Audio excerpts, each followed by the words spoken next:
book contains up to 4 sides per cassette. Side 1, RC 58428, Alta, by Mercedes Lackey. Copyright 2004 by Mercedes R. Lackey. Read by Richard Howenstein. Overhead, the stars that filled the night sky, the ornaments upon the robe of the goddess of the night, seemed close enough to touch. The Camasine wind whined in the tops of the trees of the oasis beside him. Even at night it never completely ceased. It smelled of baked stone, with a hint of desiccated plants. He had come to learn that the desert was not all one sort of landscape. He had escaped over stony hills into the pure sand of the desert dune country. Now he was in yet another sort of desert, a place of marginal life. The sand beneath Vetch was not as comfortable to sit in as one might suppose. Since this wasn't dune country, the ground was hard beneath a surface mix of dust, sand, and pebbles. He was glad of his bedroll now, since it provided a layer of softness between himself and the ground. Strange, when he had been Kefti the Fat's serf, he wouldn't have noticed how hard it was. In so short a time he had gotten used to certain comforts. Yes, it was the time of the Camasine, and the ever-present wind whined over the desert, carrying with it a film of dust and sucking away moisture. But this was an oasis, with carefully tended date palms, and Vetch's camp was downwind of the palm grove. The Bedou camped within the oasis, permitting Vetch the downwind side for his own camp, so the Camasine would not trouble him much tonight. Vetch's scarlet dragon Avatre slumbered at his back, her body warm inside the pit he had dug in the sand and lined with stones heated in his fire. Fuel was as precious out here as water, but tonight no one begrudged the effort of collecting it for him. Firstly, this clan of veiled ones boasted many camels and could afford the dried dung for the fire. And secondly, Avatre had earned the right to her fuel and more. She had eaten well today, taking down 4 of the desert gazelles. The first time had been this afternoon, twice in rapid succession, enough to feed her well at midday. The second time had been with the help of Vetch's sling, and enabled the 2 of them to provide an evening meal not only for Avatre herself, but for Vetch and the clan of veiled ones who were hosting him on this last evening in the desert. There was a faint scent of roasting meat on the Camasine tonight, aloof from him. Others had been positively garrulous, interested to hear whatever of his own story he cared to impart, and forthcoming with news of the world outside the desert, if not of details of their own lives and customs. Some had been terrified of Avatre. Others treated her like a kind of giant falcon, with the respect that talons and teeth deserved, but no fear at all. This one was somewhere in between, but operating on the helpful side of the accounting. The mouth had been wary of Avatre, and inclined to keep Vetch and his charge far away from the Bedou camp, but otherwise friendly enough. The mouth had asked careful questions about Vetch's life as a serf, as well as his treatment by the Tian Jousters, Aerie in particular, and about the journey that had brought them here. Perhaps Avatre's gift of meat had paved the way for that, and this mouth sat at Vetch's fire now as if wishing to be there, and not as if mounting guard over the outsider. "You call yourself Kiron, son of Kiron," the mouth said abruptly, although the voice did not break the silence so much as insinuate itself into the silence and part it. "So you have asked us to address you, and yet you do not think of yourself as that person." How does the mouth know that? It was something that Vetch himself had not realized until the moment it was pointed out. Vetch considered that statement in silence without retorting immediately, giving himself time to analyze the thought.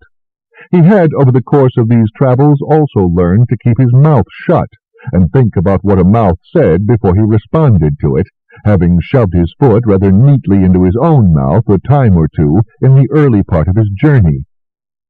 I have been Vetch the serf far longer than I have been Kiron, the keeper of Aerie and Dragon Rider, he said at last.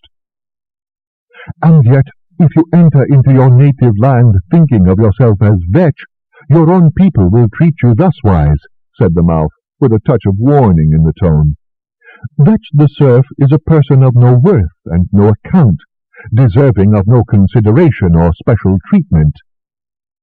He felt a kind of stillness settle into his gut. This was important. He wasn't certain why it was important, but it felt important. Once again, Vetch considered the words carefully. What was the mouth trying to say to him? And, he ventured, and perhaps they will try to take the dragon from you. She won't go, Vetch replied with some heat, and yet sure of himself. She wouldn't, of course, and this was absolutely the one thing he had no fear of. Unlike the dragons that were captured as fledglings and tamed, he had raised Aerie from the egg. She was as bonded to him as any creature could be, as no other dragon save one had ever been bonded to another human. That one and that other human were perhaps the most important part of his past that there was, Quintet and his former master, the jouster Aerie. They flew in the service of the great king of Tia. Both of them were his enemies in name now, and yet were his friends in fact. It was Aerie who had engineered his escape when Aerie had made her first flight with him clinging to her back, all hope of concealing her existence any more gone off on the Camasine winds. Aerie and Quintet lay behind him somewhere, in the lands claimed by the High King of Tia. He could not think of them without gratitude, and yet it was a gratitude tinged with pain. If he could have, he would have never left them. And yet they were Tians, and he was Altan, and if they ever met again, they would probably have to fight each other, and possibly to the death. Still, Quintet would permit no other to ride him but Aerie, and Aerie would be the same with Vetch. He had absolutely no doubt of that, for Aerie had actually tried to face down Quintet, who was many times her size, when she thought the Great Blue was threatening Vetch. Nevertheless, persisted the mouth, they will try. They may starve her until she eats Tala-treated meat and is drugged into submission. Unless you make yourself into Kiron, son of Kiron, Alta and Jouster, unless you come to believe that you are that person, then no one will presume to doubt that you are entitled to ride her. Vetch closed his eyes for a moment. A mouth never ever said something as an idle observation, and along with all of the passage rights that Aerie had purchased for him with his gold of honor had come another. And remember to act as an Altan of rank. The dragon conveys the rank. You have the dragon, therefore you have the rank, by the very laws of the land. I have the rank. The dragon confers the rank, and I must do this for her. Have you any other advice? He asked quietly. The mouth's eyes closed for a moment, as if considering. In one thing the ruling of Alta differs from Tia. The great kings and great queens rule jointly, and there are always 4 of them, 2 sets of sacred twins.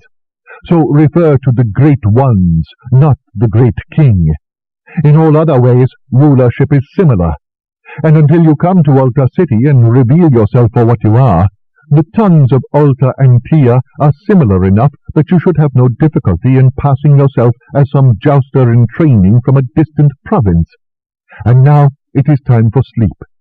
Since I must come with you on the morrow, the journey to where I must leave you will be long in time, if not in distance. To save time, you might need to spend in hunting. I will have a child bring a beast for your dragon's meal. As abruptly as the conversation started, the mouth rose and left. And there seemed no reason to do anything other than follow the mouth's advice and sleep. The last leg of this part of his journey began before dawn. Aerie woke and nudged him. He, after all, was supposed to get her breakfast. He sat up and blinked sleepily at a bit of movement, lighter shadow against dark, at the edge of the oasis. The pre-dawn light slowly turned the world from shades of darkness to a world painted in tones of blue-gray, and the mouth had told him the truth last night. There was already a small boy with a goat waiting for him to awaken. The mouth had not told him to pay for the goat, and yet it seemed churlish in the extreme not to do so. These people fought the desert, and fought it with all their strength and cunning to wrest a living from it. It was not fair to take and give nothing in return. He rummaged through the coins that Aerie had left with him, and which he had not yet used, and offered what he considered to be a fair price for the beast. It must have been, for without a word the child pushed the halter rope at him, took the coins, and ran off. He hadn't been required to pay for Avatre's food the times when their hunting had been without success. That was one of the rights that Aerie had bargained for, but somehow it just seemed polite to do so now, especially when he was passing out of their guidance. Being fed on the way because he had failed at hunting was somehow different from this, though he could not put his finger on how. Avatri was not used to having her breakfast delivered alive if she was not hunting it, but she was obviously not averse to the notion. The goat, however, was petrified. Feeling rather sorry for it, Vetch dragged it by the halter rope with all 4 hooves making furrows in the ground until Avatri got tired of waiting, levered herself up out of her pit, stalked over to them both, and dispatched the beast with a single impatient blow of her foreclaw before it had a chance to bleat in terror. He left her alone with it and made his own preparations for leaving. There was bread from last night, and onions and a little meat. He did not have a great deal to pack either. By the time she was finished, leaving nothing but the halter rope this morning, so was he. And so apparently was the mouth. Vetch looked up to see the mouth waiting in the shelter of the date palms, the halter of a camel in one hand. Once Vetch was aware of the preparations, the mouth made the camel kneel and mounted, curling one leg over the front of the saddle and locking a foot behind the other knee, then giving the beast the command to rise. With a groan of complaint, the camel climbed back up to his feet, and the mouth started off, tapping the camel's shoulder with a crop to make it trot. The Camasine whined, filling the silence that the mouth left behind. Carried on it were the smokes of cooking fires, and the breath of the deeper desert where even the Bedou did not venture. Vetch took his time in harnessing Avatre.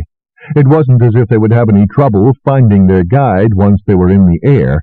In fact, they would probably spend a lot of time circling overhead as the camel crossed the desert beneath them at what would seem to be the pace of a tortoise compared to that of a dragon. And that was, in fact, exactly what happened. Although the rider was out of sight by the time Avatre pushed off the ground, Mouth had already turned the camel and was heading back in the direction of the clan's encampment, which was just as well, since he had no intention of following the advice about not hunting to the letter. While he and Avatre was still in the desert, they still had hunting rights, and he was not going to assume that once they crossed into that belt of green, they would immediately find a place where he could obtain the tremendous amount of meat that she needed to sustain her. So long as he kept that green in sight, they had a goal. They had already come so far north before turning back toward Altan lands that any interception by Dragon Jousters on patrol was next to impossible. So, while they would probably camp tonight inside that belt of green, before they reached it, he would be certain that Avatre had eaten her fill. When they found an exceptionally strong thermal, he sent her up as high as she could go, remembering how the first time he had been carried a dragon-back, he had sworn he would never ever set foot off the ground again. It had been an utterly terrifying experience for one who had never been any farther from the ground than the flat roof of his father's farmhouse. To have that experience while lying face down over Aerie's saddle, when he had never seen either a jouster or a dragon up close before, had only made it worse. And to tell the truth, the first few flights with Avatre had been almost as frightening, but he had known very well that he should not and could not walk across the desert, so he had gritted his teeth and tried to guide her, and somehow they had learned to fly together. Only on the latter half of the journey had they actually learned to hunt together, however.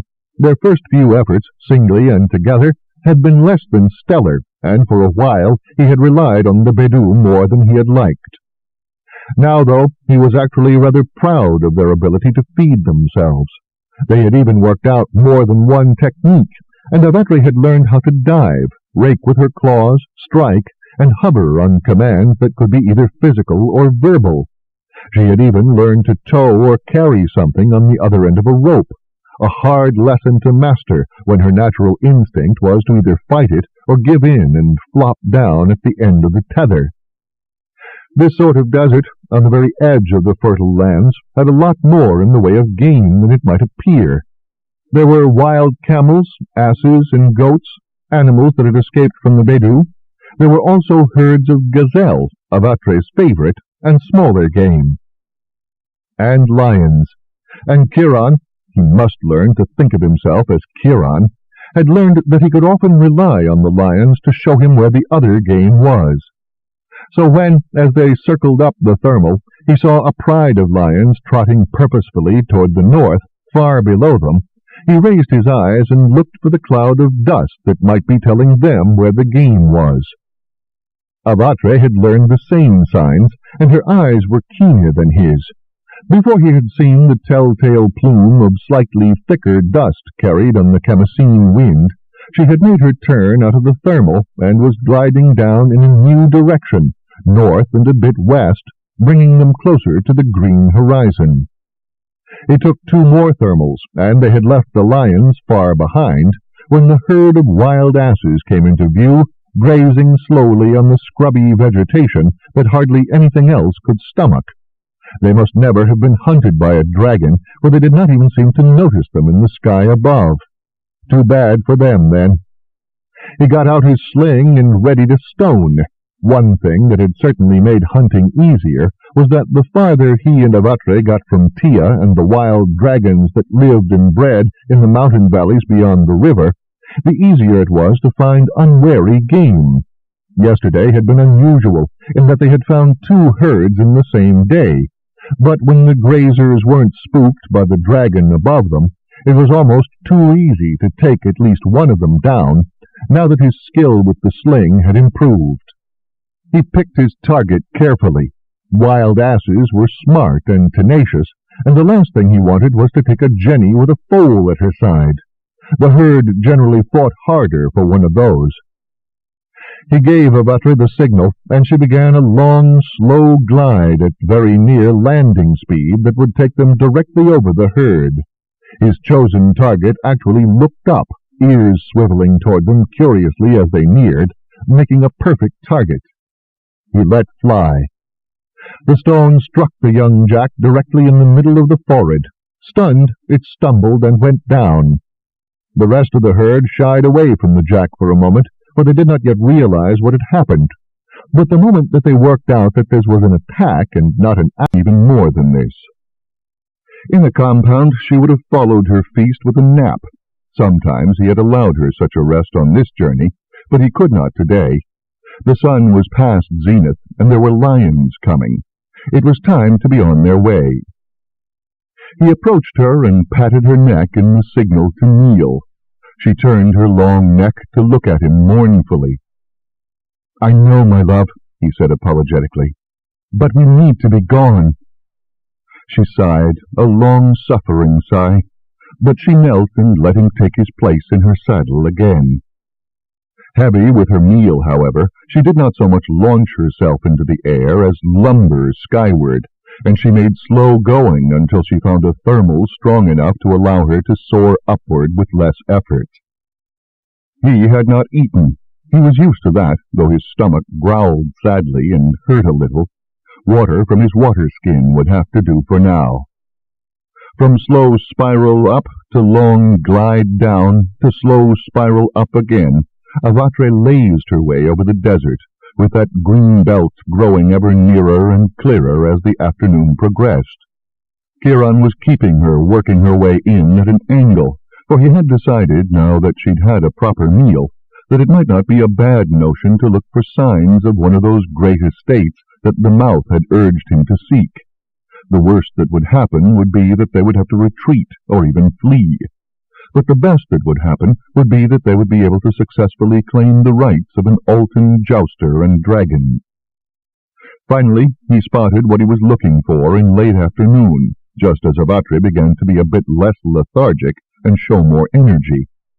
He spotted it when Aerie was at the top of one of her thermals, a walled compound, far too large to be that of a mere farmer. It was certainly the size of a village, though it was shaped nothing at all like a village. No streets, nothing that looked like individual houses. So it must be the great house and grounds of one of those great estates that the mouth had described. He pointed Aetrie's head toward it with a tug on her guide rein. Obedient as ever, she broke out of the thermal and began her long glide in the direction of the estate. Kiron gulped back fear and straightened his back. Now, he thought, now, or it will be never. And he sent Aerie in. 2. Beneath him was a green landscape, so green that after all his time in the desert it dazzled his senses. Still, he was able to make out what the crops were, even while he adjusted to the change. Date palms, barley fields, onions. The closer they got to the compound and the lands around it, the more Kiron recognized, and the more certain he became that this was indeed a great estate and not a village. Villagers each had their own little plots, and usually grew mixed sets of crops, so that a field was a patchwork of little bits of this and that. The great estates had enormous fields of single crops, and now he could see people working in those fields, none of whom had the look of villagers, for all were men, and they worked in teams. A villager would work his own fields with his wife and those children who were old enough to help. No, these were servants, or perhaps slaves, and it gave him a moment of hot satisfaction to think that some of these slaves might be captured Tians, laboring as he had labored to the profit of someone other than themselves, owning nothing, not even the cloth wrapped around their loins. Altans did not have serfs who were linked to the land they had once owned, for the oft-broken treaty with Tia that created the serf class applied only to those people who had once owned the captured land that they were now tied to. The Altans had been losing land, not taking it, for a very long time now. So there were no serfs inside Alta, and any captured Tians became slaves who could be bought and sold at will. The air here smelled different, different from Tia, different from the desert. This was water-rich air, heavy with humidity and with the sense of lushly growing plants, the scent of mud and the lotus that was blooming profusely everywhere. And Kiron felt something strange stirring inside him, a feeling that made him clutch Aetrie's saddle and gulp back a lump in his throat. This was the scent of home, of childhood, except that his home was gone, his family divided. No matter what that scent promised to his heart, his head knew that he was not coming home. He shook off, yawned hugely, and felt his muscles going slack as the tension came out of them. He tried to keep his eyes open a little longer, but the warmth of the rocks was so good, and for the first time since he'd left the compound he had a completely full stomach, and before he knew it, his eyes closed of their own accord. He was awakened before dawn not by Aerie, but by a dead duck falling on his head. He had always been in the habit of coming awake all at once, a good idea since Kefti the Fat had enjoyed sneaking up and kicking the unwary awake in the morning. The habit had stood him in good stead in the desert. Twice during their journey, lions had attempted to steal up on them in the night. Aerie had scented them in her sleep, and he had driven them off with a burning brand from the fire. But a dead duck falling on him, that was different. He jumped to his feet automatically, shaking the sleep from his eyes, and saw all in the same moment the duck at his feet with an arrow through it, a flight of more ducks overhead, and coming up out of the mist, a small boat with 2 men in it, one paddling and one holding a bow. They seemed surprised to see him, He was no less surprised to see them, and was not particularly happy to note that the one with the bow was sporting a pair of enameled armbands. "You!" the archer called, with the self-assured arrogance of someone of rank. "Have you seen—" Avatre's head came up behind him. She took one look at the men in the boat. She had never seen a boat before, after all, at least not one that was on the same level with her, and snorted in surprise. The man with the armbands yelped with a surprise that equaled hers, and fell backward into the boat, and the man with the paddle had all he could do to keep from capsizing. Kiron bent and picked up the duck by the arrow. "I believe," he said neutrally, "this must be yours." "Ah, yes," the archer stammered. Kiron tossed it. It fell at the rower's feet. Neither man made any move to pick it up, and Avatre snorted again. "You had probably better get what sport you can before the sun gets much higher," Kiron went on, hoping he sounded less nervous than he felt. "When my dragon rises, she'll probably frighten every duck in the marsh." "Ah, indeed. Pardon us," the archer said, and tapped the rower on the shoulder. The rower started, as if being wakened from a trance, and began digging at the water with his oars, as if he could not get away from there fast enough. Soon they vanished into the mist again, and Kiron rubbed his head ruefully. "Now I wish I hadn't given back that duck," he said wistfully. "It would have tasted fine for my breakfast." Then he remembered the fishing line in his gear, unused since it had been given to him, or rather sent to become part of his grave goods. It occurred to him that it was going to take Avatre some time to wake up properly, eat, and warm herself up enough to fly, and while she was doing so he might just as well try his luck. He hadn't had fish since the last Tian festival. His luck apparently was in. With a bit of bread left over from his supper, he soon had several fish baking in the ashes of his fire, and both he and Avatre took off with full bellies that morning. North and a little west, they followed the river while it meandered in that direction, lost it as he had expected, then picked up the Great Mother River's second daughter shortly around noon. This was the branch known as the White Daughter, the middle of the three, for there were three all told, red, white, and black, so named for the color of their water, tinted by the mud they carried. This time of year, the White Daughter was more of a pale green. She was shallow, shrunken within her banks, waiting for the rains to make her full again. From the Red Daughter to the White, they flew over cultivated lands that were vastly better watered and more fertile-looking than the corresponding properties in Tia, and between the fields was a lattice of irrigation ditches, some of them as wide as a cart and deeper than a man was tall. This fertility was no illusion, but Kiron knew it had come at a cost. Every hand of farmland had been claimed from the swamp by someone, building the ditches to help drain the land, dredging up baskets of silt from the bottoms of the ditches and building fields, bringing in earth from the edge of the desert to do the same, or extending the reach of the river with a further network of irrigation ditches beyond the land that had been magic, and in such humid weather he had the notion that beef would not necessarily dry well.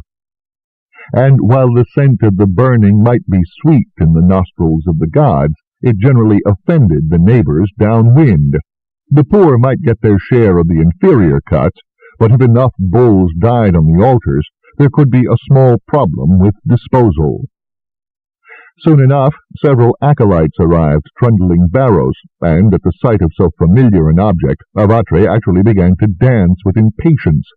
To the startlement of the acolyte bringing the first barrow, she shot her head out in the trick that Aerie's cachet had used to pull on Kiron, and snatched the top piece before the poor, shocked acolyte could set the barrow down for Kiron to take. With a yell, he jumped back, and the barrow thudded to the ground, overturning and spilling half its contents. Avatre gave the boy a very hurt look. "Peace," Kiron said, holding back a laugh, and patting Avatre on the shoulder. "My lady is possessed of gentleness, if not good manners. She would not harm you for the world." The acolyte said nothing, though their looks of doubt told Kiron that they would rather err on the side of caution. So Kiron came and took the other 2 barrows, while Avatre polished off the contents of the 3rd, and brought them to her himself. So she ate to her heart's content, while the priests and acolyte gazed on her from a respectful distance. "If you would care to stay the night at the sanctuary, young lord," one of them called, "there is a room where your sky warrior may sleep warm. It is not often used, for we are a modest temple, but—" "You make us feel welcome," Kiron said immediately. "Our thanks, and we will stay." From the pleasure on the priests' faces, although he could not recall the ram god having any particular association with dragons, he got the feeling that the arrival of a jouster on a feast day was considered to be a sign of great favor. If that was the case, he was going to take shameless advantage of the fact. So he and Avatre were led to a roofless chamber where the floor was heated from below by fire, and although it was not the hot sands that she preferred, she settled down with a contented grunt.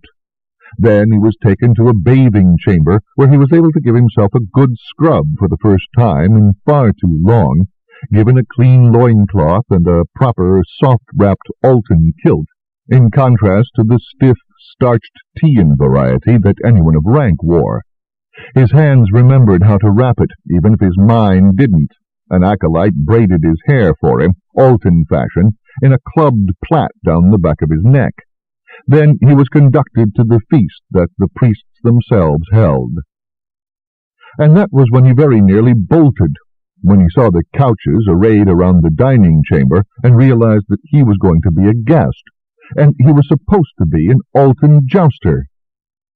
Panic took him for a moment, and he sat down woodenly on his couch, expecting at any moment that someone would realize that he was a fraud.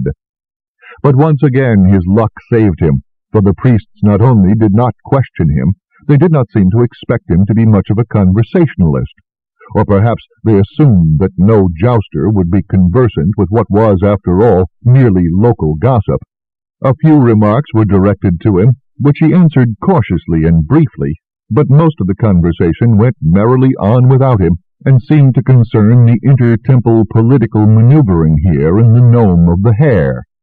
In fact, the only significance his presence had was that his and Avatre's appearance at this particular moment was going to put this temple up a notch or two in the ever-changing pecking order, at least for a while. Probably if he had come at a time when there was no overabundance of meat, he might have been less welcome. And these men were truly only interested in what lay within the borders of this nome. They were remarkably incurious about either Alta City or even their neighboring nomes. All this worked to his advantage. All he needed to do was to be a courteous and agreeable guest. Yet surely before he left, he was going to be expected to make an offering to the god, and unlike a real jouster, he didn't have a lot to his name.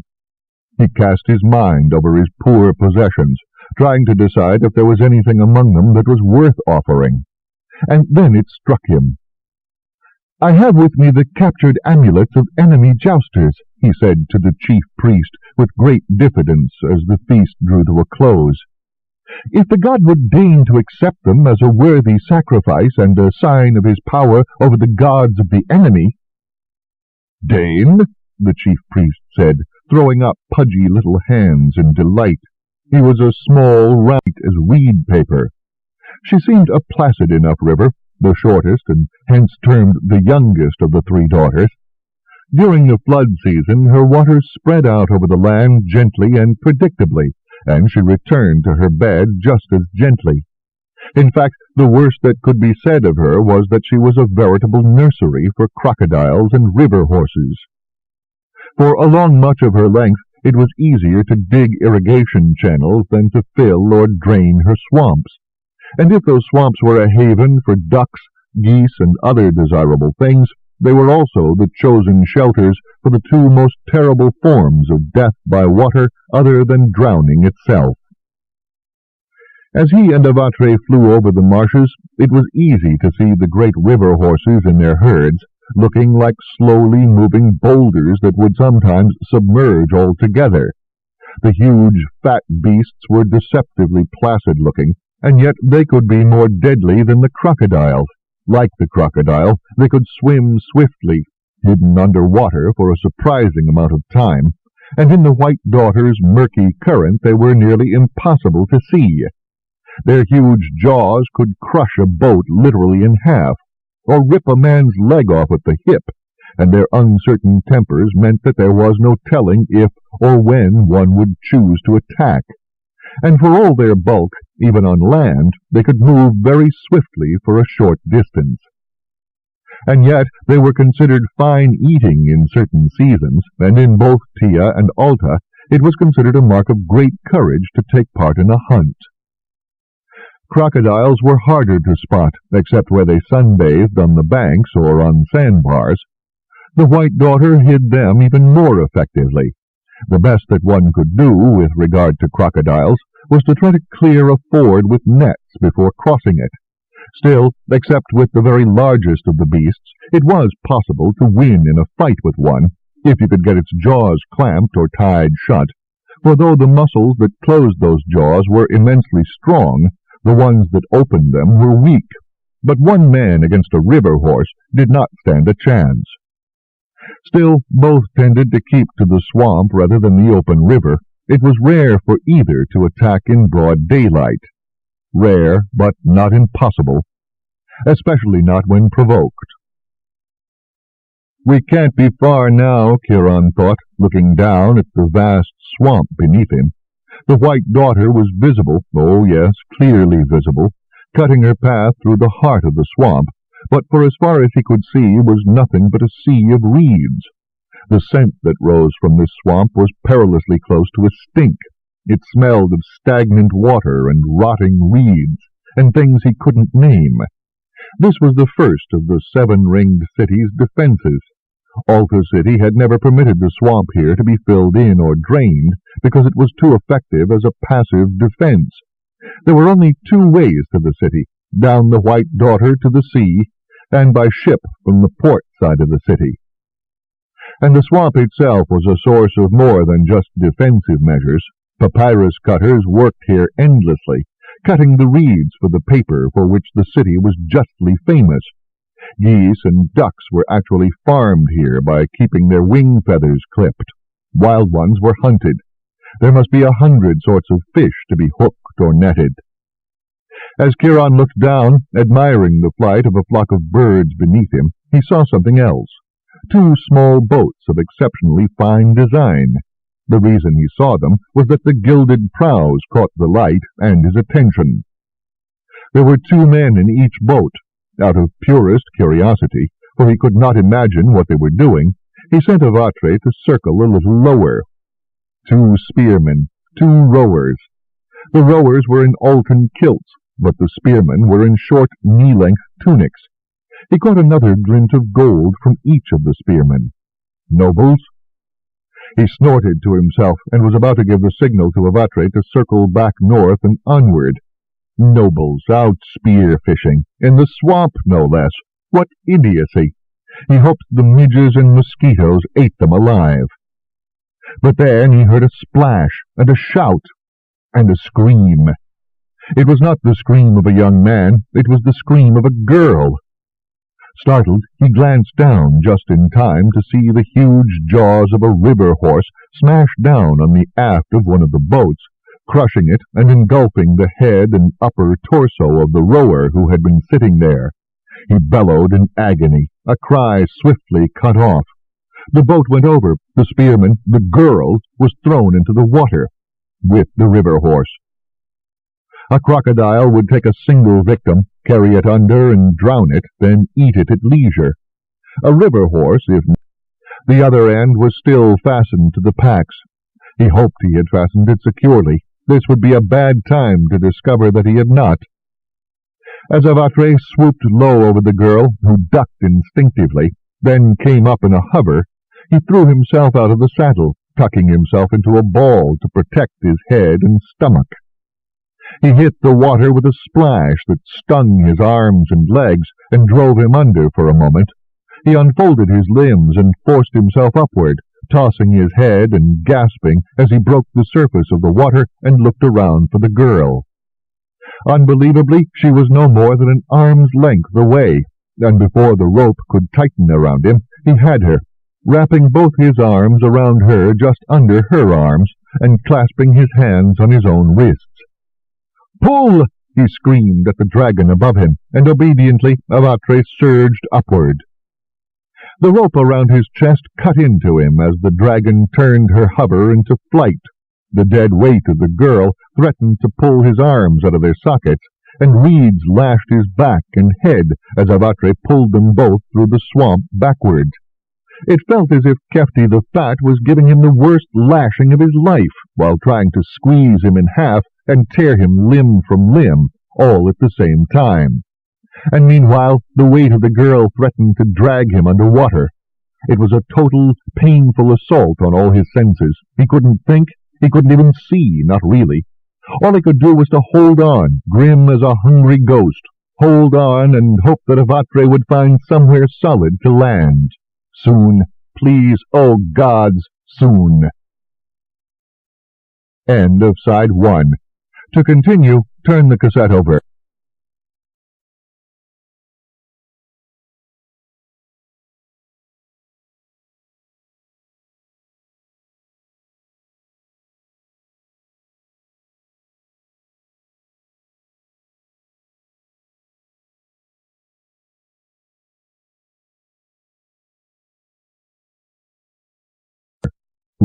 Alta by Mercedes Lackey. Continuing on page 39. He couldn't see, he could only feel, couldn't let go, wouldn't let go. Pain turned his arms and back into hot agony. His lungs burned with the water he'd inhaled. Don't let go. Hard to breathe, the rope tightening over his chest. Don't let go. The world grew darker, redder, darker as he sobbed to get a breath. Just one, just another, then it stopped. The motion, anyway, if not the pain. He gasped for a breath that didn't have water in it. Agony burned across his chest. Thought he heard something like a curse. The wire of pain around his chest snapped, and he could breathe again, and he gasped in one huge, blessed breath of air. Felt someone tugging at his arms, his poor, wrenched arms. "Get up!" said the high voice urgently in his ear. "Please, get up!" "Can't," he said thickly, and tried to shake the water, hair, and mud out of his face. He opened his eyes. Everything seemed blurred. "Orest!" the high voice called. "He can't get up! You have to help me!"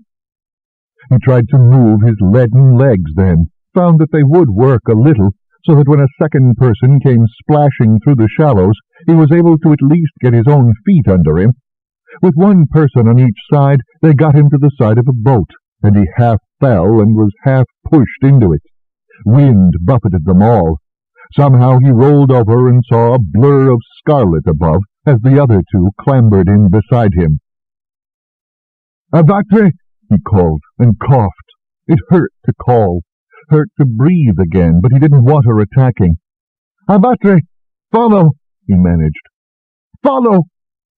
He fell into a fit of coughing again, and his vision grayed for a moment. Small hands pounded his back until he coughed up some muddy water, which seemed to help a little, and the high voice said, "It's all right.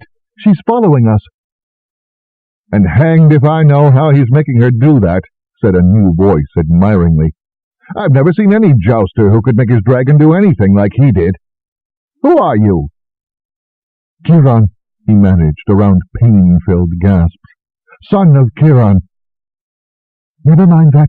Never mind any of that," the young girl's voice said firmly. "You just rest. We'll get you back, you and your dragon. Just rest. We'll get you help and take you to where you belong."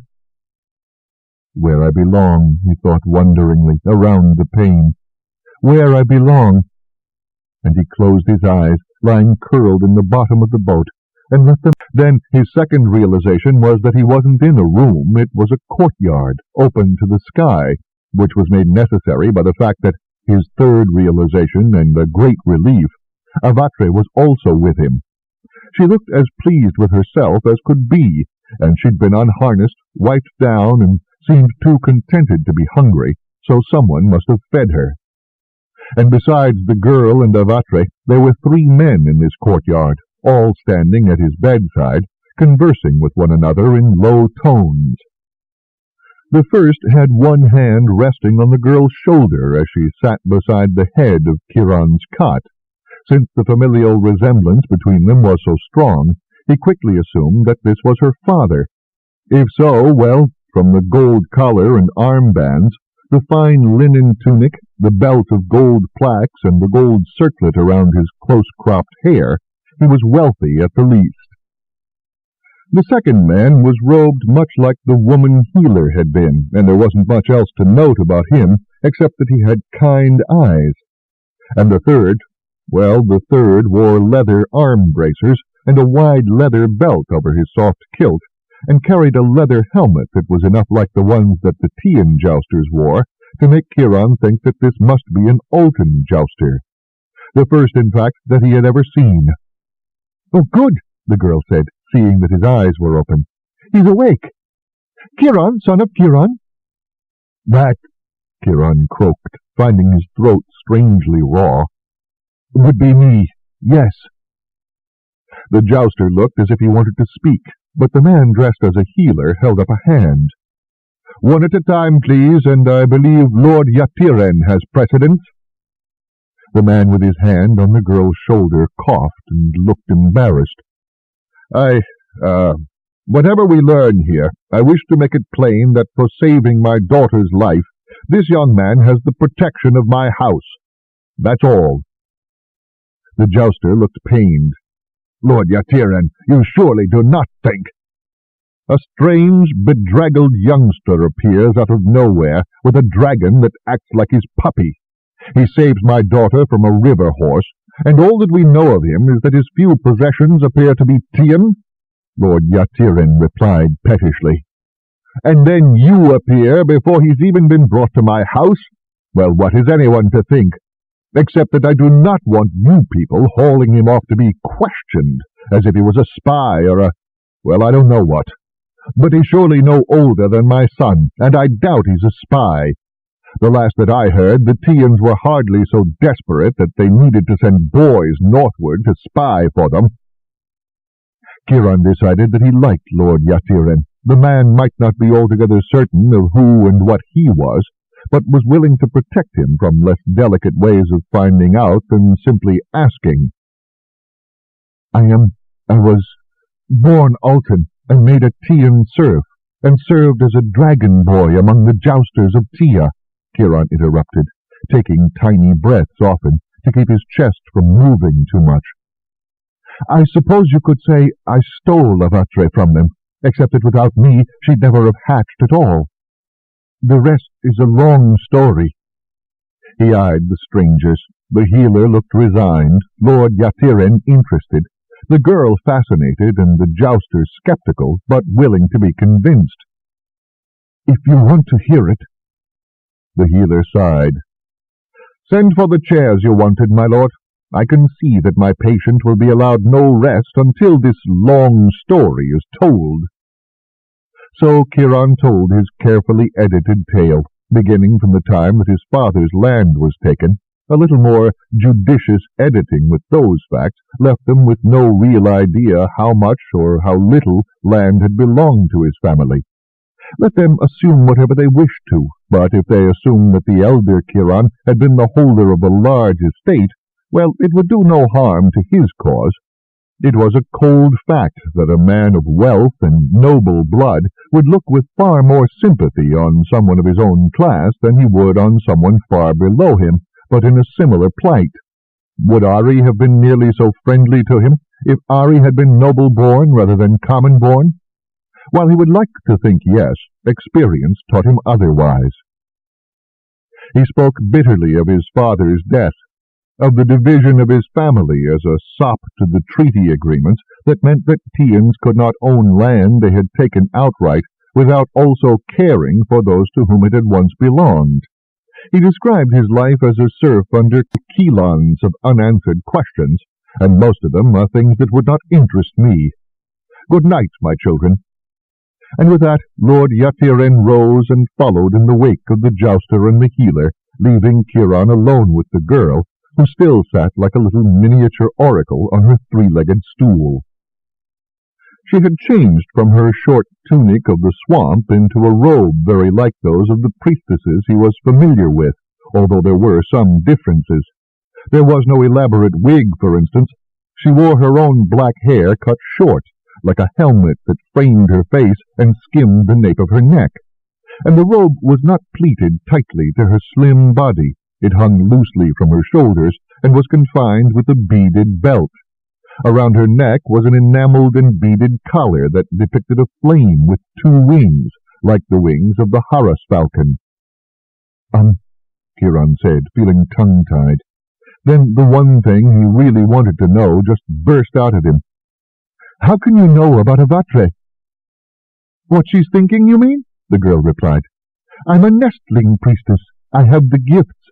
I mean, I will have the gifts when I get older and more training, and if they come to me. But I've always had the gift of silent speech with animals. That's how they knew I was going to be a winged one when I grew up. He blinked. A winged one? You mean you're going to be a sea witch? He blurted, then blushed. I mean, that's what they call the Tians. She giggled again. She had a charming laugh, and he was relieved that she seemed to be the sort of girl who refused to take herself too seriously. I know that, silly. I know that's what the Tians call us. But no, I'm not going to be one of the magi, people that have real magic. I'm going to be the kind that can see and hear and know things that people without the gifts can't. That's what a winged one is. The others aren't really priests and priestesses at all. Magi, we call them. They serve the great ones. We serve the gods. He digested that for a moment, trying to sort it all in terms of the things that he was familiar with. He'd never heard of anyone who could speak with animals, but that might not mean anything. He wasn't exactly conversant with the ways of priests. It's a good thing you can talk to Avatre. I mean, thank you for trying and getting her calm. She must have been really scared.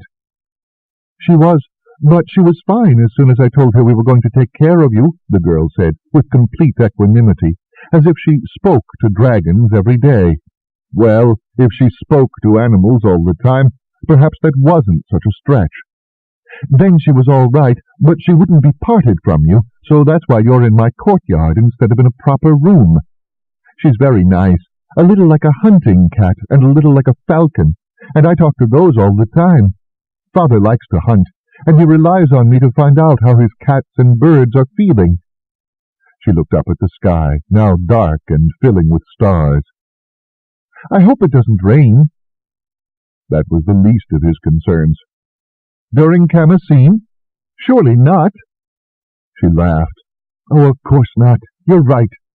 So, you're Kiron, and I'm Akaten, and you saved my life. That was terribly brave and clever of you, and I hope you realize that I really am awfully grateful, and so is my father, and we're terribly in your debt. She flushed. You really did, you know, even though I have silent speech. I can't talk to beasts unless I touch them, and I think that the river horse would have bitten me in two before I could have made it calm down. So you really did save me.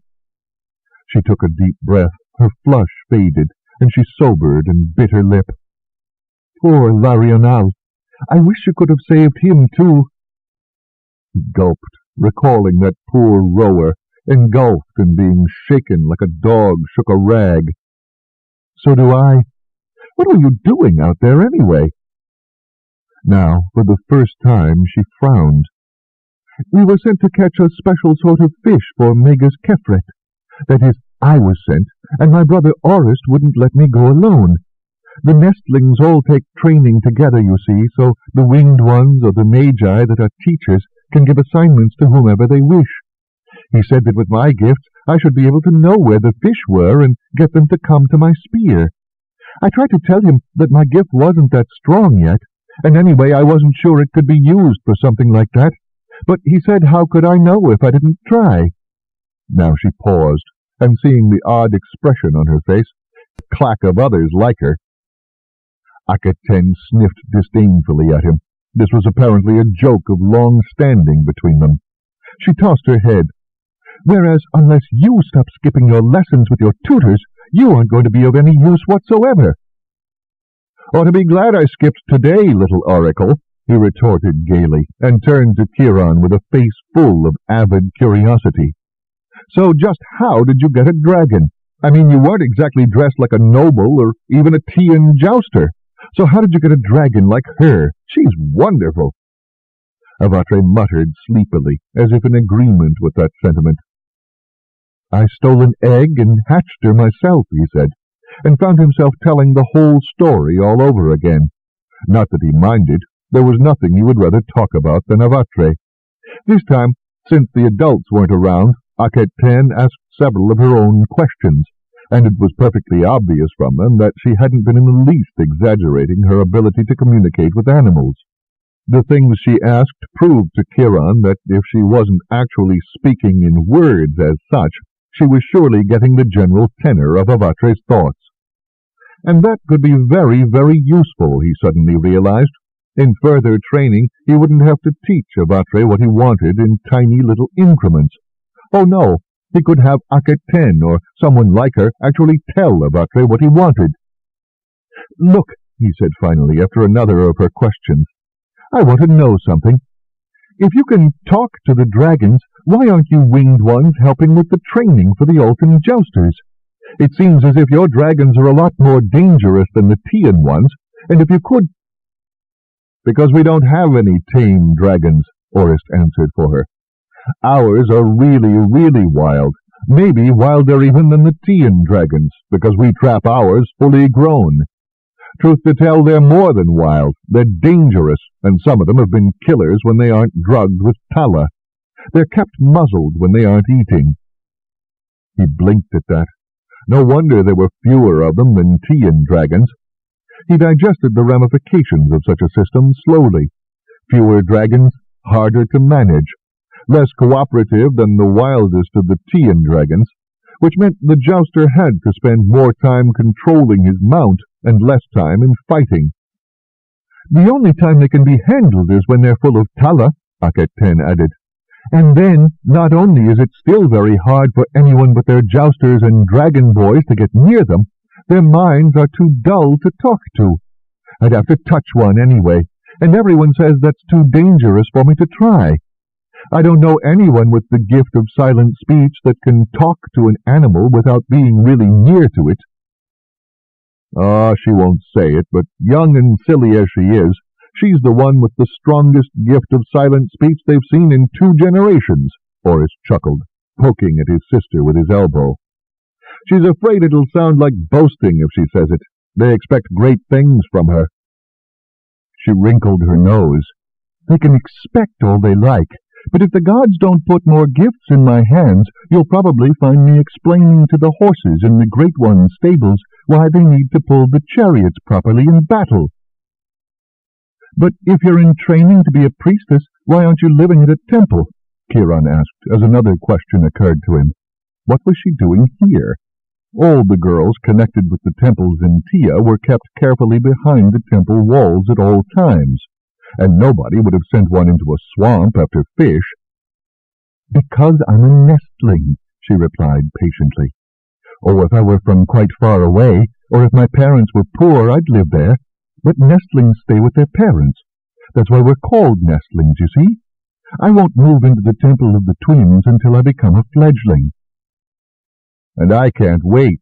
I'll finally have the courtyard all to myself, and then I can have the servants build a ball court, Orist began, a teasing look to his eyes that told Kiron that this was another joke of long standing between them. And it relieved him to know that this was not Audible courtyard, or at least not hers solely. Don't you dare even think of it, she scolded back, her face turning pink. It's not just your courtyard, and I won't be spending all my time at the temple, and when I'm at home, I want to be able to enjoy our courtyard without having to worry about being hit with a hard leather ball every time I cross it, or listening to you and your friends playing your stupid games of court ball. Why, you might as well move a dragon in. Kiron had never You want to try hatching out your own dragon and training it. I'll help, as long as your father agrees. I could see it in your face last night, and everything you said to me just made me more certain. You want an avatre of your own, the same way I wanted a cachet of my own."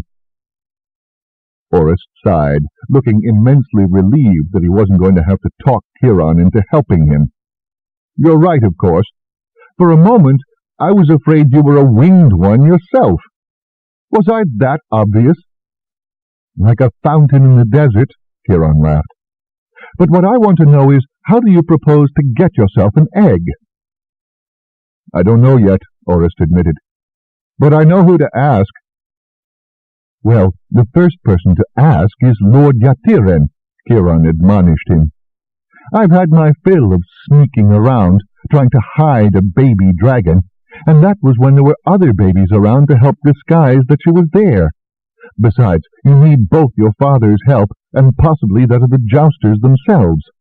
No, you ask your father first if he's willing to let you try this project and become a jouster. Then I'll help if he says yes." Orist stuck around then to help him give Avatre a cursory grooming, the best he could do without proper sand and oil, and he wondered how hard Aketen had worked in order to get her as clean as she was, then harness her and help him onto her back. "I'm going to take her out like a dog," he said to Orist.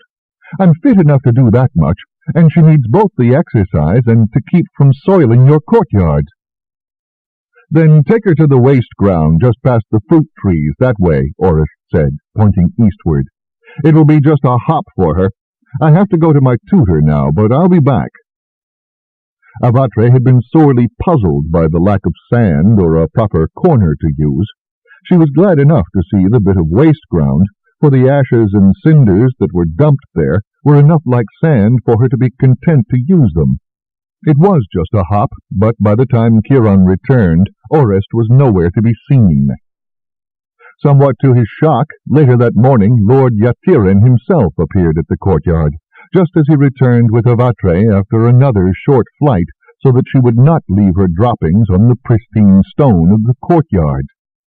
The Altan Lord watched in fascination as Avatre back-winged to a soft and graceful landing, and Kiron slid off her back, wincing, but not without patting her affectionately.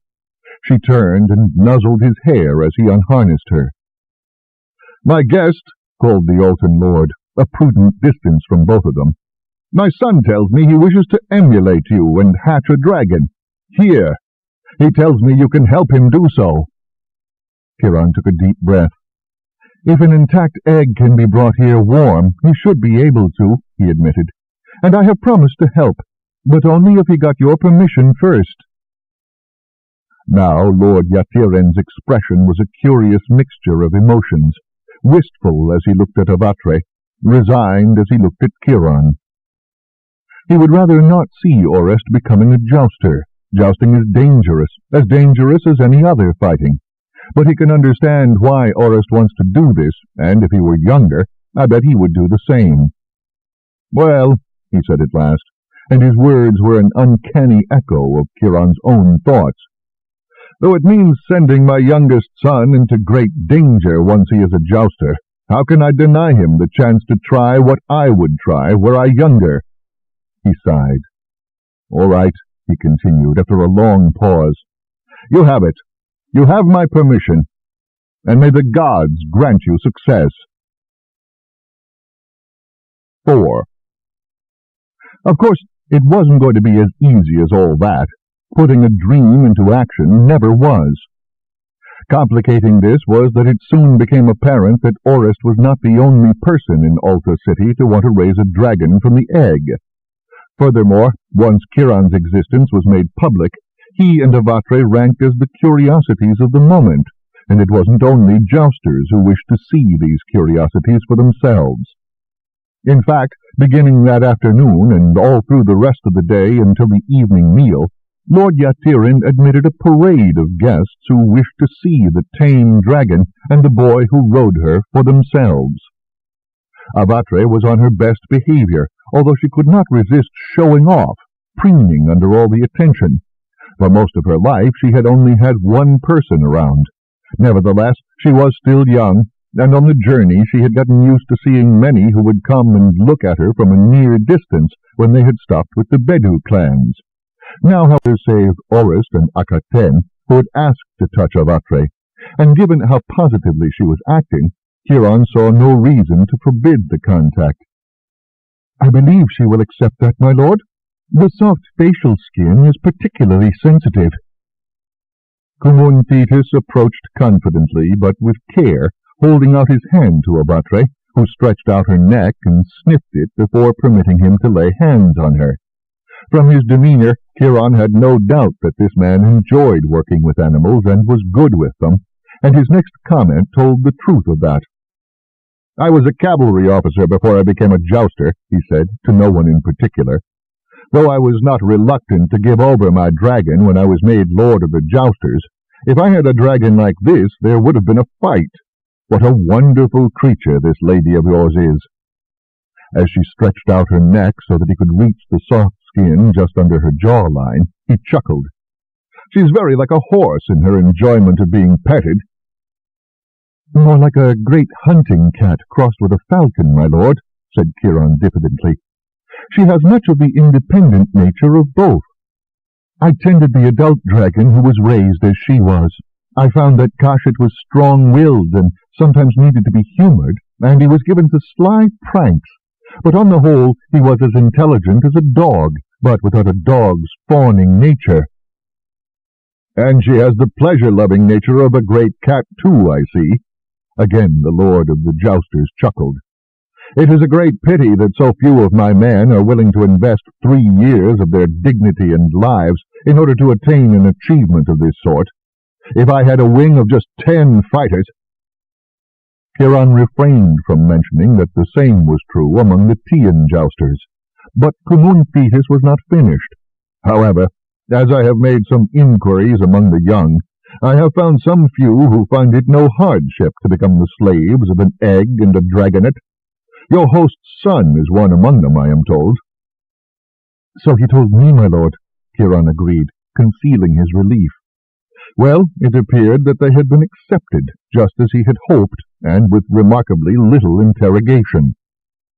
"And among the young, who would not in any case be fit to fight for almost as long as 3 years, the loss of fighting time is of no moment." Now he turned his head to look straight at Kiron, although he did not stop scratching Avatre. "So tell me, Kiron, son of Kiron, what does one need to hatch a dragon's egg?" Kiron could not help smiling in his relief. "First, my lord," he pointed out, "you need the egg." "Then come, sit and tell me about the eggs," the jouster invited. Kiron took a stool from beside his cot and began. Carefully and in great detail, he described what kind of egg was needed, gathered and transported carefully from where it had been laid so as not to addle it, brought still warm so as not to kill the incubating creature inside, or taken freshly laid so that incubation would not yet have begun. He described the hatching sands to the best of his ability, and how the egg was mostly buried in them, yet turned at least twice daily. "The heat is brought to the sands by magic in Tia," he added. "I am told that the heat is moved from places where things are wanted to be kept cold, storage rooms for meat, for instance, or the royal residences at midsummer, and moved to the sands. I did see the ceremony by which such a thing is done, but—" he shrugged. "I am no priest. I could not tell you anything except that it involves a great deal of chanting by numerous assistants and 4 priests, and must be renewed periodically." Kumun Thetis said speculatively. "Well, I expect the great ones will be able to persuade some of the magi that such a task would be in their best interest. We have been using other means to heat the sands of our desert dragons, but it is clear that will not be hot enough to incubate the eggs. The magi will complain that it is beneath them, of course, so I will have to approach the great ones when they are in a good mood." Since there was no graceful answer to such a statement, Kiron wisely kept his mouth shut. "So, and when the dragon hatches?" the Lord of the Jousters continued his careful and exacting questions, and when Kiron finally answered all the questions that he could, the Lord seemed pleased. "Not as difficult as I had thought," he began, and as Avatri delivered a reproachful look, he stopped scratching and began to pace. "I believe that I can find candidates for as many eggs as I can obtain, which will be few. I must walk." Today, it appeared, she was trying to look more grown up. She had on a slim-fitting yellow dress instead of a boyish tunic. For the first time, he wondered just how old she was. 11? 12? "Well, that's only because you know you wouldn't be getting any lessons if you weren't a nestling," Orest countered. "So just to keep getting them, you'd say you liked them even if you didn't." "That's not true. And you know that Father said after the last report from your tutors that it didn't matter I was a girl. If I hadn't been a nestling, he'd have given me the same tutors as you, and I probably would have done better than you because I apply myself. So there." There was a fight brewing, and Kiron hastened to end it before it began. "The Lord of the Jousters was here," he said, interrupting it. "He asked if I could teach others how to hatch and raise a dragonet, and then said that he'd get all of it organized. So I guess there's your answer, Orest. It isn't going to be just you, but at least you're not going to have to try and get an egg all by yourself." "They might just let a couple of the fighting dragons mate," Orest observed, popping a little dainty that he had told Kiron was a stuffed grape leaf into his mouth. Kiron had tried them himself. They were spicy but good, full of chopped meat and breadcrumbs. "That would be the easiest." "No, it wouldn't," Audible countered. "In fact, it would be stupid and dangerous. The easiest would be to tie out one of the female fighting dragons and let a male come to her. That's how they trap the males already, anyway. They just don't let them mate." "And just what do you know about it?" Orest asked heatedly. "I read," she shot back. "I've been reading about dragons all day, in fact, which you could have done if you hadn't been spending all your time telling your friends what a great jouster you're going to be, and how your egg is going to hatch out the biggest dragon there ever was." "Oh, you read all about it, did you?" Orest, his ears getting red. "And just who let a nestling back into the restricted scrolls?"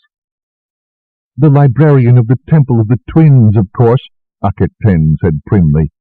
"The temple has just as many scrolls as the great library, and no nestling is ever restricted from reading any of them. So there." She folded her arms over her chest and gave him a look of triumph. "I probably know more about dragons than anyone but a jouster. I could probably be a jouster if I wanted to." "No, you couldn't," Orest said, with such a look of smug superiority on his face that his sister flushed. "They don't let girls be jousters." "I could go in disguise," she retorted, and looked hurt when both Orest and Kiron laughed at her. "Well, I could." "The jousters train and bathe together when they aren't fighting," Orest said. "They wrestle naked and bathe naked. So how are you going to disguise what you don't have?" "It's a stupid rule," she said, going from triumphant to sullen sulk all in a moment. "I could raise a dragon just as easily as you." "No, you couldn't," Orest and Kiron said together. They exchanged a look, and Orest nodded. "Dragonets eat lots and lots of raw meat," Kiron said. "Piles of it, and hearts and livers and lungs." Audible was looking a little green at the thought, and he drove it home. "The dragonets need bone in with all of that, so you have to break up the bone so they can swallow it. And you would have to feed the baby this stuff by hand yourself, or she won't bond with you. By the time I got done giving Avatri her first feedings, I was bloody up to the elbows. It was in my hair, under my nails." "All right," she interrupted, looking as if she was going to be sick. But her brother hadn't had his say yet. "And then, the bigger the dragon gets, the more it eats. And you have to clean up her messes, too, because you don't want anyone else in the pen until she's bonded to you. You don't even like to clean out the cat's sand pan. So how do you think you'd manage with a dragon?" "All right," she said forcefully, hot anger making her flush, her queasiness forgotten. "You've made your point. But I still know more about dragons than you," she added, glaring at her brother. "Girls," Orist muttered under his breath to Kiron. Kiron just nodded slightly. She is just not going to give it up, Orist added, with a resentful glance at his sister. Kiron nodded again. He remembered enough about his sisters to be on Orist's side this time. Girls just got on to a fellow and wouldn't let him alone if they got an advantage over him. He needed to distract Aketen, or she was just going to keep on baiting Orist. All right, then, since you've been reading his voice to drip with scorn. I'll tell you the truth, he was an idiot. He was at fault and in trouble in the first place for letting her go without a full tala ration and for not noticing she'd come into season. Then he decided she was trying to kill him when all that was really wrong was that she was hungry. He got so hysterical over it that he had every other dragon boy in the compound standing around him by the time he walked out. The overseer was so angry he swore he'd see to it that the boy never got an apprenticeship with anyone, but he'd made the others so frightened before he was done that nobody wanted to take her. So I said I would, as long as they took all my other duties off my hands, and it turned out that the fool had been short-feeding her all along. If he didn't feel like carrying as much food as she wanted, he just didn't and let her go hungry. So she wasn't getting enough food or enough tala. As soon as she realized that I was going to haul enough food that she could eat until she popped if that's what she wanted, she stopped being aggressive and the tala took care of the rest. I figured, so what if she got fat?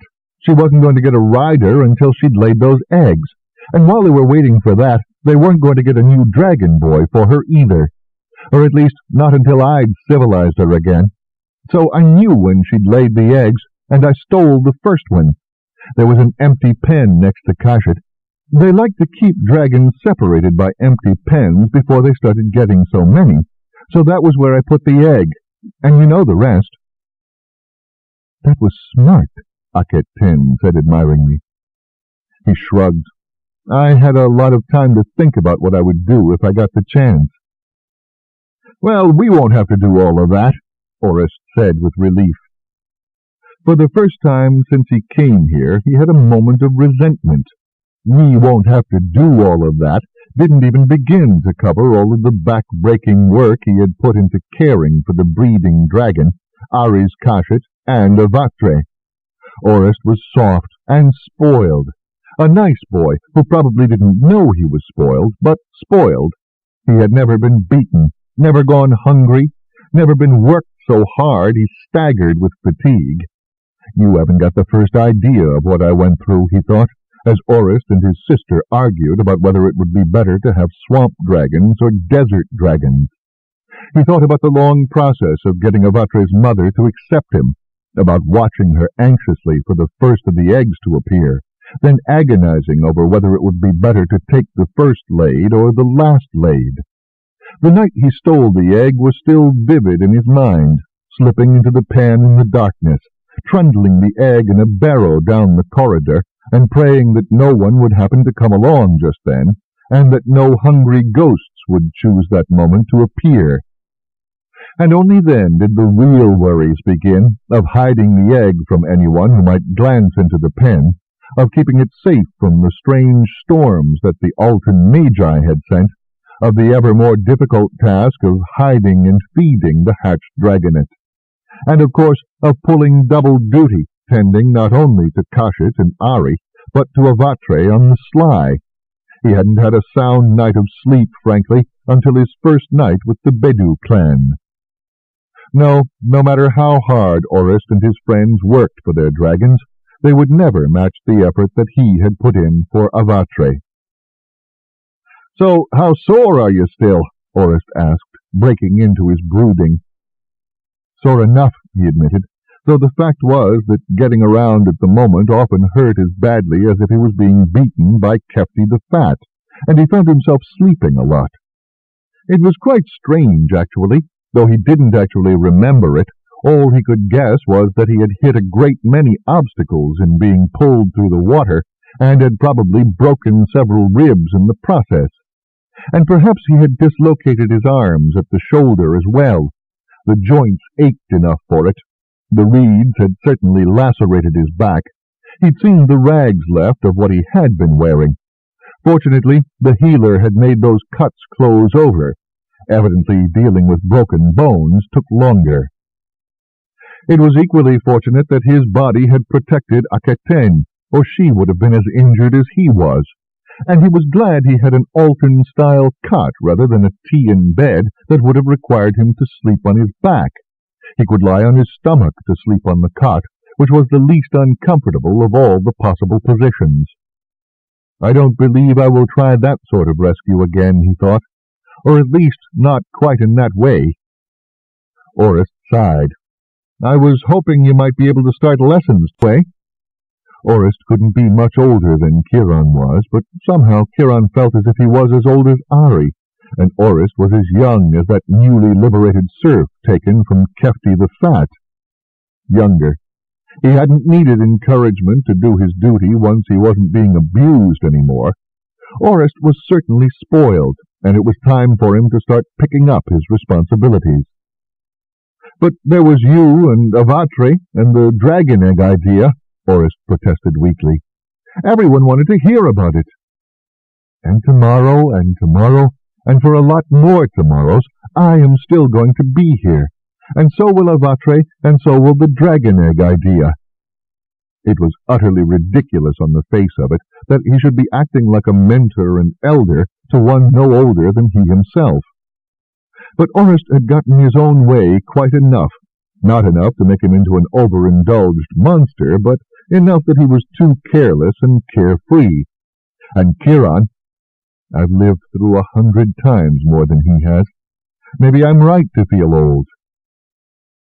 How would you feel if you forgot to feed your dragonette because you were chatting with your friends, and she became ill with hunger, he demanded. Or worse, you weren't looking in on her and something bad happened to her. She could tear a wing membrane and bleed to death. She could break a wing bone and cripple herself. She could even wander out of her pen and into the pen of one of the jousting dragons and be killed and eaten. Orist hung his head. I know, he mumbled. I know you're right. It's just, a fellow likes to have friends. Well, if they can't adjust to you working harder, they aren't friends worth having, Kiron replied. You don't want friends who'll encourage you to be a layabout if you want to raise a dragon and be a jouster, Orist. You want friends who'll say, listen, why don't we get together after you've done what you need to do? Those are the ones worth hanging on to.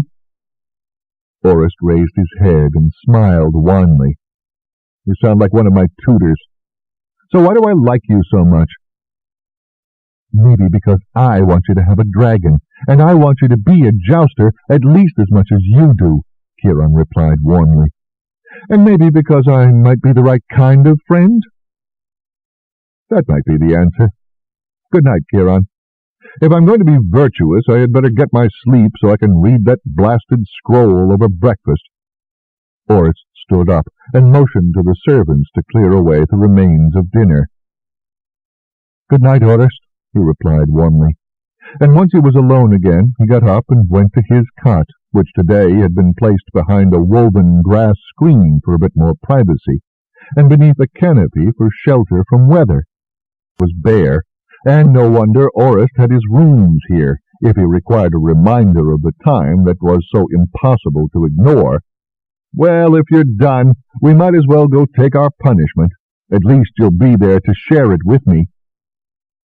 With a great deal less trepidation than his new friend, Kiron rose and left the servants to clean up after them. Servants, he marveled as they left. What wonderful things servants are! No wonder everyone wants them. Oh, he'd had people to bring him food and clean his table back at the Tea and Jousters compound, but in everything else he had been the servant. It was quite a different matter to be the one who was waited on. End of Side 2. To continue, change side selector switch and turn the cassette over.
3. Alta by Mercedes Lackey. Continuing on page 81. He'd taken the precaution of having the servants bring a large kapok-stuffed leather ball, a couple of enormous leg bones, and one of the bells that were often used as wind chimes to leave with Avatre by way of toys. "I'll be back later, love," he called to her as he left. She gave no evidence that she was concerned by him leaving her alone, but then she was used to being left alone by now. In fact, she seemed more interested in the leather ball than in his leaving. He hoped that she would play with it and not rip it to bits. They didn't have to go far. Orest's tutor, Aritonsenes, was waiting for him in a large, airy room with good lighting from a southern-facing window that was just off the next courtyard. There were 2 small carpets in front of where he sat on a leather-padded stool, with a cushion on each little carpet, a lap desk in front of it, and a jar of scrolls beside it. His appearance surprised Kiron. He wasn't Altan or Tian.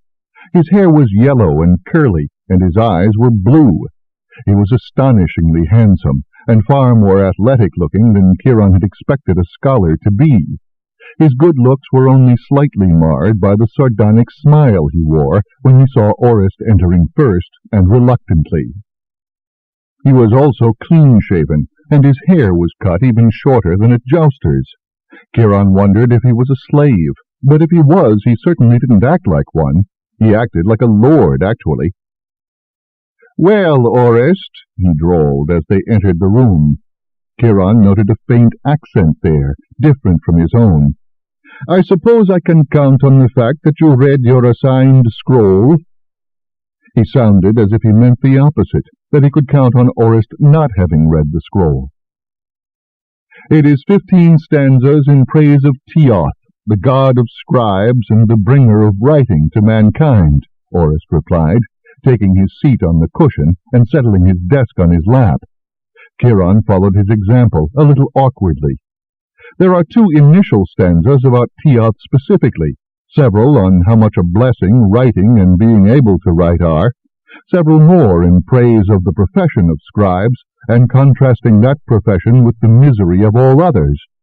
I did notice that the author did not mention either jouster or counselor to the great ones as being inferior to the position of scribe, however."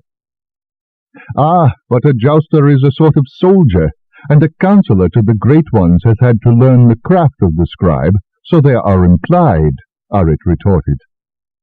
Orest shrugged.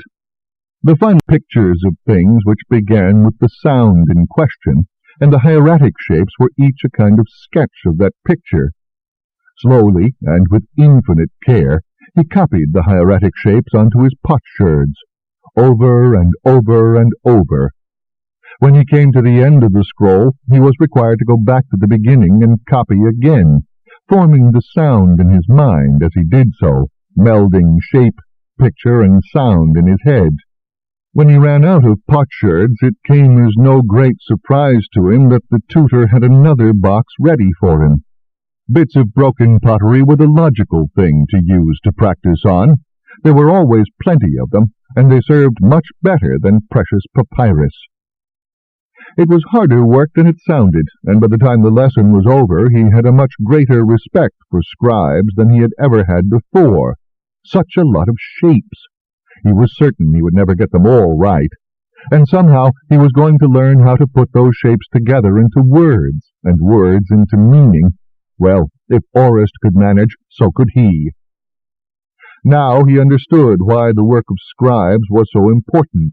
Words, written words, must be magic, it took so much effort to set them down correctly.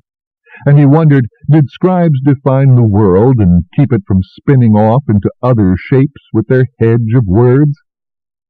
He was absolutely so mind-weary by the time the tutor declared that they were finished that he felt as if he had just done a week's worth of work in a mere morning. But there were, it seemed, to be a new set of lessons to replace the mathematical lessons that Orest had so despised. As Orest carefully rolled up his scroll, and Kiron capped his pot of ink, the tutor addressed them both. "This will be something new for both of you, I think. You, Kiron, should have no difficulties, even injured as you are, but it is the opinion of the Lord of the Jousters that you, Orist, are in need of conditioning before you undertake to tame a dragon. Therefore you are both to follow me now, and I am to deliver you to the Gymnasi." Now Kiron had not the faintest idea what the tutor was talking about. This was an Altan word that he had never heard before. But Orist looked considerably happier at that moment, so Kiron assumed that whatever it meant, it was not going to involve more scrolls and pens. The tutor marched them out of the room, through several of the house's public rooms, and straight out the door. This was the first time that Kiron had been outside of Lord Yatiren's house, for the ash pit where he took Avatre was well inside the garden walls. This was certainly the first time he had seen Alta City, except for fleeting glances as he guided Avatre in that tricky bit of a hop, and he had to stop dead in his tracks and just look for a moment. Lord Yatiren's home was evidently in one of the outer rings of the city, and stood, like its neighbors, on the top of a ridge. The ground sloped away toward the canal from this point. From here, Kiron got a good look at the area surrounding this. Well, it was a minor palace, apparently. It stood among other fine homes. To the left was another palace like it, and to the right was a temple surrounded by a walled garden. He suspected that this was the temple to which Aketen was attached as a nestling. These structures all stood along one side of a spacious avenue wide enough for several chariots to pass side by side. Beyond the avenue was one of the 7 canals that ringed the city, and on the other side of the canal were more buildings, which seemed to be a bit smaller and crowded more closely together than those on this side of the canal.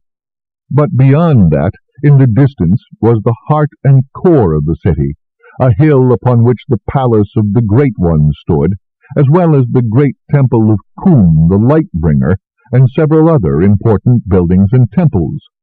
Built of alabaster and limestone, they shone in the sunlight as if they were gilded.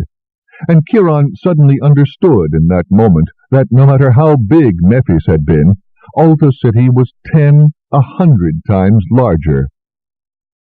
"Come along," the tutor said, a little impatiently, but not without a look of understanding. Kiron followed down the stairs of the villa to the avenue, feeling dwarfed and altogether insignificant in the throng of humanity swirling around him. The thick walls of the villa had kept out the noises of the traffic and the hum of hundreds and thousands of voices, but now it all surrounded him, and for just a moment he found it a little hard to breathe.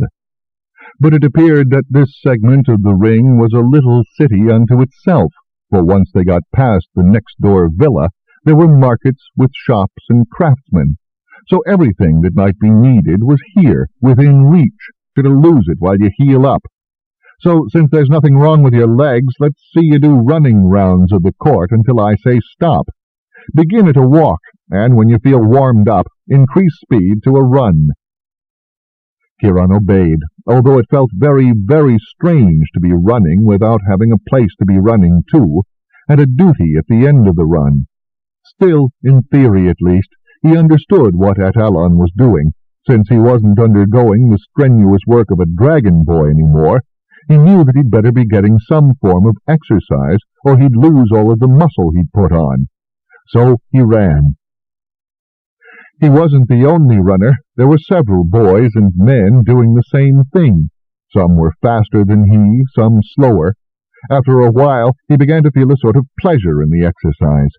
The soft turf kept his ribs from jarring too much, and though he couldn't run as freely or as fast as he used to because of the pain, it was still good to stretch the muscles of his legs. He could even feel them loosening as he ran. Finally, the instructor beckoned to him to come into the center area where he was waiting, and then he did some strange arm movements with bags of sand in his hands. He supposed that they must be strengthening exercises, though for someone used to flinging big chunks of meat about and wheeling heavy barrows, they seemed a bit feeble. After those, he did some bending and stretching, though not too much of those, because it put pressure on his rib cage. Then, carefully, some different things with bags of sand in his hands, only this time, when it began to hurt, he was to stop. Orist was doing pretty much the same sort of things, only not as long and not as hard, and he was getting tired much faster than Kiron was. It gave Kiron a feeling of wry satisfaction. At least here he was better than Orist at something, or he would be until Orist toughened up. Finally they were sent to the baths, where they were bathed by yet more servants, massaged with oil with a crisp scent to it, and in Kiron's case, rebandaged. Their tunics were taken away and brought back freshly cleaned. Then they were sent home, and it was time for the noon meal and a much-needed rest, for Altans, like Tians, took a rest or even a nap after the noon meal at the heat of the day. And today Kiron was very happy to have that privilege that he never enjoyed as a dragon boy, except during the rainy season. They took their noon meal with the rest of the household, Lord Yatirin and those of his older sons who were still living at home. Orist came in for a great deal of teasing, but some serious congratulation that he had been, tentatively at least, accepted as this new sort of jouster in training. Kiron kept very quiet, and simply observed, though he caught Lord Yatirin watching him with approval now and again. Evidently, Orist's father felt that he, Kiron, was a good influence. Aketen was also much in evidence, reporting with triumph that the Lord of the Jousters had promised to lend copies of every scroll of jousting training and dragon lore that the Jousters possessed. Kiron sighed. This was a little like hearing that the cooks were preparing a feast of every favorite food one had, at a time when toothache kept one from eating any of it. He resolved to put more effort into learning to read. Finally, with stomach full and the strong palm wine the Lord favored at his table making Kiron a bit drowsy, he returned to the courtyard where Avatre was to discover that someone had cleverly set up a box of sand where she could deposit her leavings. And before he could clean it out, a servant appeared.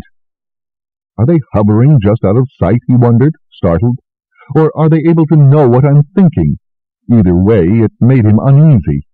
Orist might take such things for granted, but he wasn't used to having people appear out of nowhere to take a task out of his hands before he started it. It is by the direction of the order of Magi, my lord, that the dragon's droppings be taken to them, as the jousting dragons are, said the servant, with great politeness, relieving him of the shovel he had picked up. That is my assignment, and your dragon seems not to mind. Oh, she's safe enough, Kiron said blankly. But I thought that, well, she looks dangerous, and your jousting dragons are dangerous, so I thought— That we would be afraid? The servant replied, and smiled. No, my lord. The lady Aketen told us that we need not fear the little dragon. This is all the assurance we need. Well, it was in any case a safer one than allowing her to head in the one she wanted, which was to try the thermals and updrafts of Royal Hill. He had an idea that overflying the palace of the Great Ones might get him in a spot of trouble. How she read the air he could not guess, but she seemed to be able to see thermals somehow. She spiraled up the one she was in, then began a long glide down over the third canal, and caught another on the opposite sides. And just as Kiron had guessed, down below were the barracks of the army, the shops and cook shops and drink shops that catered to them, the homes of those who ran and served in those shops, and the whole support structure of armories and stables, forges and supply warehouses, healers and training grounds, and practice fields that an army needed. And here, too, were the temples of those gods that loved soldiers, and that soldiers loved, and the pens of animals waiting to be sacrificed. And, as he had expected, the Jousters' compound. It looked very like its Tian counterpart, with some differences. 3/4 of the pens had hot water wallows, not sand pits. And in those pens that had wallows, the dragons were a little smaller than those he was used to, their colors darker. They looked up as soon as they spotted him, of course, their heads weaving back and forth on their long necks. The familiar sounds of slightly irritated dragons drifted up to him from below. Well, he didn't want to make any trouble for anyone, especially not the dragon boys who might have to calm their charges if they got any more restless, so he angled Avatri away, curious though she was to look at these odd and unfamiliar relatives. The third ring did not have a hill. Whether this was by accident or chance, Kiron could not tell. It might merely have been that the third ring covered so much area that the ground that had been dug to make the fourth canal was barely enough to raise it all above flood level. Then again, since the third ring was devoted entirely to Alta's military, it could be that no one had felt the need to be physically higher than anyone else.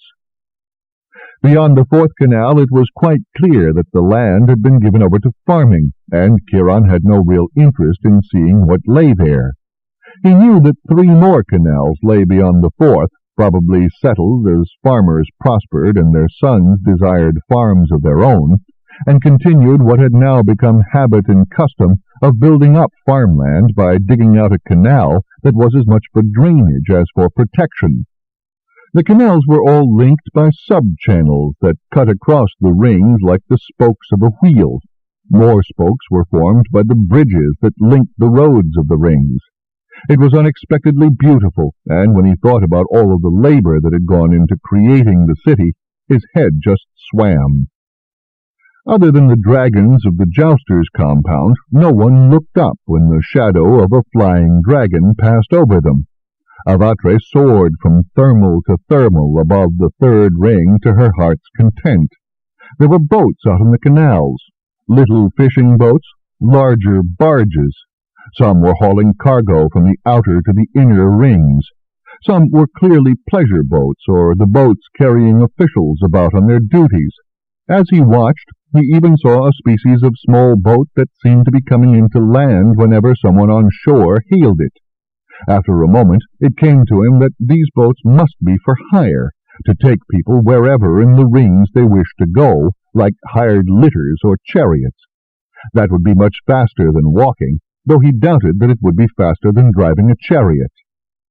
The sound of a gong below him startled him, and he looked straight down to discover that he was directly above one of the temples, where a ritual was just beginning, the gong being the signal for the worshippers to gather. And that reminded him that he had an appointment of his own to keep, more lessons. He sent Avatri angling back the way she had come, crossed the third canal, and soon spotted Lord Yatiren's manor, with Orist watching anxiously down in one of the minor courtyards. A servant was just arriving with a barrow-load of meat, and seeing that, Avatri was not at all loath to land. Nor, truth to tell, was Kiron. Flying required a great deal of the rider, as he shifted his weight and balance to help his dragon. Between that exertion and the exercises of the morning, he was sore. On the whole, he was going to welcome these lessons, if it meant he might sit at his leisure and merely listen. Orist hurried to help him take off Avatri's harness. All of her attention was on that barrow, and when Kiron wheeled it close enough to her that she could reach of a royal family or a merchant of dazzling wealth, this little quirk would have been impossible. Such a labor-intensive hairstyle required several body servants, and was a sign that the wearer was of higher status than even someone who could afford the finest of wigs. The wig always remained perfect. One's own hair needed unbraiding and rebraiding all the time. So both had the royal hairstyle, but there the resemblance ended. Toreth was strong, tall, supremely athletic, and able to make lightning judgments.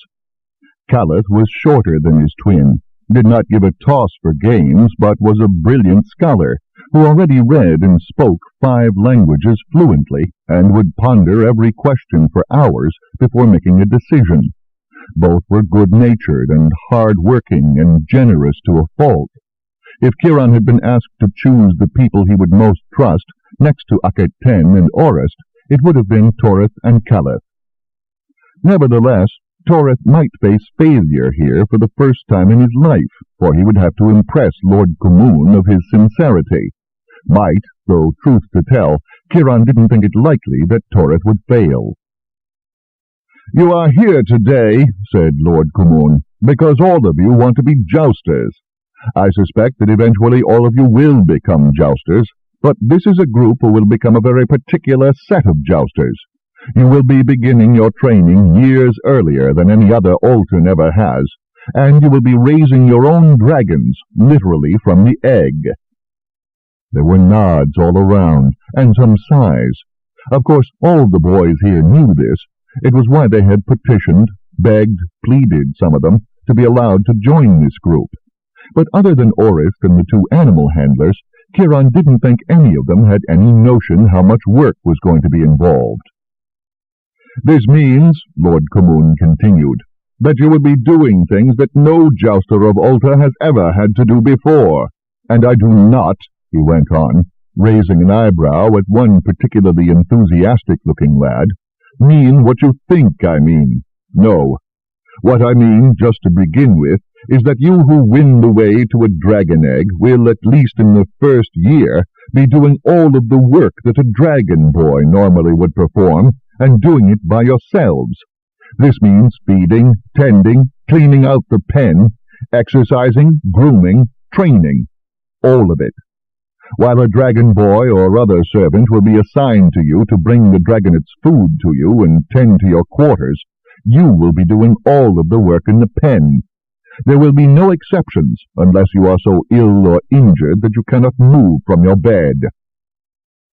From the look of shock on one or two faces, Kiron knew that this revelation had come as a complete and entirely unpleasant surprise. "I have it on the authority of the second of only 2 men ever to accomplish this feat that this sort of thing is an absolute requirement to achieve the goal we want, which is a tame and bonded dragon," Lord Kumun went on. "And from my own studies of animals, I am in complete agreement with him. So, if there are any of you for whom this requirement is too distasteful to contemplate, please feel free to take your leave of us." He paused and looked straight at those who had been looking the most shocked or unhappy. "You will not be considered a failure in any sense. We will need true volunteers for this, young men who will find it no burden, will even find some pleasure in taking care of their charges' every need. Dragons are immensely sensitive creatures, and they will know and react to unhappiness on the part of their riders, especially since this group will be handled completely without the use of Tala. So if you have misgivings, please take yourself from the group. There will continue to be wild dragons trapped, and we will continue to train and recruit jousters of the old sort for some time. And this will not be the first wing formed from tame dragons, so if you decide you want to try, say, next year, there will be another wing recruited. Just because you elect not to join this wing means only that you will have to wait until you are older before you can volunteer to train with the traditional jousters. And if you change your minds, there will be other chances with tame dragons in the future." There was a shuffling of feet, and then, almost as if they had read one another's minds and found reinforcement in numbers, a group of 5 separated from the main group. Lord Kumun gave them a perfectly friendly little nod, and heartened by this, he had to hide his grin when he saw Orist's face fall at that news, nor was Orist the only one to look disappointed. "There will be tutors coming here to avoid the waste of time it would take for you to come to them. Most of us will share tutors and lectures." "But not me. I get Master Aerie to myself. Lord Yatirin said so. He was getting a tutor all to himself to accelerate his reading ability. Lord Kumun had decided that until he knew how to read well, he would be getting the extra tutoring. Master Aerie was pleased with his progress. He could read simple things now. He had a new shrine to his father's spirit, and he could read the prayers for the dead inscribed on its side. Master Aerie was certain that with the full attention of a very good tutor and his own determination, he would pass for a boy as well educated as Orist within a year. "Your day will begin when you rise about dawn. This is when your dragon will rise. It will take your dragon some little time to come out of the torpor of sleep, and you will take this time to ready his morning meal." He continued describing what their days would be like. When he was done, 4 more boys decided that this project was not to their taste. That left them with 8, of which the prince, looking more eager than ever, was still one. Kiron was surprised a little, and yet, considering what he had heard about Torith, perhaps he shouldn't have been. He had never ever heard anyone say that either of the princes was afraid of a little hard work. "You're sure now?" Lord Kumun said earnestly, looking each and every one of them in the eyes. "You're absolutely sure that you can undertake this, and that in fact you want to?" Each of them nodded soberly, but with a glow of anticipation, even Orist. "All right." He looked over at Kiron. 4 eggs in a clutch, you say?" "That's what I was told, and that was what I observed, my lord," he replied firmly. "Mature females always lay 4 eggs." "Then we'll stake out our 2 female desert dragons and hope for the best," the lord of the Jousters decided.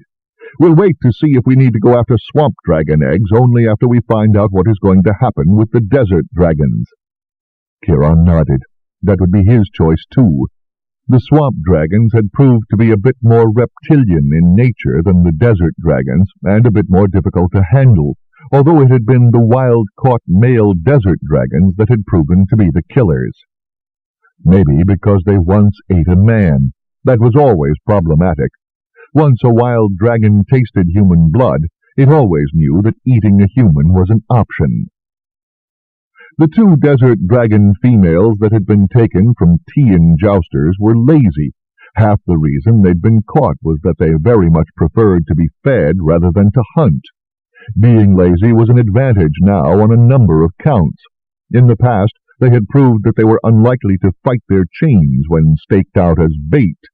This meant when they were taken off the heavier dose of Tala, so that they would come into season properly, it would still be possible to handle them. They would probably not try to fight off their would-be mates, and in fact might well be quite responsive. And when they finally began laying their eggs, they were less likely to be aggressive about defending the newly laid eggs than a more active dragon. The last advantage was that Kiron knew exactly what to expect and how to incubate a desert dragon egg. Swamp dragons, that was going to be a matter of experimentation as far as he was concerned. If they could get 8 fertile desert dragon eggs, 8 boys, 8 eggs. 9 was a good size for a wing. They could learn and drill together, learn to fight as a group.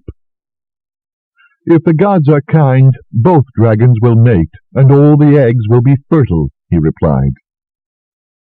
"I will be making sacrifices today, and every day until hatching," Lord Kumun said firmly, and cast a now steely eye over his new volunteers. "And so should you all." And so they did, but not before Kiron put them through their first day with utter disregard for their comforts. They drew lots for which boy was assigned to which dragon. That way no one could claim that Kiron had shown any favoritism in his assignments. As it happened, Orist and Torith got the 2 easiest to handle, saving only the 2 captured females, which had already gone to the edge of the desert to await their suitors. One was a huge swamp dragon that Kiron suspected was actually a crossbreed. Teros, he and his brother perforce spent a lot of time in learning governance, and though this was not what Kiron would have expected, mastering the tasks of dragon care came as easily to the prince as breathing. Perhaps it was his calmness, which seemed to have as much of a tranquilizing effect on his charge as the Tala did. After the first day, Torith had come to the pens with the royal hairstyle gone. He had opted for a cut like Akheten's, just at chin length. He said nothing about it, and nothing was ever said to him, but Kiron knew that he was serious after that day. The remaining 6 were a mixed bag indeed, but none of them was in any danger of failing this final test before they were given custody of a precious egg. 2 had turned out to be as competent as Kiron had expected. Kalenteth, the falconer, had the most fractious of the beasts, and as a result took longer than the others to accustom it to his hand. It even tried his immense store of patience a time or two, and he was the only one to be injured. Not badly, But his dragon had learned the use of his tail to intimidate, and Kiron finally had to get the young falconer fitted with actual boots before the moon was over. Callan, as he liked to be called, was the smallest of the boys, thin and wiry, and seldom spoke. When he did, it was in a low, soft voice. Kiron only heard him shout the once, when he got the first lash of a tail across his shins. Pe-Atep, the cat-keeper, was Callan's match in patience, but was his exact opposite physically. He was taller and broader than the prince, with an equally broad, flat face, and a booming voice when he raised it in conversation. He had no trouble with his fractious charge, actually staring it down during their first confrontation, something he said also worked on lions. He and Callan were often found experimenting with minute changes in the dragon's diets to see if there was any corresponding change in their behavior.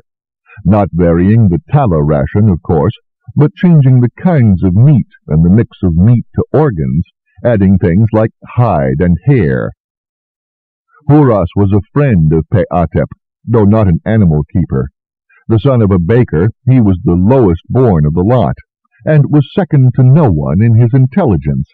He tore through the scrolls on dragons, jousting, and dragon keeping twice as fast as anyone else, and anything he read stayed in his memory forever. Otherwise, he was average-looking in appearance. He probably would have run to fat if he hadn't been working so hard. Then there was Gan. Ganek Atkelteronet would have been the highest-ranking member of their group if the prince had not been one of them. Gan was tall, lanky, and had a languid air about him that gave the impression that he didn't care a great deal for anything except perhaps food and gossip. Nothing could have been farther from the truth. He was the oldest, no longer a boy, but a young man, and his airs concealed a passion as fervent as Orest's. Kiron had the feeling that, like Orest, he had been looking for something for his entire life without knowing what it was, and now he had found it. Equally deceptive was Aset Ray, the peacock of the group, and a friend of Orest's. He was, to put it bluntly, the most beautiful human being that Kiron had ever seen, of either sex. No matter what the time of day or the task he was engaged in, he was always impeccably, flawlessly groomed and clothed. Whenever he ventured outside the compound, women flirted with him covertly or openly, and, like Aerie, there were even women who pursued him shamelessly. And he wore his peacock persona like the mask it was. Beneath the seeming vanity was a hard purpose, honed to razor sharpness. He had seen what Kiron had with Avatre on an early visit, and he was determined to have something like that bond for himself. But not at all costs. He would have it with honor or not at all, even if it meant ruining his finest kilts to achieve it. He had already made one great sacrifice. The day after Toreth cut his hair, so did Aset Ray. Last was shy Menet Ka, who never spoke above a whisper or unless he was first spoken to, who hung at the back of any group, and who seldom made eye contact. He was so successful at self-effacement that most people who knew him would have had a hard time describing him, and if there were 3 other people in a room, would forget he was there. He had never yet demonstrated why he was here, for it must have taken an extraordinary act of will for him to put himself forward. But part of it might have been that he had been one of Aset Ray's best friends from childhood, and the other was, without a doubt, that he too had seen the bond that Kiron shared with Avat in the middle, and it was Pe-Atep who would get the last of the eggs. Although everyone except Menet Ka moaned about the weight, no one really seemed unhappy, and Kiron was very proud of them all when Menet Ka offered to trade his place with any of the rest of them, and no one took him up on the offer. "You're as ready as any of us, and more ready than I am," said Orest stoutly, even though Kiron knew he was afire to have that egg in his possession. "So, let's go look at the pens, and get your colors up outside them," Kiron urged. Eager to put their imprint on what would be the centers of their worlds for the next several moons, they filed after him, going out into the torch-lit, open-topped corridors to a newly built section of pens. Here were 10 of the sand-pit pens. One would stay empty for now. All along the same corridor, 5 on either side. Avatre's was the first, and already had a block of 4 squares of red and black inside a lozenge outline painted on the wall outside it. A servant with brushes and paints waited for them at the entrance to Avatre's pen. They got pens in the order in which they would get their eggs. This meant that a hatching dragon would only have noise on one wall, keeping disturbances as minimal as possible. Kiron was not sure what Lord Kumun had done, but despite initial objections, the Magi had agreed to create spells that moved the heat from some of the hot springs that created water too hot and too sulphurous to use into the sands of the pens.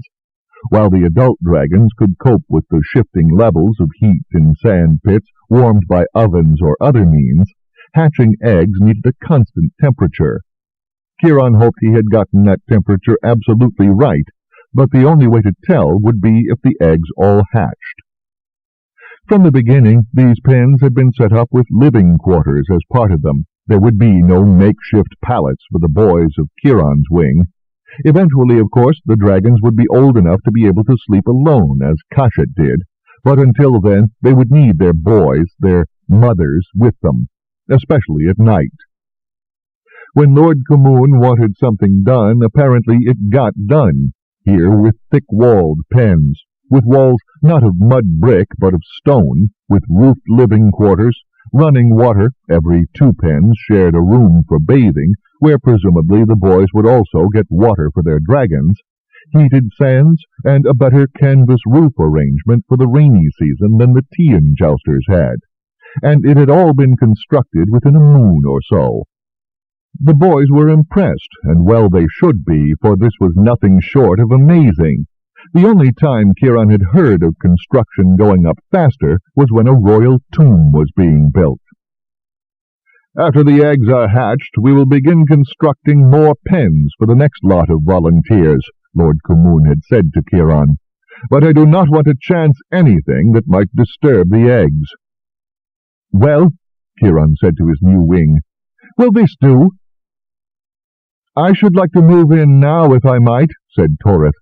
He looked around at the others, who nodded agreement. I don't have any objections, Kiron told them, though secretly he was pleased. The boys were all living at their homes now. He wanted them at the compound as soon as he could get them here. The sooner they settled into their new way of life, the better, but they could hardly have gone in with the existing dragon boys. For one thing, there wasn't really room, and for another, there was bound to be tension there before long. The dragon boys were freeborn, as in Tia, but they were mostly from extremely poor families, and there was not a single one of the new wing that wasn't at least from the caste of craftsmen. And as for Torith, well, while Kiron doubted that the prince himself would have any objections to being put in with boys from the lowest levels of society, anyone with so much as a single drop of noble blood in his veins would probably have a fit the moment word got out that a prince was being housed with the peasantry, and the screams of outrage would be heard on the top of the great tower of the royal palace. You could move in at any point, including tonight, Kiron told them all. Torith grinned. Then I am sending a runner for my things. Mother has an entire herd of female relatives visiting her, and the gabble and cackle is like to drive me mad. And I believe I shall do likewise, Gan drawled. It's going to take me a quarter moon to get these quarters comfortable anyway, and I might as well start now. That started the stampede, and before long, as Kiron joined Avatre in their quarters, he could hear the coming and going of numerous servants, bringing the boys' belongings from their homes. He even overheard Torith generously sending his servants after the belongings of Huras, Callan, and Peatep, who were rumors of those who were able to speak with the dead who went into the Temple of the Twins. And that was the end of priestly magicians. All the rest of the priests were entirely without magic, either devoted by reason of avocation or having more in common with the scribes than the magicians. As for the healers, they stood apart from all and served no one god, but served all of them collectively. Their enclaves, something like temples, but with less than a tenth of their space devoted to a sanctuary filled with images of every god and goddess in Alta, were distributed all across the city. And that was a shock all by itself. It was hardly to be thought of that one didn't run to the temple of Teoth when one needed a healer.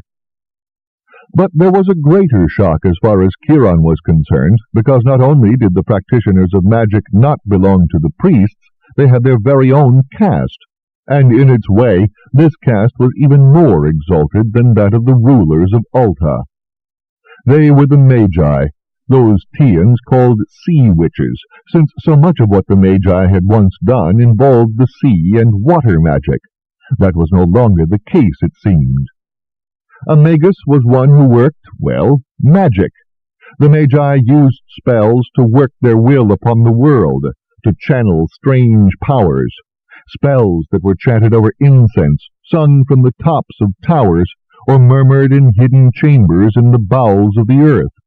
Spells that did things, like the spells that called up the fierce storms and flung them down the great Mother River to drive the dragons and jousters of Tia to earth and ravage the countrysides. There were rumors of other spells that they had not yet unleashed, spells to call up fire from the earth or down from the sky, spells that not only repelled the hungry dead, but compelled them to serve or to haunt those the magus indicated. The curse of a priest was potent, but in Alta the curse of a magus was doubly so and doubly feared, for the curse of a priest relied on whether or not his god was moved to implement the curse, but the curse of a magus depended only on his own power and his own will. It was the Magi, and not the priests, that the great ones of Alta listened to in council. Oh, there was a high priest sitting on the council as well, taken by lot from among the priests of all the temples once a season, but he was one, and the Magi were many. Unless he had a foretelling from one of the winged ones, he might as well keep his mouth sewed shut when the Magi spoke. And according to Akhet-ten, there had not been a winged one with a truly powerful ability to foretell the future in a very long time. This revelation rocked his world to the foundation. Side 3. To continue, turn the cassette over.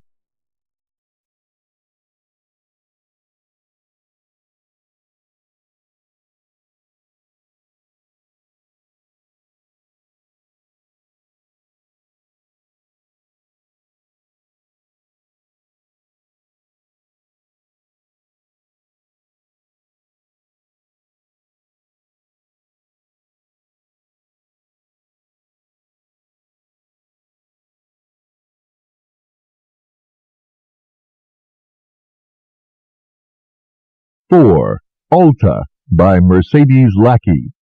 Continuing on page 122. It's up in the Tower of Wisdom, and no one is allowed up there except the really powerful Magi. Kiron sighed. All right, what does it do, then? He asked. Orist licked his lips. Mind you, I've never seen it myself. The Magi don't show it off all that often. By the gods, they don't have to. But Father has, and you know that stretch of slag glass right by the Ha'aris Bridge over the 4th Canal? Kiron nodded. It was a strange feature, following the line of the canal itself, a slab of black vitrified earth about as wide as a chariot, and as long as 3 dragons, nose to tail. He'd wondered if it was the remains of some terrible fire. The eye made that, Orist said, with lowered voice and a sidelong glance, as if he feared being overheard.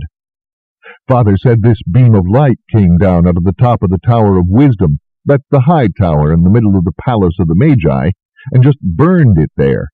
They say it can reach all the way to the other side of the 7th Canal and do the same thing there. There's supposed to be the burned footings of a ruined bridge they took down out there. I don't know. I haven't gone to look.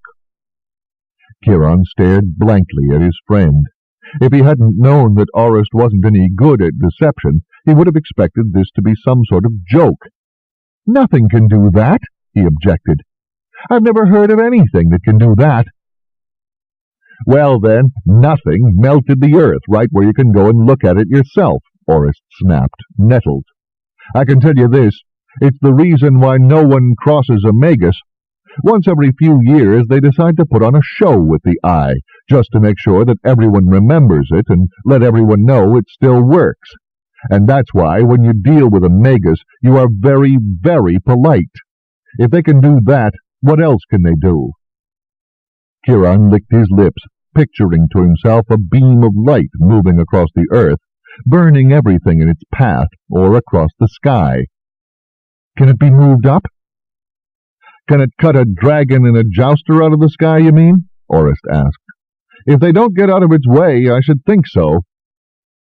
Kiron thought about the dragons, ranked in their wings, and a light beam sweeping across the sky. Well, no wonder no one in Alta City was afraid of invasion, and no wonder the Magi were in their way the silent rulers of this land. He had to wonder if anyone in Tia knew about this thing. Surely they did, with all the spies and agents they had, with the Altans demonstrating it very publicly every few years. Surely they knew a rain pounding down on the canvas awning. That struck him as very odd, and it roused his curiosity enough that he decided to get up and have a look around. Besides, he was awake now. Until the rain started, he wasn't going to be able to get back to sleep. There was such heavy tension in the air, waiting for the storm to break, that dozing was impossible. He pulled on a kilt and a tunic and tiptoed past Aerie, who was still sleeping. In fact, given how cool the air was, he doubted she'd be very happy about being awakened. Not that he blamed her in the least. If he hadn't been so curious, he would be back in his cot, under his warm woolen blanket, thank you. Once he got out from under the canvas and into the corridor, he still couldn't see anything, because the Altans sensibly had the same canvas roofs over the corridors that they strung over the dragon pens. He would have to get somewhere that was open to the sky, like the landing court. No one else was awake and moving, though, which made him think that the continuous thunder was considered perfectly normal by the Altans. That was a bit of a comfort, anyway. He padded his way along the stone of the corridor, barefoot, until he came to the entrance into the landing court, and as he approached it, he saw, in the sky above the walls, lightning, not striking the ground, but crawling across the base of the clouds, like veins of fire across charcoal-colored flesh. It wasn't like any lightning he'd ever seen before. This was reddish, and didn't seem at all inclined to strike the earth. Gingerly he eased himself out from under the scant protection offered by the canvas, and looked up to see that the reason why the thunder didn't stop was that there was never so much as a heartbeat of time when there wasn't any lightning crawling across some part of the sky. Well, that certainly explained the thunder. He moved out into the courtyard so he could see the whole sky, including the tops of the buildings on the central island. After a moment of watching it with the same fascination of a bird watching a snake, he noticed that it was all emanating from a central point. That point was just above the tip of the Tower of Wisdom. The clouds there were darker, much darker, completely black in fact, and they swirled around that center point in a slow, somehow ominous vortex. And even as he watched, a single lightning bolt, not just red-tinted but as red as blood, cracked upward from the tip of the tower into the center of that vortex. When it vanished, it seemed to Kiron that the clouds were spinning just a little faster. There was one thing he was not mistaken about. There was a heaviness to the air, a drowsiness, warring with his sense that something was going to break loose at any moment. He had thought he could not possibly get back to sleep, but now he felt as if all he wanted to do was to get back into his bed. This storm, it's just strange, he thought, and he wondered if there was anyone else but the Magi awake at the moment to watch this. Or was it just so commonplace for the Magi to control the storms of the rainy season that no one even thought about it? Or had the Magi done something to ensure that all of the citizens of Alta City stayed in their beds while they did their work? That heaviness in the air felt as if it was weighing him down, as if he could and should just lie down right here in the courtyard and go back to sleep. And that was not right. At that moment he knew that this was exactly what the Magi wanted. They did not want anyone to see what they were doing. He had been at the mercy of someone who did not want others to know his secrets. Kefti the Fat had many secrets, and he knew the signs. He shook himself awake, just as he felt his eyelids drooping. Oh no, he thought, clenching his jaw. If you don't want me to see this, then that's exactly what I want to watch. And so he did, watching with grim determination not to miss a single moment, as the thunder rolled and the lightning raced across the sky to the horizon, and as the clouds spun faster and faster until the moment when a final bolt, a black bolt, scarcely visible against the clouds, arced upward. A deafening avalanche of thunder threatened to flatten him where he stood. Then the heavens opened up, and the rain poured out of the sky, very nearly managing to flatten him, which the thunder had not. He scrambled back under cover of the canvas, and after standing there, dripping and cold, gazing out into the sheeting rain and listening to the now ordinary peals of thunder, he decided that whatever it was that he was not supposed to watch was over. The rains had begun. The steps stopped for a moment, then moved toward the chapel. Akhet Ten's hands trembled in his, and he was astonished. He would never have imagined her being afraid of anything or anyone. Yet clearly, whoever this was, she was petrified of him. And that was enough to put a chill down his spine that had nothing to do with the storm outside. He heard the steps stop again, just outside the entrance to the chapel. He did not turn around, and he clamped his hands down hard on Akhet Ten's to keep her from moving. In the dim light here, with both of them kneeling, there was no way for anyone to tell how young they both were, much less what they looked like. Nevertheless, he felt, rather than saw, the fierce glaring of someone's eyes, and the back of his neck prickled. There was no sound but the rain outside and on the roof, and the thunder cutting across the sound of the downpour. He was deeply grateful for both sets of noises. Otherwise, their unseen watcher would have been able to hear Akhet Ten's frightened breathing.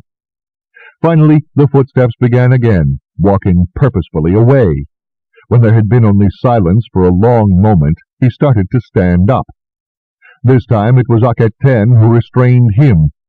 "Not yet," she whispered in a shaky voice. "Not until they're gone." So he waited, while his knees began to ache from kneeling on the stone. Then, at long last, he heard more footsteps. Quite a lot of them, in fact. They shuffled across the forecourt, then out the door into the rain. What struck him as uncomfortable and even frightening, even as he listened to the newcomers, was the lack of voices. In a group that big, someone was always talking. Even if they had been prisoners, someone would have been saying something, complaining, whispering, whimpering. Not a word, not a noise. Only the sound of feet going out into the rain, and once again the hair on the back of his neck crawled. Silence descended on the temple, and Akhet Ten slowly stopped shaking. Finally she stood up, and so did he, grateful to at last be off his knees. "What?" he began. "That was the Chief Magus and 6 of his underlings," she said, fear warring with anger in her voice as she pushed back the cowl of the rain cape. "They came here to collect winged ones to assist them in sending out the storms against Tia.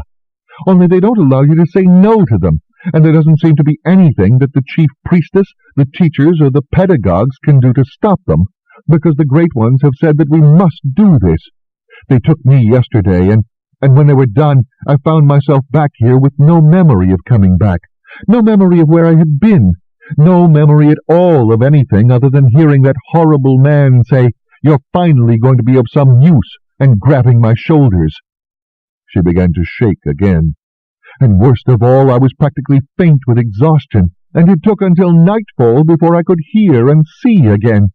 For a little while it was as if I was as blind and deaf as Orist." From the way she had said "hear" and "see," the inflection of her voice, Kiron was pretty certain she wasn't talking about ordinary hearing and vision. He felt his mouth firming into a grim line. "Did they just take fledglings?" he asked. "Or do you know?" She shook her head. All the ones they collected before they got to me were fledglings, but I don't know after that. I don't have any memory of it." He felt a coldness in his stomach, but there was as much anger in it as fear. "I think we need to find out. But before we do anything else, I am going to escort you to your father's house." He placed a finger over her lips before she could object. "I know you don't live there anymore now that you're a fledgling, but I think you should stay there for a while, at least until the Magi are done doing whatever it is they're doing with the storms. I don't think even they would dare take a girl out of her father's house, but—" He shook his head. "Let's find your father, and see if we can come up with a plan." She nodded, and he wrapped the rain cape around both of them, and they went out into the downpour. They found Lord Yatirin just breaking his fast, with a scroll spread out before him and a steaming loaf beside him. "Young Kiron," he exclaimed, getting to his feet, "it is good to see you.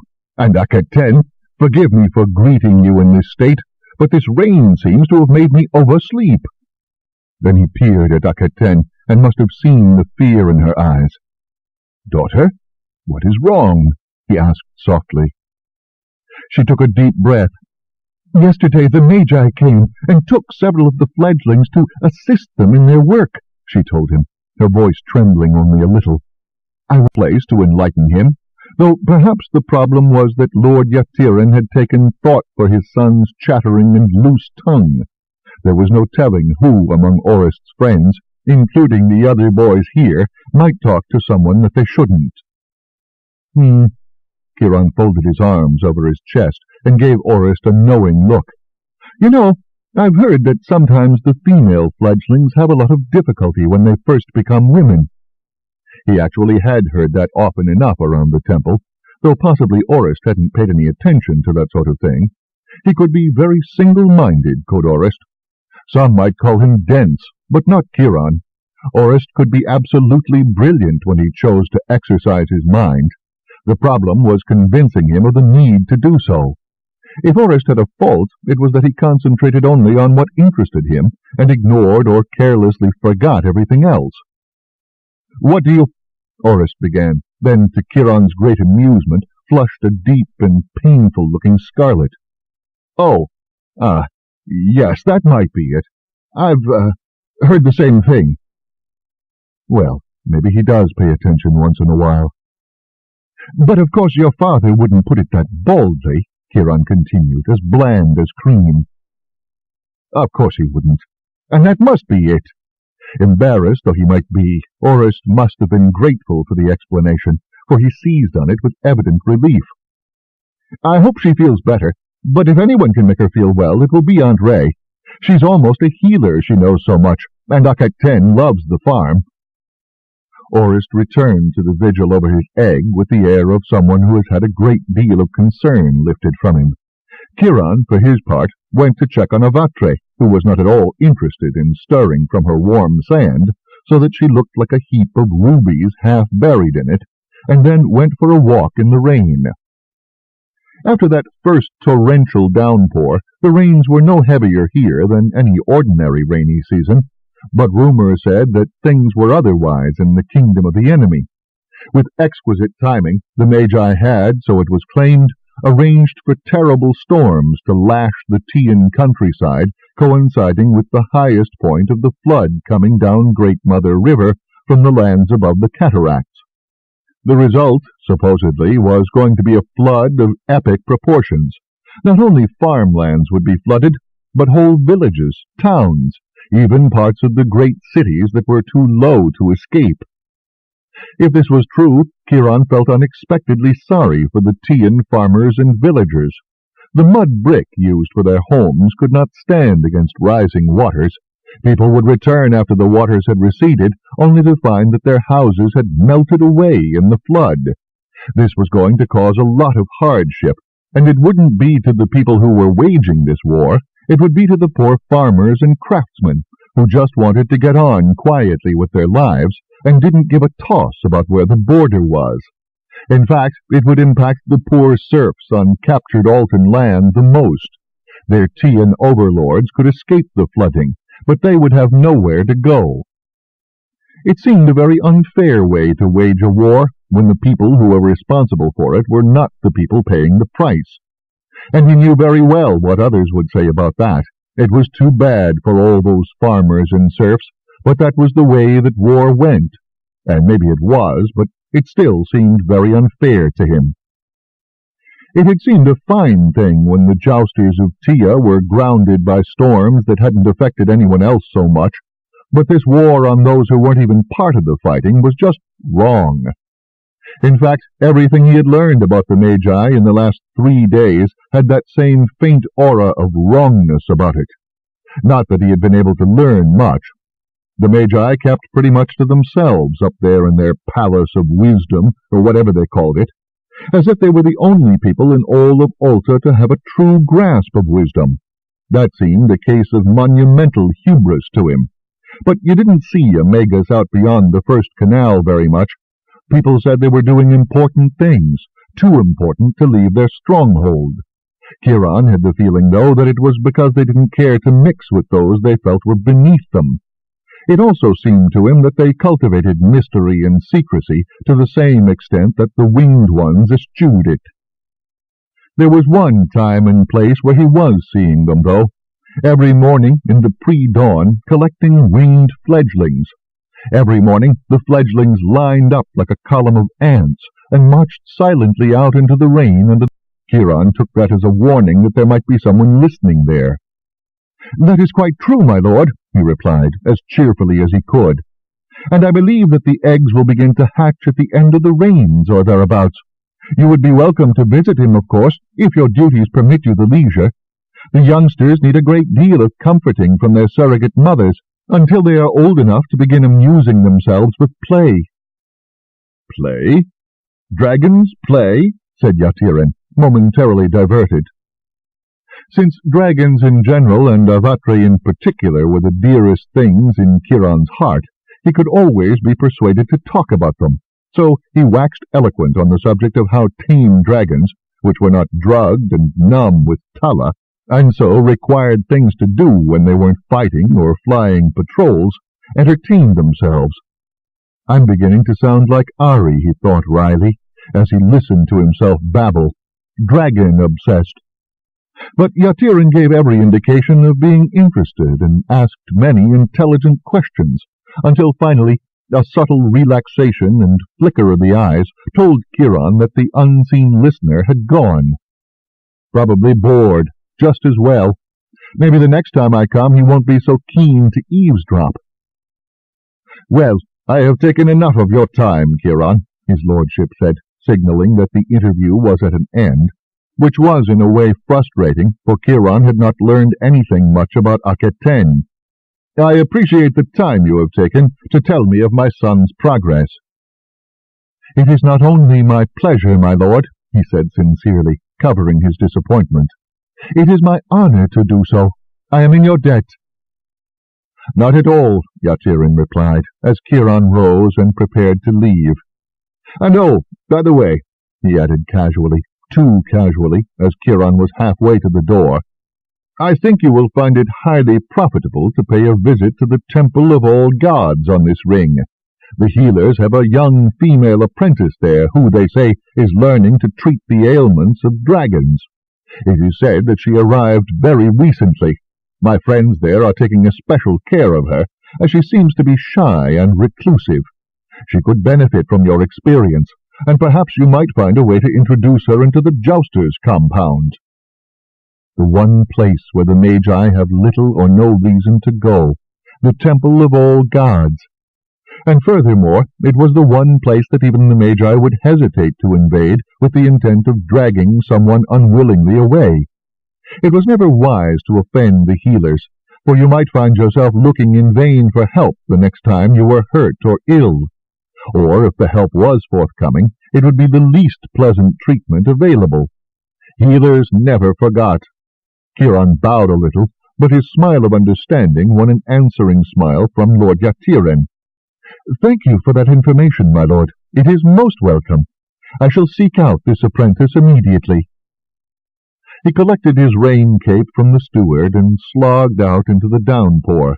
The temple was about a quarter of the ring away, and he was going to have plenty of time to think about his conversation with Lord Yatiran on the way there. Kiron presented himself to the servant at the temple door, blessing the fact that the door had a generous overhang that shielded him from the rain. Unlike nearly every other temple in Alta, this one had a doorkeeper rather than being open to anyone who cared to walk into the antechamber. It was the difference between being a place where worshippers needed to be persuaded inside and coaxed to part with their offerings, and being a place where those who came to the door truly needed what was on the other side of the portal, and would fling offerings at whoever would accept them.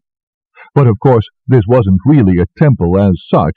It was a place where the sick and injured were brought, and because of that it needed a doorkeeper to ensure that the sick and injured were taken care of by exactly the right people as soon as they crossed the threshold. Actually, the place had more than one doorkeeper, as Kiron was quick to notice. There was the one that greeted him, a servant or perhaps a slave, whose job must have been to intercept the hale and hearty casual visitor, and several more people waiting just inside, sitting on a long bench pushed up against a wall painted with scenes of men and women gathering herbs.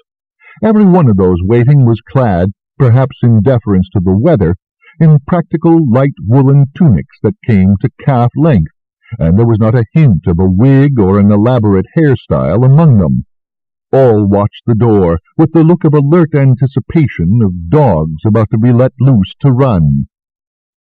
The antechamber was relatively small enough for a single brazier to keep it reasonably warm. He took stock of those waiting as he explained what had brought him here to the doorkeeper. All were young, though a little older than he. Healers, newly made, waiting for patients to be carried in, for urgent summons for those too ill or hurt to move.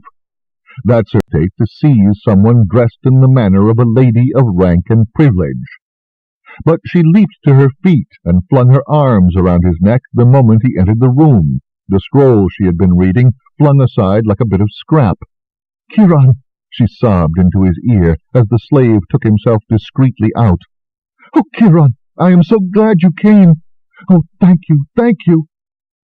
His first impulse was to pry her arms from around his throat, but his second was to put his own around her and let her cry. He followed through on the second impulse. I don't know what's been happening, he thought, as surprise turned to a smoldering anger. But Akhet-Ten doesn't frighten easily, and she's scared. He knew who it was that was responsible, of course. The Magi. Her father had said something about pressure. Akhet-Ten's fear told him just how much pressure there must have been. It was a very good thing that her dress was a dark blue, because the kohl lining her eyes was soon running down her cheeks in streaks, and would have ruined a white gown. He just let her cry. She had obviously been having a bad couple of days, and after a while he began to enjoy holding her, in spite of her obvious distress. It made him feel unexpectedly strong and protective and capable. It made him feel expectedly very angry at whoever had frightened her so, and there were some rather new and entirely pleasant sensations stirring that he couldn't quite put a name to. Finally, it was she who reluctantly disengaged herself from his arms and scrubbed at her eyes with the back of her hand, making the damage to her makeup much worse. She looked down at the mess on her hand and winced. "Marit-Kai is going to kill me," she said forlornly. "After all that work." "Marit-Kai is just going to have to do it over," he replied, and steered her over to the chair she had been sitting on when he came in.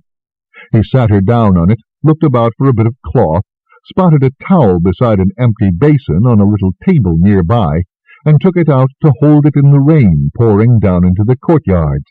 When it was soaked, he brought it in, and, with the expertise of someone who had been caring for the soft and tender skin of a dragonet for a year, scrubbed all of the streaked and ruined makeup from her face, taking care to get all of the malachite and kohl from around her red-rimmed, swollen eyes. He went out again for more of the cold rain, rinsing the towel as best he could, and bathed her eyes again. She let him, holding still beneath his hands, her own clasped in her lap, her back rigid. "There," he said at last, looking at his handiwork. "I've at least left Maritkar with a clean surface to repaint. Now, why don't you tell me what has been happening to make you turn into Great Mother River in flood?" She giggled weakly at that, which he took as a good sign. "It isn't so much that anything happened," she said at last. "It's that Father had visitors, nasty and important visitors, asking after me, and afterward he was frightened. I've never seen Father frightened before. That was the first time they came, and it was right after you brought me home, as if they knew where I had gone." Kiron thought privately that the reason Akhet-Ten had never seen her father look frightened was probably only because Akhet-Ten hadn't actually been looking, or else because Lord Yatiran had never brought himself to the attention of ruthless men before. He seemed to live a quiet life there in his villa, as remote from the world as it was possible for a landed lord to be. Well, the world had come intruding. It was probably as much of a shock to him as it had been to his daughter. But he said none of this to Akhet-Ten. "What kind of visitors?" he asked. "What did they say? And what did Lord Yatiran do?" He wondered if the Magi had sent someone else to do their dirty work, or if it had been some high-ranking noble acting on their behalf. "The Magi came themselves," she replied, and shuddered. "The same ones that came for me that day you rescued me. That was when Father was frightened. I don't know what he said, but it was probably what I told him to tell them, that I was ill. The next day they came again. They wanted to know if I was there, and when Father told them I was still ill, they wanted to know how ill, and when I would be well, and what exactly was wrong with me." She flushed. "I have the far-seeing gaze, and, I'm afraid I used it when I knew they were in the house the second time. I wanted to know what they wanted." He shrugged. "That's only wise," he told her. "Lord Yatiran probably meant well, trying to protect you from knowing what they said to him, that she was not only the strongest animal speaker there was, but was likely to be the most accurate, far-seeing eye of her generation, and that what she needed more than anything was practice." "I can practice here as well as anywhere else," she said after a while. "Maybe better. I can always help those who heal animals by finding out what the animals are feeling." He had encouraged her to follow that path. The more she had to occupy her mind, the less lonely she would be. Akhet-Ten didn't have the same knack for making friends that Orist did, but she was always willing and eager to help, and he didn't think it would be very long before the healers were protecting her for her own self, and not as a favor to her father. But there were a great many uncomfortable thoughts that occurred to him as he trudged through the rain, going back across the bridge to the Jousters' compound on the third ring. If, as he thought, the Magi were burning out the fledglings' gifts with their ruthless exploitation of their powers, that explained in part why they were so interested in getting Akhet-Ten back into their hands. First, she probably represented a great deal of raw strength for their spells. Second, and this might be the most important of the two reasons, they had every reason to want to burn her out. He had perforce been learning more about the political structure of Alta lately.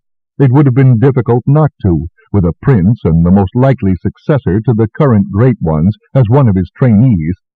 Things just came out in conversation, and the one thing that had struck him more than anything else was that the Magi had become very, very powerful in this land.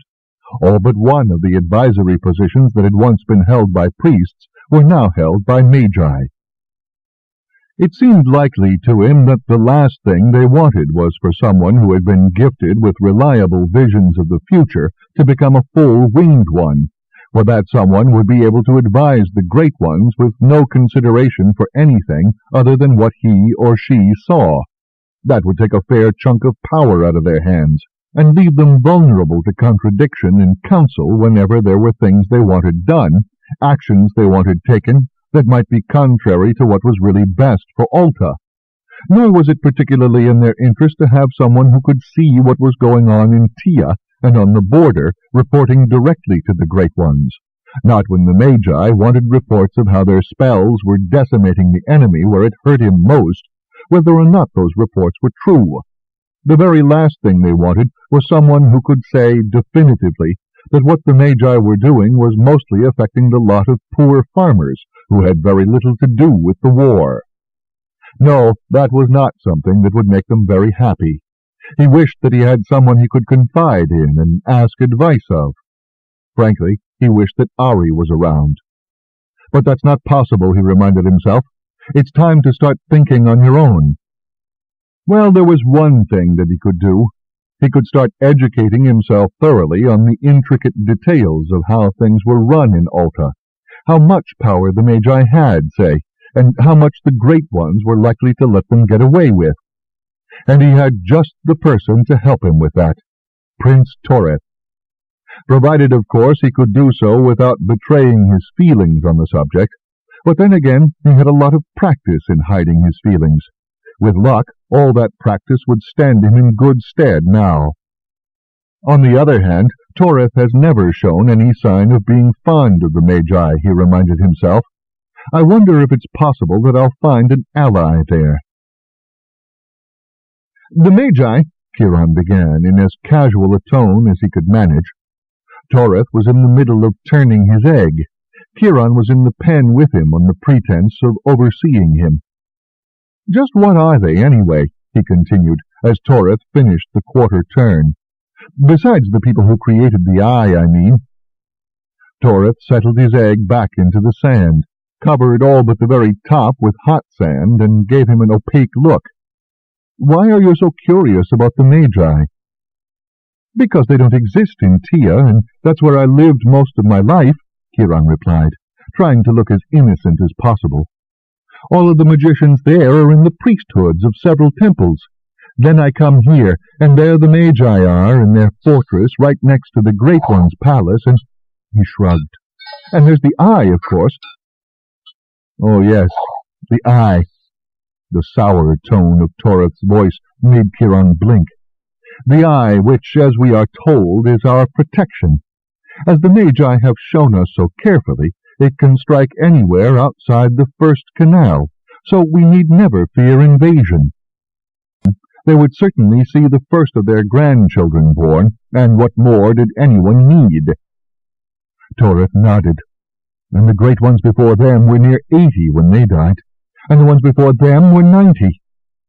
But Kiron's brow wrinkled as he tried to recall dim memories of adults talking about other adults, marking the generation, saying, and old man so-and-so must have been— The oldest man I ever heard of was no more than 60, and— The prince leaned forward intently.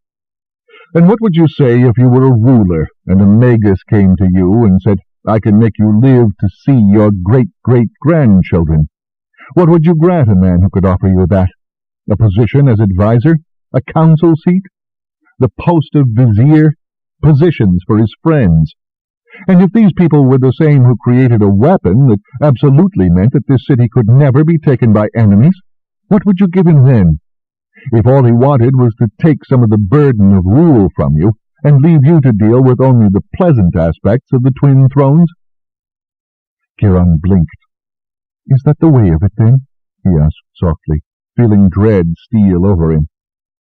Toreth pinched the bridge of his nose as if his head pained him. I have no proof, he admitted. I have not even a rumor. But at some point 300 years ago, the Magi began to live to see 80, 90, or even 100 floods. And about a generation later, the Great Ones of Alta did the same. Caliph has searched the records, and from the time that the Great Ones began to see such long years, the Magi have had greater and greater say in things, until now. He shrugged. What does any man want, if you ask him and he answers without thought? Wealth, power, and a long life. The Great Ones have always had the first two. Now, for the last 3 reigns, they have the second. And all they had to give up, his voice turned mocking, was a little responsibility. Kiron tried to reckon up the years in his head. Toreth, does it seem to you that the war between Alta and Tia began about that time? Toreth's eyes narrowed. As a matter of fact, he said slowly, it does. There is a thought in your head. What is it? "The Magi can take heat from one place where it is not wanted and put it in the sands of our pens," he said, feeling his way to the heart of the thought. "But where does one get extra years of life? Except that in war—" Toreth rocked back on his heels, eyes wide. "I like that thought not at all," he said, and though it was a whisper, the shock in his tone made it as loud as a shout. "No more do I," Kiron replied grimly. "But it is one way to profit from a war."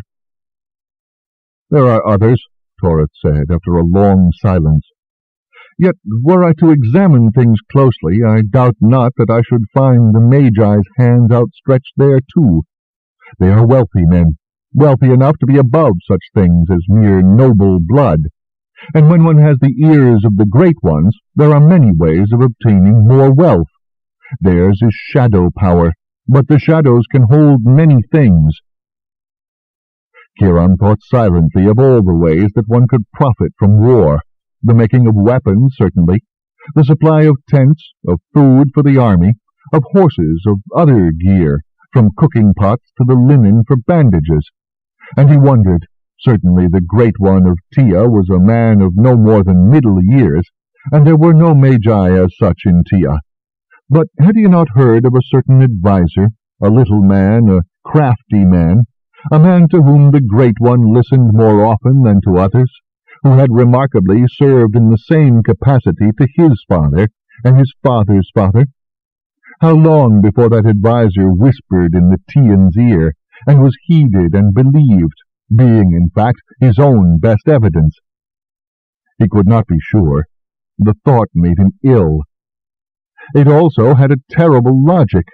How else to explain something as senseless as this war, unless someone profited by it? "I wonder who began it."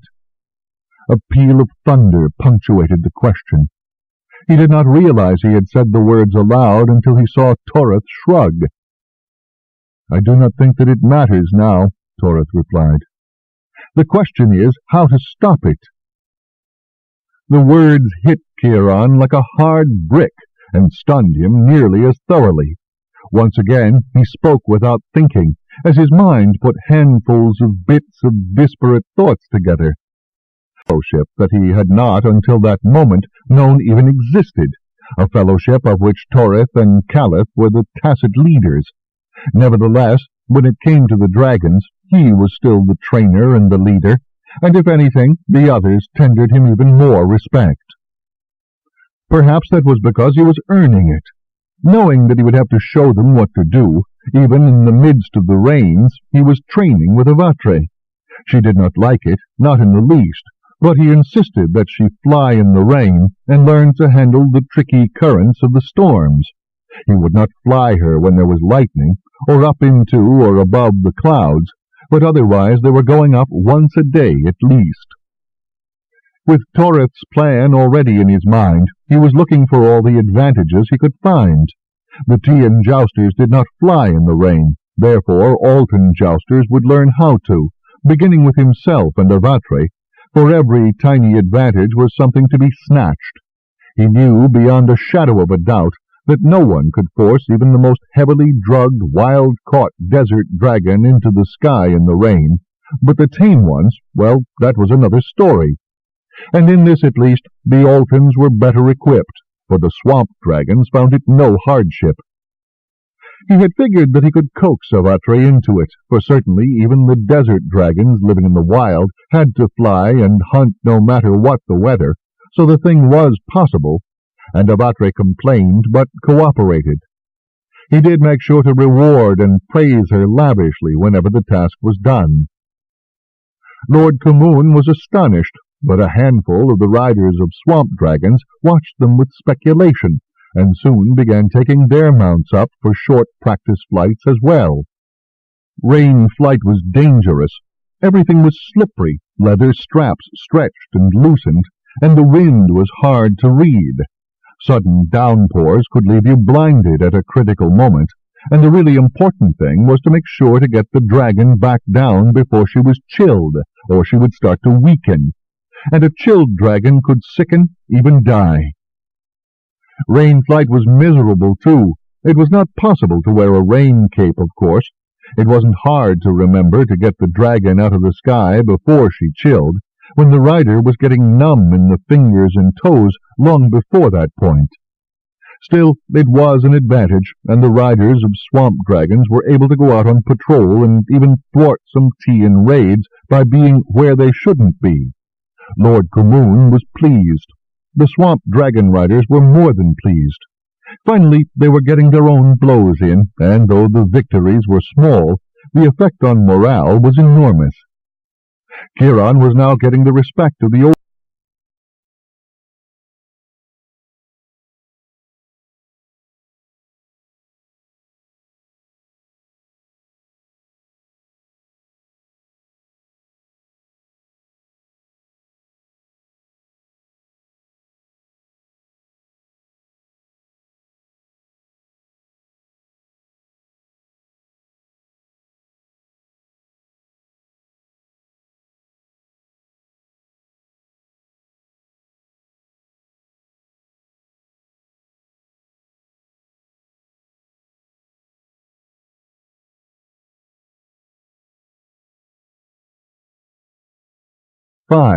Alta by Mercedes Lackey, continuing on page 164. That he would eventually, Kiron was sure. That languid manner covered a keen mind. That demands respect. You cannot demand the respect of the common man, Gan, said Callan, from where he sat in the pool of light cast by Gan's lamp, stitching a giant version of a falcon's hood for use with new-caught wild dragons. You can demand obedience and get it, and deference, surely, but you can't demand respect. You have to earn it. Actually, that's exactly how Torith earned my respect. He looked up with a lazy smile. At the age of 11, he and Caliph had already figured that out, and came to where the hawks were mewed, working side by side with me, learning how to care for, tame, and train young falcons exactly as I had, thus earning my respect. Clever lads. Say rather observant, Torith replied. Having a father who is a commander of hundreds with a low level of patience makes you observant rather quickly.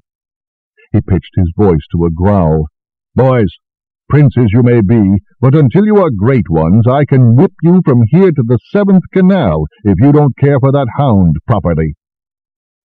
Oh, I recall another bellow altogether, said Gan, and put his voice into the same truculent tone. I will drown you in the 1st canal with my own hands if you do not return my seal ring. And just what were you doing with your father's seal ring? Asked Osset Ray, amused. Trying to forge letters, making us captains of 10s, of course, Torith replied.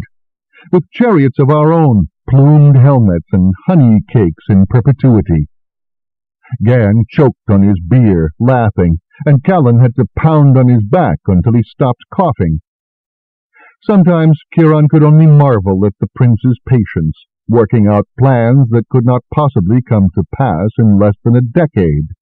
First, he would become a jouster, while his brother insinuated himself into an administrative position where he would have access to the kinds of documents that would, in Torith's words, map out the rot and tell us how far we have to burn. Then he would make sure that no matter what else happened, the jousters were built up until their numbers equaled or bettered those of the Tians, so that when he and Caliph rose to the thrones, they could call for that truce without sacrificing the safety of their people. Meanwhile, Caliph would be collecting information, finding who among the powerful and the noble could be counted upon to back Torith against the Magi, stored it in its niche, and only then did she rise to greet him. She did hurry toward him, though, her face alight with pleasure at seeing him, and she seized both his hands and squeezed them as soon as she was in reach. "Where's the disguise?" he asked. She was wearing more makeup than usual, but not as much as the last time. He thought she looked very pretty this way.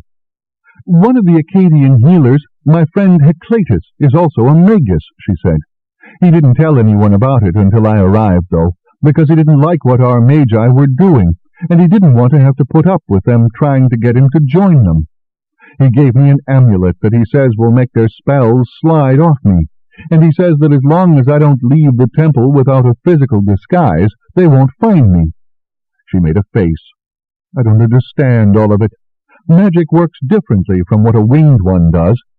Father gave the temple money to buy me a body slave and a fan-bearer, so when I go out I'm all wigged and painted and escorted.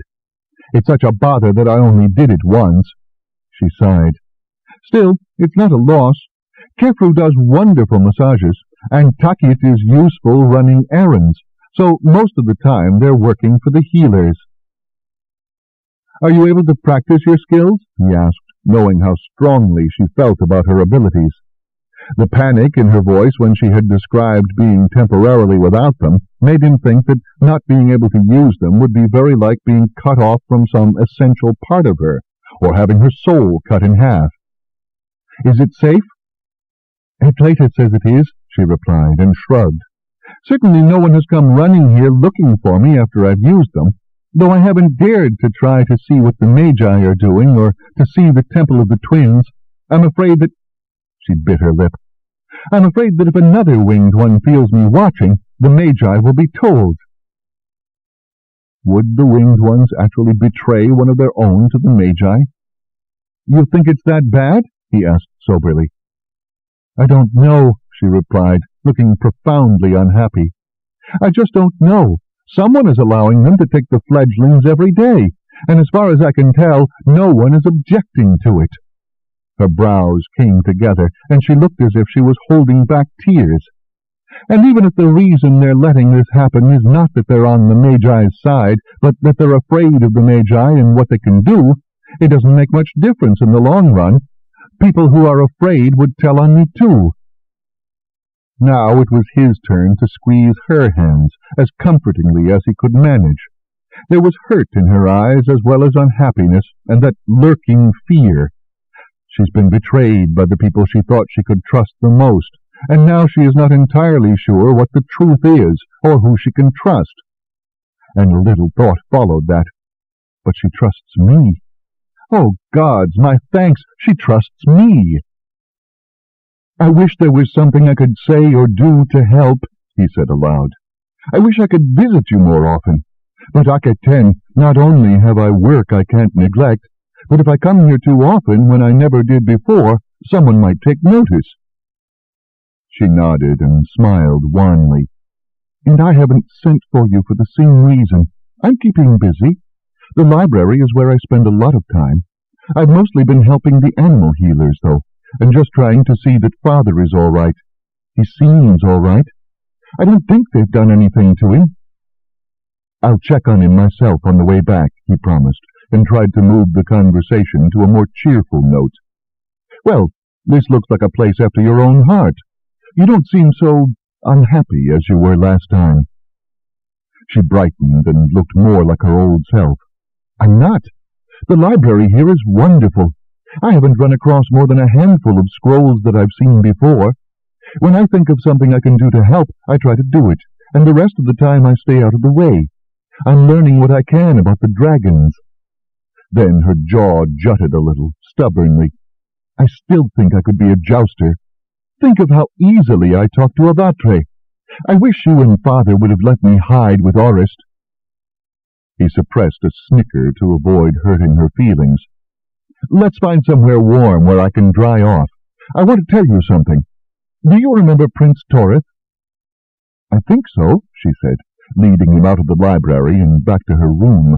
Someone had put up tightly woven reed screens up on the window, which darkened the room and cut off the view of the garden, but which also cut off the draught. Her brazier had made the place comfortably warm. In jars at the back of the library, and it turned out that each jar held the personal accounts of each chief healer here for, hundreds of years. And right in the middle of one of them was a long tirade against the Magi, because the Magi had managed to persuade the Great Ones to use some trivial border incident as an excuse for war. So there it was. Part of the speculation that he and Torith had made had been borne out. "Who was in the wrong?" he asked. She shrugged. There was no telling. It was in a border village, and by the time it was over, anybody who might have known was either dead or too frightened to talk. The Magi blew it up into a treacherous attack on one of our patrols, unprovoked, of course, and the irony is that they must have been looking for an excuse too, because their declaration of war was delivered to us about the same time as ours was to them. But it was quite clear from the tone of the scroll that the chief healer was certain that if the Magi hadn't been egging on the great ones, it could all have been smoothed over. He rubbed his ear thoughtfully. Are there other reasons? I think there are, she told him, but no one will tell me. They hint at it, and it has something to do with something that the Magi are doing either with or for the great ones, but they won't tell me. They act as if, well, partly I think it's that they aren't entirely sure that what they think is happening is what is really going on, and partly it's that if what they think is happening is the truth, it's so horrifying to them that they don't want to think about it. If I'm making any sense. Oh, you are, he said, and paused. Should I tell her? He stopped, tried to clear his mind of all his notions of what Audible was, and tried to look at her objectively. It didn't take more than a moment to come to a resolution. He wasn't going to help her by protecting her from things he thought she shouldn't know. She had been growing fast in the time he had known her, and that had been accelerated by her recent experiences. Torith and I have been talking about this, he said, slowly, and outlined the whole nauseating scenario. The war as an excuse to cut lives short, the stolen years from those who had died. Audible eyes got bigger and bigger as he went along, and her face grew paler and paler. When at last he finished, she was as white as a lily. That's worse than necromancy, she whispered. But it makes a horrible kind of sense. And if that is what the healers suspect, he persisted, it would explain a lot. She blinked, as though her eyes were stinging, and now he knew she was trying not to cry. This is really horrible, you know. I don't think you have any idea how horrible this would be to a winged one. Or a healer, he agreed. No, I don't. And really, he didn't. Perhaps because so much of his own life had been stolen from him that, well, stolen years, a stolen childhood, a life spent in bondage, they all seemed equally wretched. Men died in fighting all the time, whether it was in war or in a fight over a woman. That someone would plan for so many deaths was sickening, but so were poisoned wells, burned fields, and jars of scorpions tipped into granaries. I suppose you couldn't, she said, swallowing. Well, it's hard to describe, but to someone like me, it seems like the most horrible and vicious sort of rape. He nodded. That made sense. To her it would be much worse than theft. He could see that. There's even more to it than that. I think there's something else being stolen by the Magi. I think that they are getting the whatever it is they put into their magic to send the storms against Tia. I think they're stealing from the fledglings. I think that is why the fledglings come back drained and exhausted. I think that is why they wanted you so much, because whatever it is, you have a lot of it. Now she looked angry as well as sick. Atlantis, the Acadian, hinted as much, she admitted, though he wouldn't come out and say so. But why don't they just ask? That last came out of her in a kind of wail.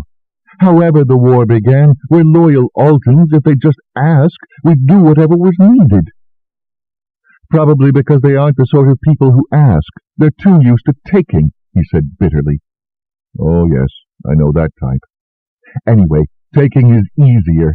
Asking requires that you admit that you need something. Taking means you're the strong one and you can have whatever it is that you want. But this was getting him angry, and that was counterproductive at this moment. He forced himself to calm down. Anyway, they have hands that could hold a rock. But when Aerie had spied on the nests of the wild ones, he had heard them working at the outside of the hatching eggs, so he had known that he would have to help Kashet when the time came. Aerie had in turn told the story any number of times to anyone who would listen, Foremost among the listeners had, of course, been his dragon boy, then called Vetch, now called by his proper name. The moment when the egg actually cracked all the way through was marked by a sudden change in the tone of the hammer strike. "Stop," Kiron said, holding up a hand, but Menet-Ka had already stopped and was watching the soft spot breathlessly. A moment, and then the egg rocked violently. A little triangle of shell popped up, and the end of a snout poked out. The lamplight was too dim to make out the color, but it was dark, so the dragonet was probably going to be dark too. "Is he all right? Is he breathing?" Menet-Ka asked, on fire with anxiety. "He's fine. He's got his air hole now. He'll take a rest for a little. Won't you, my lad?" Kiron crooned. In the lamplight, the tiny nostrils flared and relaxed, as the dragonet took in his first lungfuls of air. While the last of the night ebbed, and the sky gradually lightened to grey, Kiron directed Menet-Ka in the hatching of his egg. Once the others were awake, they gathered around to watch, each of them knowing that when the time came, it would be he who hovered over the rocking egg with a hammer, listening intently to discover where the dragonet within was chipping now, and adding carefully measured hammer blows to the outside. And at last, as Kiron had known it would, the egg rocked violently one last time, and broke into two uneven halves, and the new dragonet sprawled out of it and into the sand. Menet-Ka gave a cry of joy, and Kiron plucked the hammer out of his hand as he flung himself at his new charge. "Right," he told the others, who were crowding closer for a look. "Out, all of you. This baby needs one mother, not 9, and he—" He took a look back over his shoulder and corrected himself. "She won't know who it is if you're all shoving your faces at her. Don't worry," he added as he herded them out before him. "You'll get your chances soon enough. In fact, Gan, your egg isn't that much younger than Menet-Ka's, and I'd be surprised if yours didn't start to hatch by tomorrow morning." That at least sent Gan scrambling back to his pen, and the rest of them realized that in the excitement they had all forgotten about breakfast. The baby would be fine for a bit without food, and so would Menet-Ka, even though the latter didn't have a yolk sac to absorb. Kiron had his own leisurely breakfast, and went to check on Avatre, who was trying with all her might to find out what was going on in the next pen, without shoving aside the awning and getting her head wet. He remembered how she had looked when she first hatched, like a heap of wet rubies and topaz. He had known then that she was going to be beautiful, and she was certainly fulfilling his every expectation. She whined at Kiron as soon as she saw him. He grinned. "All right, my love, come along, I'll show you." He put a hand on her shoulder. It was so ingrained in her never to leave the pen without him that he didn't need to chain her, and led her to the pen next door. She didn't like going through the dripping water, but then again she wanted to see what was going next door so badly she put up with it. Cautiously she craned her head and neck around the door, and snorted with surprise at the sight of the baby. Menet-Ka was oblivious. He had the dragonet's head in his lap, and its wings spread out on either side of it atop the sand to dry, utterly absorbed in his new charge. "So," Kiron asked his own charge, "what do you think?" He had been right. This baby was going to be one of the dark ones, an indigo blue shading to purple on the extremities and in the wing webs. Avatre stretched her neck out a little farther, without going one step more into the pen, and snorted again, then turned her head to look at him. "Oh, no," he told her, smothering a laugh at the sight of her widened eyes. "That's Menet-Ka's baby, not mine." She snorted a third time, then, evidently content and having seen enough, she pulled her head back and nuzzled his hair, relaxing all over. He patted her shoulder, and was momentarily nonplussed to realize just how much higher it seemed than the last time he'd patted it. Great good gods, she's putting on another growth spurt. At this rate, she'll be big enough to fly combat within a few moons. He didn't recall the Tian wild-caught dragonets growing that fast, the last of Kiron's wing to be taken in and made privy to Torith's plans for the future. For by then the first growth spurt was over, With Avatre's history in mind, and comparing all the dragonets, Kiron had the notion that this was the point where the first failures generally occurred in the wild. If parents couldn't manage to bring enough to satisfy all of the dragonets during the point where they were the most vulnerable and needed one parent with them constantly, it would be the smallest and the youngest who failed to compete for food and died. That was perhaps why there had been so much whining and begging in the first moon. Although they were not sharing the same nest, they could hear each other, and every time one started begging, it would set the rest off. It was competition to live, competition for the next mouthful, because things might thin out at any moment, and the dragonet that got the most food now was that much closer to making it to fledging. Now, though, they all had put on enough weight that they had a small reserve, and the constant begging eased off, much to the relief of their riders and all those who had to come anywhere near the pens. All 9 human members of the wing gathered in Avatre's pen. Avatre regarded them with a sleepy, indulgent gaze, too old now to be disturbed by voices and lamplight if she chose to sleep. They had discovered that although the rains were over, it was still necessary to keep the awnings up over the pens after dark, for every night a great storm would sweep across the city, coming from the sea, speeding southward and growing in strength as it moved. These, Kiron had to presume, were the out-of-season storms that had so crippled the Tian Jousters. The Magi had predictably not troubled themselves to warn the Jousters of the little fact that the storms would be continuing after dark. It was just a good thing that everyone had felt the storms building and had rushed out to cover the pens before much rain came down. They were, however, relatively minor, coming, as they did in the night, without the added energy that the heat of the day generated farther south. The Altan Jousters were hardly affected at all, except for needing to draw the awnings over the sand pits. Not so the Tians.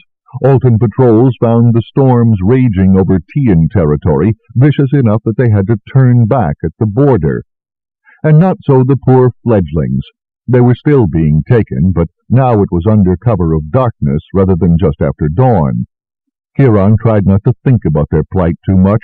There wasn't anything he could do for them, though Toreth had told him in confidence that Caliph was going to try to find out, if not what was being done to them, at least how they were faring. But he couldn't help thinking about them, even tonight when he was enjoying the company of the others, when the storms rolled overhead, moving for the south. "Kiron," said Gan, recapturing his attention, "when do you think the dragonets will fledge?" He shoved his concerns to the back of his mind. "I think, given how fast the babies are growing, that you'll be riding them when the Khamseen starts," Kiron told them all. "They seem to be growing faster than Avatre did. I think it's the amount of food they're putting away." "They're certainly doing that," Horace said ruefully. His little one was eating half again as much as the others, and growing proportionately faster. "Now, brother, you had better be glad of that," Peatep said jovially, slapping him on the back. "You are no lightweight. It is a good thing that your little lady is going to be the biggest of the lot." "I may well be a lightweight before this is over and she is fully grown," groaned Horace. "It seems all I do is run back and forth with her food." "Well," Nenet Ka said in his quiet voice, "according to Kiron, they'll be doing more sleeping and be less demanding now. Since they're bigger, they'll be able to hold more food and can go longer between meals, I suppose." He looked at Kiron, who nodded. "So we'll have some freer time to read and plan what's coming next?" "More to the point, I think we need to begin jousting training on the ground," Kiron told them. "That was why I asked you to come here tonight. If the dragonets are up to flying by the time of the Khamseen, then once they get their skills, we must be ready to train them. You, Horace, there is something in particular I want you and Tatalan to train in, or to be more precise, there is a particular task I want you to train for." The way he said that got all of their attention. "Oh?" said Horace. "You're thinking of your mentor, Jouster Aerie, and his Kashet, aren't you?" said Toreth shrewdly. "You know we're going to have to face him, and I have the feeling that you don't want him hurt." Kiron nodded. "Aerie is honorable, and he has a conscience, and I know for a fact he has never harmed anyone who is not fighting him," he replied. "And he is my friend. In fact, our casualty rate is going to drop, on the ground as well as in the sky." Toreth raised an eyebrow and exchanged a significant look with Kiron. Kiron thought he knew what Toreth was thinking. If the casualty rate drops, what happens to the Magi who are counting on a certain number of deaths to prolong their lives? Who will they allow to run short first? Themselves? Ha! If the Great Ones were depending on magic to keep them going, and the magic ran out, well, they could very well die. And that could mean that Toreth and Caliph would be on the twin thrones, and in a position to stop the war altogether a lot faster than they had thought. "That can only be good," was all he said, and Toreth nodded. The talk might have gone on long into the night if they had no one to think about but themselves, but of course they didn't. "I have a hungry dragonette to feed in the morning," Orist said, getting to his feet and stretching. "As if the rest of us didn't," retorted Gan. "You're right, though. Morning is going to come far too quickly." The rest of them said their good nights and went back to their pens, all but Toreth, who lingered for a moment. "Were you thinking about the Magi?" he asked, coming straight to the point. Kiron nodded. "But don't forget they aren't to be trusted," he warned. "They could find some other means of gathering years. They haven't resorted to outright cold-blooded murder yet." "That we know of," corrected Toreth. Kiron shivered involuntarily. "That we know of," he agreed. "Still, if they were desperate—" "Then we have to deal with them before they realize they are that desperate," Toreth replied grimly. "Just so you know." And with that he returned to his pen as well, leaving Kiron to put out his lamps and climb into his own cot. His mind played host to some very disturbing thoughts before sleep finally claimed him. "Father says they've taken the spy out of the household," Aunt announced happily, the next time he came to visit her. "And the priest in charge of all the far-sighted winged ones came to visit him right after." "Really?" he said. "I'll tell you what, let's take this into your garden, just to be on the safe side." With the coming of good weather, it was possible to actually enjoy that courtyard with its lattice pool that lay just outside her room. It was his considered opinion that she spent far too much time in the library, or otherwise indoors. She nodded and opened the door into the green space. It was a distinct improvement over being inside, especially on such a warm, pleasant day, with the scent of blooming lattice in the air.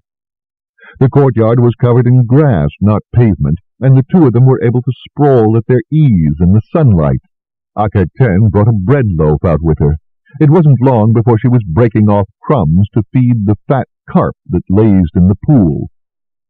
"Now, this important priest came to see your father. Is that good or bad news?" Kiron asked warily. "Good news," she assured him with a laugh. "He told Father that none of the winged ones had sensed anything from me, and they were sure that if I still had my powers, I would have made every effort to speak from afar with my teachers." She giggled. He sensed it was because she was a little giddy with relief, rather than that she actually thought it was funny. "So they don't know that you don't trust them any more." "Good," he replied. She nodded and dusted the last of the crumbs from her hands. "He offered Father his condolences. Father said it made for an interesting conversation. It seemed as if, Father said, that he was disappointed and relieved all at the same time." "Maybe he was," Kiron said, thinking aloud. "If he's really unhappy about the way that the Magi are using the fledglings, he could be relieved that they aren't going to be able to use you anymore. But on the other hand, since everyone thought you were going to be so strong in your powers, and now they think that you aren't, he's disappointed." "Well, he can just go on being disappointed," she replied tartfully and resentfully. Not that he blamed her. He'd have been resentful and holding a grudge if he had been in her place. And if he's upset about the way the fledglings are being used, why doesn't he stop them? Anyway, Father thinks it's safe for me to go back. Kiron sucked on his lower lip a moment. "It could be. But let's think about how. I wouldn't bet that the Magi are going to take the word of the winged ones as true. I don't think the Magi trust anyone. I think that as soon as you are back in your home, they'll send some— Yes, my lord, Akhetin whispered. I am sorry. All that I have left is the speech of beasts. I tried and tried, but after that morning when the Magi came to test us, they said, it was gone, all gone. She shook her head, and her shoulders shook. The Magus hopefully took that for silent sobs, but Kiron had a feeling that she was shaking with rage. I was so sick after. I hope, the Magus said, accusation in his voice, that you are not implying that the Magus who came to test you somehow stole your powers from you. Oh, no, she whimpered. No, I never intended that. No, it was something else.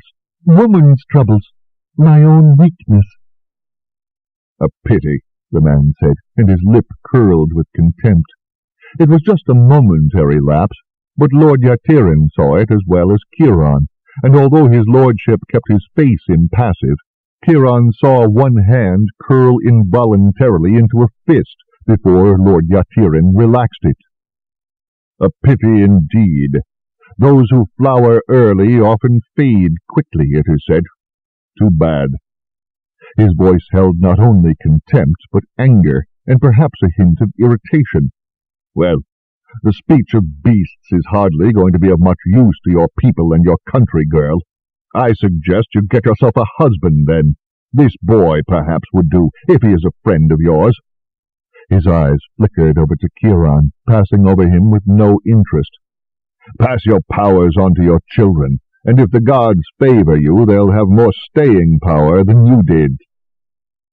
Kiron found his jaw dropping at such cold, calculated rudeness, and even Lord Yatirin gasped with anger. But the Magus was turning away. My thanks and my condolences, my lord, he called over his shoulder.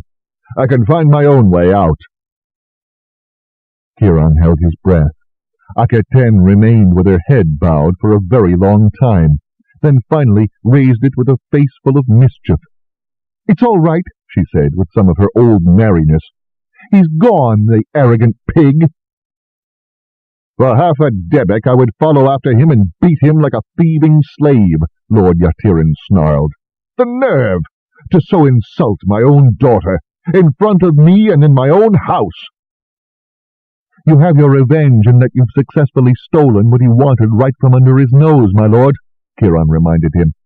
And in fact, he has given you and your daughter every excuse you need to send her to the Jousters' compound. No one will think twice that she seeks to use the last of her gifts there, and most will believe it is because she wishes also to have my company, and that you are not opposed to this. The moment the words were out of his mouth, he flushed, not that he would have taken them back. But Akhetin gave him a significant look, and her father a speculative one, and when Akhetin murmured, And who is to say that I do not? Her father's look of speculation turned to a sly smile. Kiron felt a wave of heat pass over his entire body, and the fact that he knew he was blushing only made him flush the more. That is a good plan, was all that Lord Yatirin said, however, for which he was very grateful. It takes her far from the temple of the twin gods, so that there is little chance our ruse will be detected as she hones her powers in secret. The Magi visit the Jousters' compound so seldom that it is unlikely she will ever be forced to endure the company of one again, and she will be with her brother and her friends. I will call upon Lord Kumun this very afternoon and arrange it. Her help will be very much appreciated, I promise you, my lord, Kiron said hastily. And with that in mind, perhaps I should return, tell the others, make preparations. He knew he was babbling, but he couldn't seem to stop his mouth from spouting nonsense. We'll be... Good morning, then, to you both. I'll take my leave. And with that he turned and fled, and was only grateful not to hear Akhetin's giggles joining her father's amused laughter. When he got back to the compound, he found it in an uproar, but since virtually everyone was smiling or even laughing, any alarm he had felt at the noise faded to nothing. and eventually he found out what the cause was. Menet-Ka's imperious little indigo-purple dragon, living up to her royal colors, was not inclined to wait patiently for anything she felt she was entitled to. And when Menet-Ka had not appeared the moment she bleated for her afternoon meal, she had elected pure and fresh. There was no longer room in Orist's world for close enough. As for Huras, that was a perfect match too. The huge Tathalan was so good-natured that the perfectionist was learning to slow down and relax a little. Huras was coming to understand that sometimes close enough was good enough. Wiry little Callan had brought all of his experience as a falconer to taking care of Seatmen, who repaid his impeccable care with an outpouring of single-hearted love, which you just did not get from a bird of prey. So even Callan, who Kiron had thought was probably the perfect candidate for taking care of a tame dragon without having to be taught anything, was learning something. And I am learning something from all of them, he thought, as he stood in the doorway of Avatre's pen and listened to the little sounds coming from all of the pens. Indeed I am. Now, as long as I can keep a little ahead of all of them, we'll be all right. 11. 3 days later, Audible made her first appearance in the Jousters' compound. She was accompanied by Lord Kumun, who told Kiron's wing that he wished to see how she would fare in communicating with the dragons for himself. The boys had been singularly uninterested in Orist's little sister, and had not been enthusiastic about leaving their precious charges to greet her. That all changed the moment they set eyes on her. "By the gods," Gan whispered to Kiron, as all of the boys of Kiron's wing gathered to greet her. "What happened to Orist's little sister?" "She grew up," Kiron replied shortly, a little dismayed at Gan's words, and surprised to feel a surge of jealousy. Audible looked, well, wonderful. She had somehow achieved a compromise between the hoyden she had been and that elegant, slightly overpainted lady he had first seen in the Temple of All Gods. She looked quite comfortable in her skin, and yet there was no doubt whatsoever that she had in very fact grown up. Even Torith was giving her an interested and intrigued look.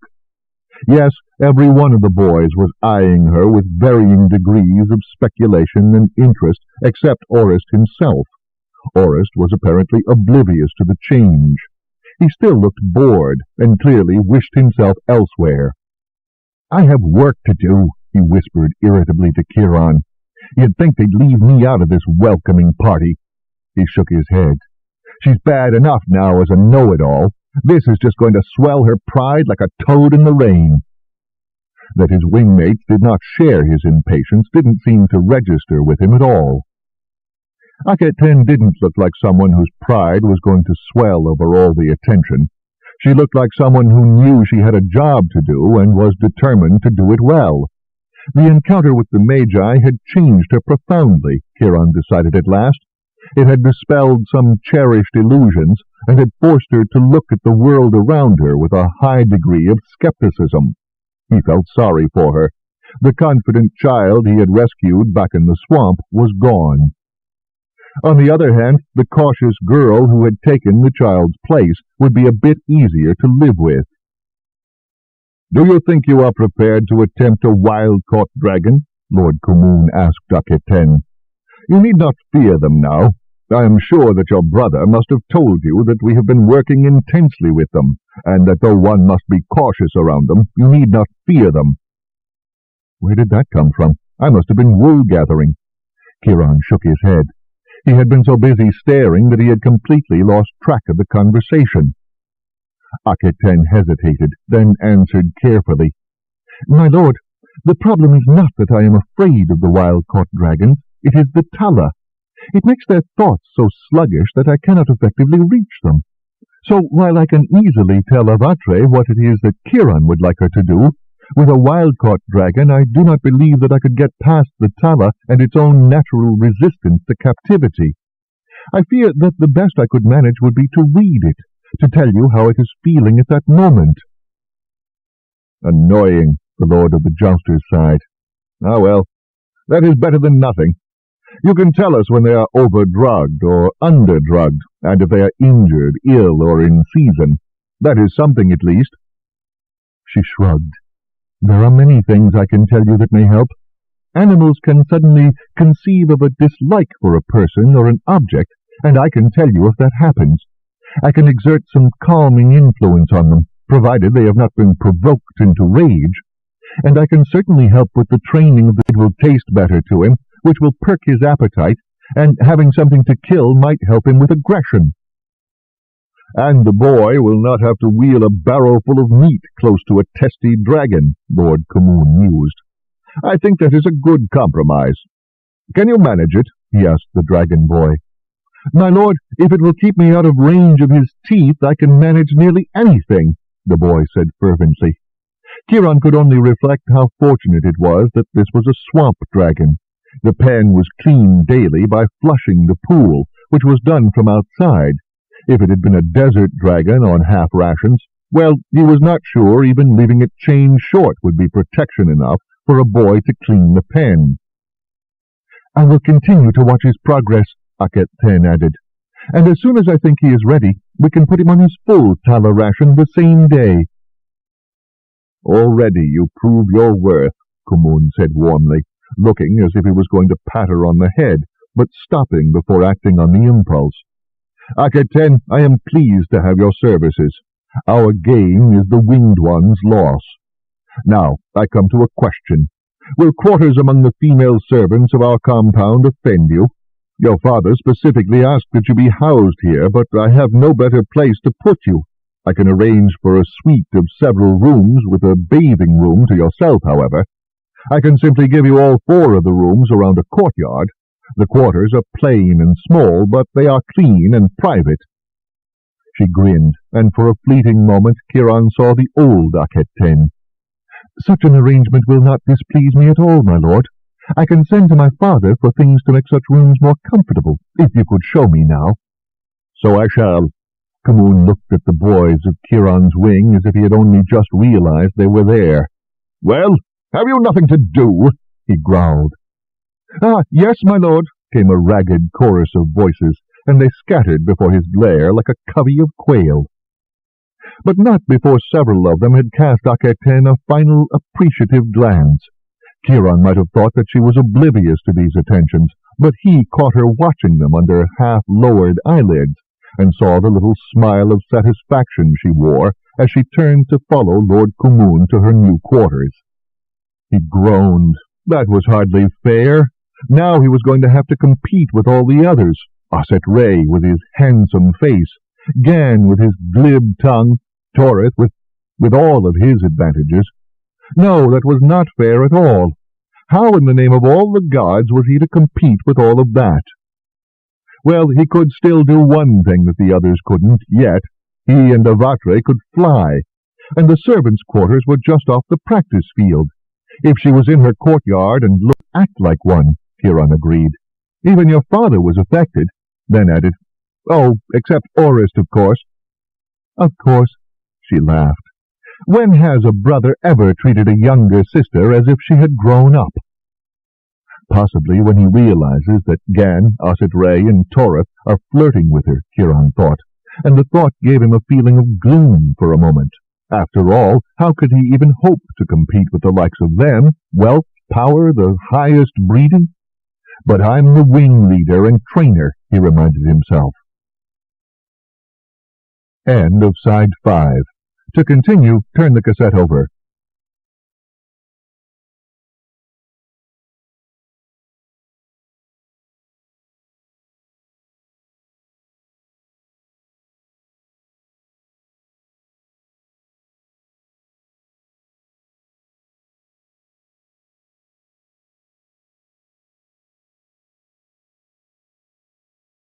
Alta by Mercedes Lackey. Continuing on page 205. They don't have that, and they're still tending babies, not flying combat training. "Have you gone to see the dragonettes yet?" he asked. She laughed. "If I hadn't, the others of your wing would have had seizures by now," she said merrily. "Yes, I've seen all of them, and I would never ever say this to their faces, but the poor little things look terribly unfinished compared with Avatre. However, I've spoken to all of them, and I can tell you that they are all amazingly healthy and thriving. My only recommendation is to get them all toys now and get them interested in playing. They may be clumsy, and they may not be able to do more than mouth pretty colored things, but their minds need stimulation as much as their bodies do. She pursed her lips a moment. In fact, you had better get Betalon and Re'et-Katin twice as many toys as the rest, and more interesting ones, because they will get bored the soonest. Perhaps sistrums that they can rattle, or soft things that they can carry about and worry like puppies. He made a mental note to see to it. Avatre needs a grooming, he told her, and I know she likes your company. Would you like to come along? No, by now the servants are back with my things, she told him, and he bit back disappointment. If I don't direct them, they'll put my bedroom where I'll be hearing chatter and clatter all night long, and my study in the darkest room of the lot. I promise, though, I will wait for you at supper. His spirits rose again. I'll hold you to that promise, he said, and led Avatre off to the grooming pens, feeling very much better. At supper, however, despite his attempts to sit with Akhet-Ten in an unobtrusive corner of the enclosure, the others spotted them and settled themselves at the table, completely ignoring some fairly fierce glares on his part. This eating area could have been the duplicate of the one in the Tian compound. There were identical wooden tables and benches, the plain stone walls, and nearly the same cooking smells. The only real difference was that besides the movable awnings on lines overhead, the four walls supported permanent awnings as well, held up on posts so that the area open to the sky was considerably smaller. And beneath the cooking smells, the scent of the compound was much different. With so many swamp dragons here, and with the canal so near, the air was always humid and full of water scent. No wonder the Tians are envious of us. We have so much water we have to find ways to getting rid of it, but once you move from the Great Mother River, there is nothing worth having in Tia. He wondered what Akhet-Ten would think of that observation. If they had been alone, he probably would have asked her opinion. But with the others around, Torith and Kiron probably could have kept that particular conversation going all night.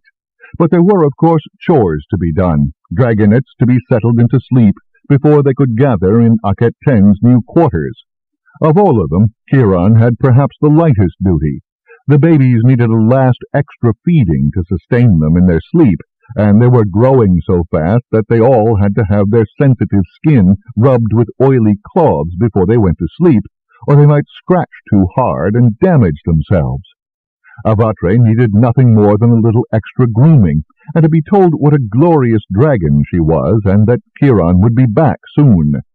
She settled into her sand with a sigh of pure pleasure, and was fast asleep in moments as the moon rose over the walls of the compound. So he was the first to present himself at the door to Akhet-Ten's courtyard. It hardly merited the title. It couldn't have been more than 15 paces in length or width, and boasted a tiny square pool with a few lotus, a single fish, and a square stone box in which a small acacia tree grew, scenting the night air with its blossoms.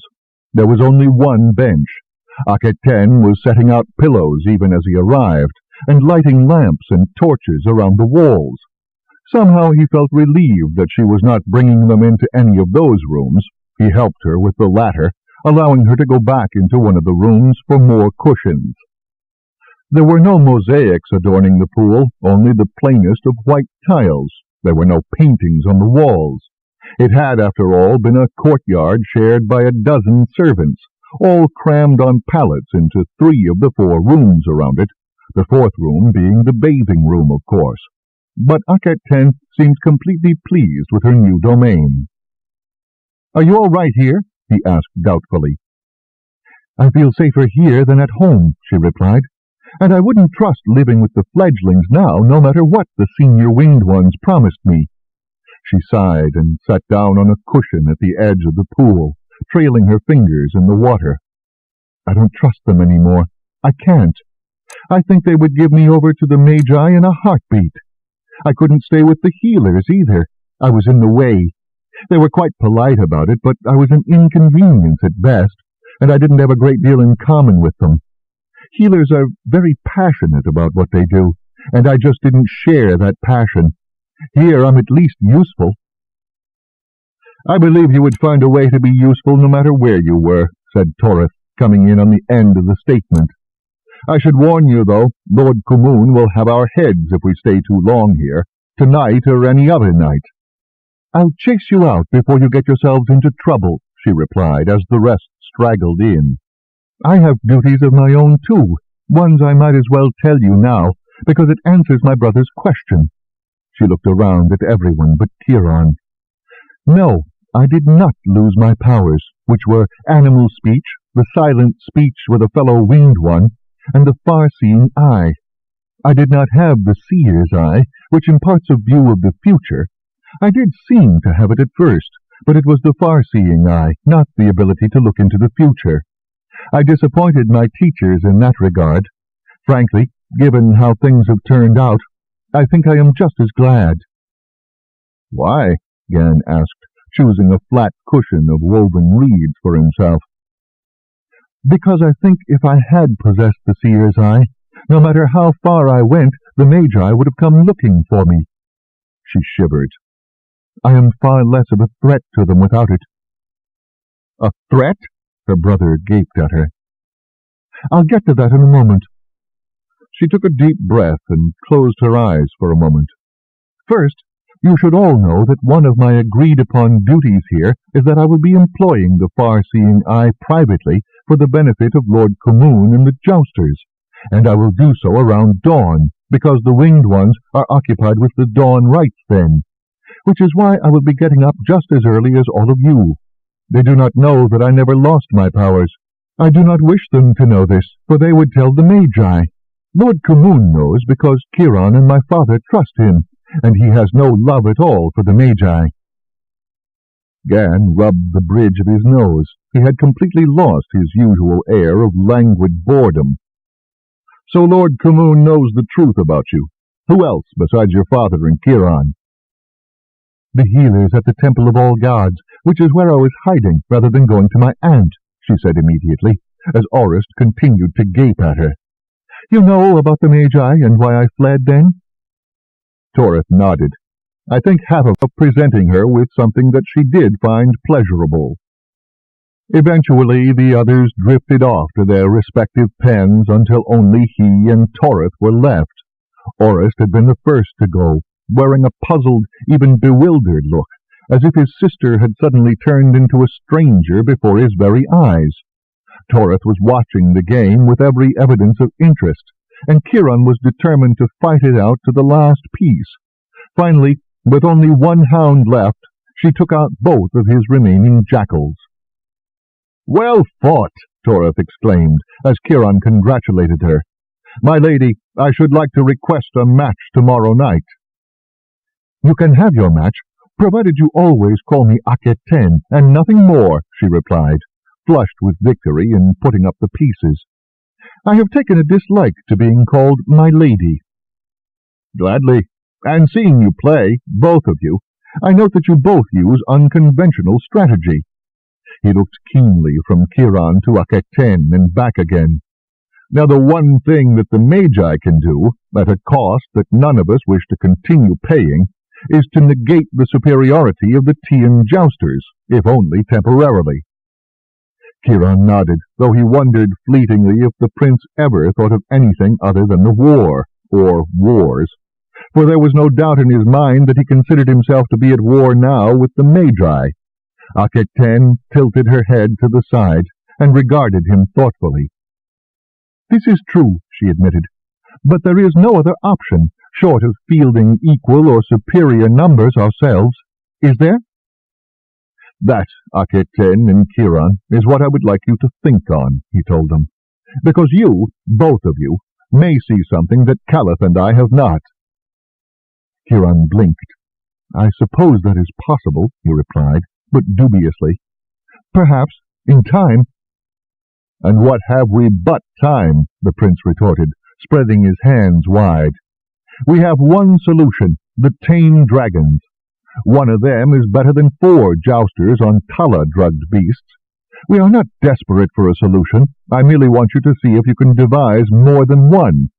No archer goes into battle with a single bowstring." Aquitaine nodded briskly. "That is only reasonable," she said. "Now, as for my Acadian, it may be several days before I can speak with him, and more before I can persuade him to speak with you. He is reluctant to admit his training." "And what have I but time?" the prince repeated. "If you can persuade him, well and good. If not, perhaps on the day when my brother and I sit on the twin thrones he will be willing to come forward. Until then, anything he might tell us is nothing we can put into immediate use." "There is that," Kiron agreed, and stifled a yawn. "Dawn comes early." "Earlier every morning until midsummer," Aquitaine agreed cheerfully. "So I fear, my guests, you must consider yourselves to be invited to leave." "And we will take the invitation in the spirit with which it was given," said the prince, standing up and giving her a slavish bow that made her laugh. He offered a hand to Kiron, who took it to pull himself to his feet. "Until tomorrow, Aquitaine. I look forward to our match." "Until tomorrow," she replied, her voice a little muffled as she bent to blow out a lamp. "Well fought," Torith repeated, slapping Kiron on the back as they left. But he said it in a tone that left Kiron wondering. Was he talking about their game of hounds and jackals, or some other contest altogether? Kiron had thought that beautiful Catalan, Huras's enormous female dragonet, would probably lose some of her relative size as the others caught up with her. But as the days passed, that didn't happen. She continued to grow at the same rate as all the others, which meant she was still half again as large as the nearest in size. "She'll be fledging long before Bethlon," Kiron observed, watching as she tossed her current favorite plaything, a bag loosely stuffed with straw, into the air with a flip of her head. It was a singularly beautiful head, dark blue along the neck ridge and in a blaze down her forehead, fading to a glorious purple, which in turn faded to scarlet on the underside of her jaw and on her muzzle. "You think?" Huras asked doubtfully. "She doesn't act any differently from the others. She's just bigger. I thought that you told us that the biggest and the strongest were the firstborn." "That's what Aerie." This had the happy side effect of freeing half the boys, while the other half took it in turn to watch over all the babies, and all the babies got used to obeying someone besides mother. It had another happy side effect. They grew stronger and much more coordinated with every day spent in play, and as for nights, they were so tired by the time darkness fell that you could not have awakened them with a trumpet. However, all the boys soon learned that you either found a way to secure your belongings or you found them being used as playthings. Curtains across the doors stopped some of the dragonets, but not all. Finally, the carpenters were brought in to build actual doors after Lord Kumun tired of replacing bed coverings. "What's next, the furniture?" he grumbled to Kiron. "No, don't answer that. I can see how fast they're growing." And he gave the orders for doors. The dragonets found the carpenters to be even more fascinating than the furniture, and followed the poor men from pen to pen, crowding around to watch, tasting the wooden planks, trying to steal the tools. It made for an interesting day for everyone, as the boys tried to keep the dragonets away from the carpenters, and the dragonets tried to get at the carpenters, and the carpenters worked probably a great deal faster than they ever had in their lives, sure that the dragonets would go from tasting the wood to tasting them. Avatre had never acted like this, but then Avatre had been raised in isolation from every other dragon but Kashet. Kashet had been an adult, not at all interested in playing. It gave Kiron a pang to think of how lonely she must have been. And yet he had spent every free moment of time with her, and he had played with her, so perhaps she had been all right. The one thing he found himself wishing, though, was impossible. He could not help but think how entranced Aerie would have been to see all of this, and wished that his mentor could have been there. It might even have made him laugh again, and that would have been worth more to Kiron than all the gold of honor in Alta. 12. Kiron stood before the single most important man in the compound and asked for the moon, the sun, and the stars. "I want to teach the boys how to fly a dragon now," said Kiron to Lord Kumun. "I think that putting an inexperienced rider on a fledgling dragon is going to get someone hurt or killed, and there are people who have the ears of the great ones who would be pleased if that happened." He did not come out and say that the Magi would be just as glad if the Jousters began having a bout of trouble, but they both knew who he was talking about. For once, the Magi were not getting the credit for victory. Their storms might be keeping the Tian Jousters on the ground, but it was the Altan Jousters, not some storms too far away to be seen, that were being lauded as the force that was turning the tide in this war. So Kiron had intercepted Lord Kumun just after his daily inspection of the dragon pens, for Lord Kumun did not leave the running of the compound up to his overseer, or rather, Lord Kumun was the overseer, in the sense that he personally inspected everything every day, and knew the names of every inhabitant of the compound, right down to the dragon boys. The Lord of the Jousters regarded him steadily, arms crossed over his chest. "All right, I can see where that might be true enough. And it is true that the failure of one of us reflects badly on all of us. What did you have in mind, bearing in mind that all of the dragons we have are out fighting or flying patrols every day?" Kiron cleared his throat and began his carefully prepared argument, reminding himself that the worst that could happen would be that Lord Kumun would say no. Simply flying, taking off, doing simple maneuvers over the compound and landing isn't going to task a dragon at all, especially not if it's only enough to get their muscles warmed up. I want my boys to start taking the beasts up and warming them up before their assigned rider takes them out, and that is how they will learn to fly before their own dragonets fledge. To start with, I want to use only the 2 desert dragons that laid our eggs. They're both Tian dragons, so they were caught in Tia as fledglings rather than adults, and they're tamer. And frankly, they're lazier. A lazy dragon is what I want for a new rider. Lord Kumun nodded thoughtfully and pursed his lips. "And I can also see where having your boys warm up a lazy dragon might actually be to our advantage. I've noticed that those 2 lose some of their lethargy once they've been moving for a while. Go on." Yes, indeed, Lord Kumun straps. They had plenty of bruises to show for it, and they got sick at first. Not any more. As a consequence, he was reasonably certain that the 2 desert dragons would not be able to do anything to rid themselves of their brand-new riders. "I think that's a reasonable idea," said Lord Kumun.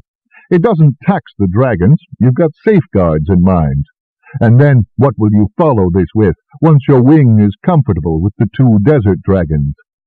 I want them all to take the same sort of warm-up flights on the swamp dragons, so that all of them go up twice a day, every day." This wasn't as dangerous as it might have been before the swamp dragons had been retrained, and there was a big advantage that the swamp dragons had over the desert dragons in this case. They were smaller, so they were less inclined to try violent maneuvers to rid themselves of an unwanted rider. Once again, Lord Kumun nodded. "I like that. If anything, the swamp dragons need warming up more than the desert dragons do, especially in the morning. Do you think that once your riders have mastered the swamp dragons, their own will be near fledging?" "I don't know, my lord," Kiron said honestly. "But if they are not, I propose sending 1 or 2 out with a senior jouster on border patrol flights once a day. Not fighting, but simply patrolling. If you choose to replace injured or exhausted jousters in this way, well, just because the rider is injured or exhausted, that doesn't mean the dragon is, and there is no reason to let the dragon laze about his pen and get out of condition." "I see your point, and although I would like to consult with the senior jousters on that idea, even this last phase of your plan has its merits," Lord Kumun acknowledged. "Very well. You can put the first stage of your plan into action, and the second as well. We will then see if we actually need to proceed to the third stage when the time comes." Kiron bowed deeply out of overwhelming gratitude. "Thank you, my lord. I do not believe you will be less than happy with the results." When he rose again, Lord Kmoon was smiling. "I can see why you made a poor serf," he said softly. "It was the same reason why you make an excellent leader. Go on with you. I'm sure your wing is waiting to hear the results of your request to me." Kiron bowed again, and, well, he didn't run, but he wanted to. He satisfied dignity with a very brisk walk to the area the senior jousters had begun to call the nursery. Not that anyone really minded the name. The place was full of baby dragons, after all, and though the senior jousters might have looked on Kiron's wing with a certain level of patronization, it was paternal patronization, and all they had to do was to look at Avatre and the things she could do to know what the future held for the rest of the babies in the nursery. The others all knew what he was going to ask, of course. They'd all been talking about the idea for the last several days. They were too wise to wait for him anywhere near Lord Kmoon's quarters, but they pounced on him as a group the moment he entered the corridor nearest the nursery. Before they could start chattering at him, he held up his hands in the victory sign, and the corridor echoed with their cheers. He had to smile at that. Oh, they were so eager to get into the sky, even the ones who'd been sick on the mock dragon. How easily they forgot. "Oh, don't start cheering until after you've had a taste of what those two beasts I'm going to start you on can think up in the way of torment for a new flyer," he warned them, laughing. "Don't forget for a moment that these are mean old cows who would much rather be in their sand wallows being treated like princesses than have to work for their meat. It's going to be especially bad for the first two to ride them in the morning. They hate getting up, and they'll take it out on you." "But you and Avatre will be there to teach them better manners," said Gan gaily. "There's nothing to worry about, is there, lads?" Kiron sighed. Enough enthusiasm to build a palace, and not a brick of common sense among them. Well, they would see soon enough for themselves that he hadn't been joking. The first few days were going to be interesting. No wonder Harakat was bald. He must have torn his own hair out long before I ever came to the compound. He had to wonder, though, were all young riders such overconfident idiots? Sut Kere, rider of Jatel, laughed when he asked that question aloud. "Ah, Kiron," he said, with a twinkle in his eye, "are not most young men in general overconfident idiots? I think that is the essence of a young man." On the first morning of the new training, Kiron had the dragon boys bring Jatel and Orthali to the landing courtyard after they had been saddled. There was no other way to get both boys up into the air under supervision at the same time. Both dragons were heartily displeased with this change in routine, and hissed and whined at each other when they were led into the courtyard. But Kiron had strong slaves standing by to help the dragon boys if needed, and though the two dragons grumbled, they didn't actually do anything, thus being true to their essentially lazy natures. Kiron and Avatre took off as soon as Toreth and Horus were in their saddles. Avatre watched the two dragons below her with great interest as he put her into a little circle above the court. As soon as he thought their position was good, he waved to the dragon boys below. They unhitched the chains, and the two riders gave their dragons the signal to fly. And nothing happened. Now this was not entirely unexpected. Their regular riders knew what to do, but both of the desert dragons had probably assessed these inexperienced boys within moments as being riders that they could afford to ignore, and they were not going to move unless they were forced. It was hard to force a dragon to do something it didn't want to do, and they held grudges when you did. So Kiron did the forcing. He had considered stinging them with clay pellets from his sling, and had thought better of the idea. He didn't want these dragons to associate his boys with being bitten by a clay pellet, so instead he had laid another plan to get the dragons to fly. He gave a second signal, and on the other side of the wall, one of the local pigeon keepers flung open his portable coop, and several dozen rock doves burst into the air with a whirring explosion of wings. As Kiron knew very well, when one winged thing suddenly explodes into the sky, virtually every other winged thing nearby will do the same. The instinct to flee the unexpected is a powerful one, and in general, winged creatures are uniquely vulnerable when grounded, so when the eyes and ears took in the signal, "fly," it was likely that they would do so without hesitation. The dragons were no exception. Even Avatre started at the explosion of wings. Jatel and Orthale leaped for the sky, their muscles and wings moving before their heads had a chance to interfere. Torith and Huros hung on for dear life as the dragons climbed, each surging wing beat throwing them back, then forward in their saddles. Avatre got a little more height. Aket-Ten had done her best to convey what the dragon's duties were going to be this morning, and apparently Avatre had understood. As Torith and Huros gradually and successfully exerted more and more control over their mounts, Avatre kept watchful vigil just above them. Whenever either of the two looked as if she was going to take command of the situation to do what she wanted, Avatre followed Kiron's directions and made a feint at her. Avatre might not be fully grown yet, but she had the superior position, and the other two hated physical confrontation with another dragon. Historically, they closed for combat with great reluctance, and never tried to lay into an enemy dragon with tooth or claw, the way the swamp dragons sometimes did. Finally, they were answering the simple commands that the boys gave them with a minimum of objection, and Kiron got a little more height to let the boys put the two dragons through their paces. Up here, with the sun beating down on them, it was hot already, though the first hints that the Khamseen would start soon were definitely in the wind. All three dragons were soon moving easily and freely, and the little grunts and hisses of complaint from below stopped coming. Kiron was enjoying himself completely, and so was Avatre, when he looked down to the landing courtyard and saw someone waving a bit of white linen in the signal that the proper riders were ready to go out. There was a moment of confusion for the two adult dragons who were not used to landing so soon after taking off. Avatre had to come down very near to them in order to persuade them to land, and they hissed a bit in complaint when they saw their proper riders and realized that the first flight had been nothing more than a warm-up. But though they hissed, they took to the sky again with no sign of reluctance and joined up with the rest of the wing. Only when he was sure that they were not going to give their riders any trouble, and thus a reason to object to this training scheme, did Kiron turn toward the boys of his own wing. Huros looked a little pale.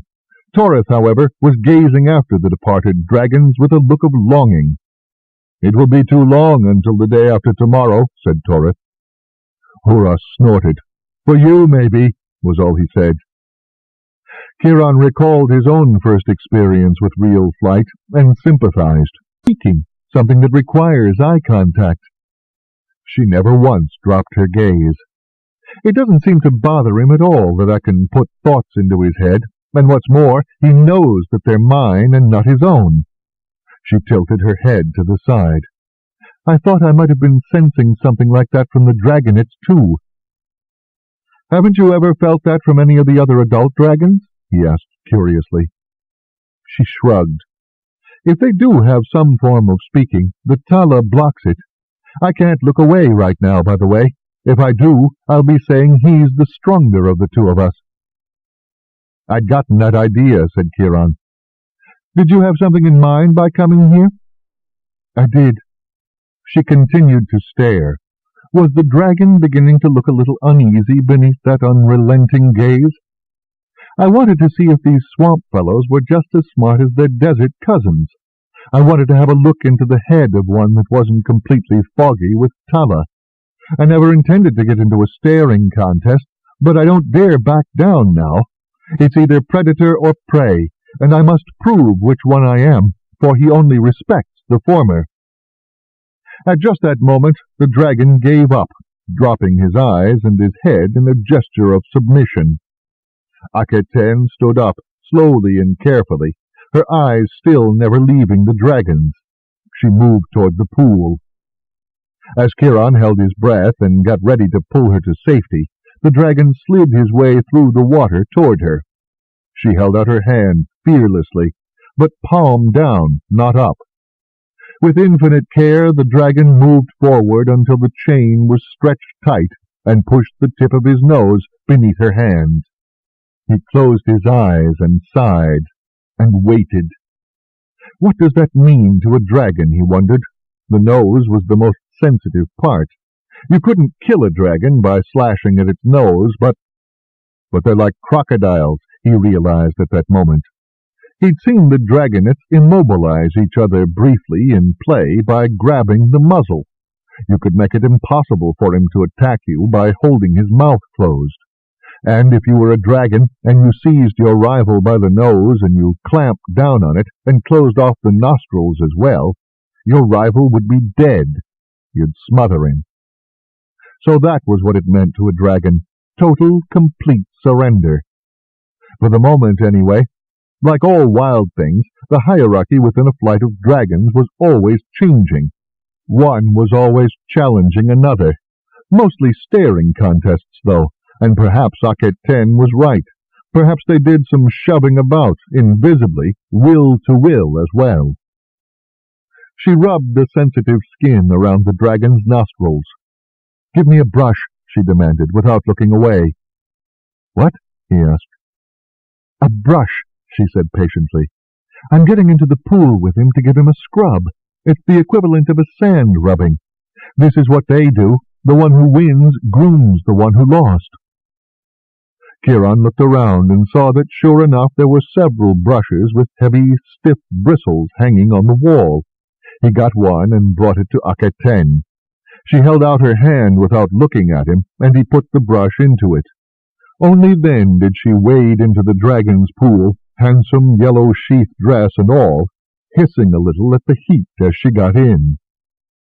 Had this been anyone other than Aketen, he never would have allowed it. In the same pool as a dragon on a half-ration of tala, well within his grabbing distance. But it was Aketen, and if there was anyone who knew what she was doing at this moment, it was Aketen. She didn't give the swamp dragon a full grooming. That would have taken all afternoon. But she did get some of the worst and apparently itchiest spots.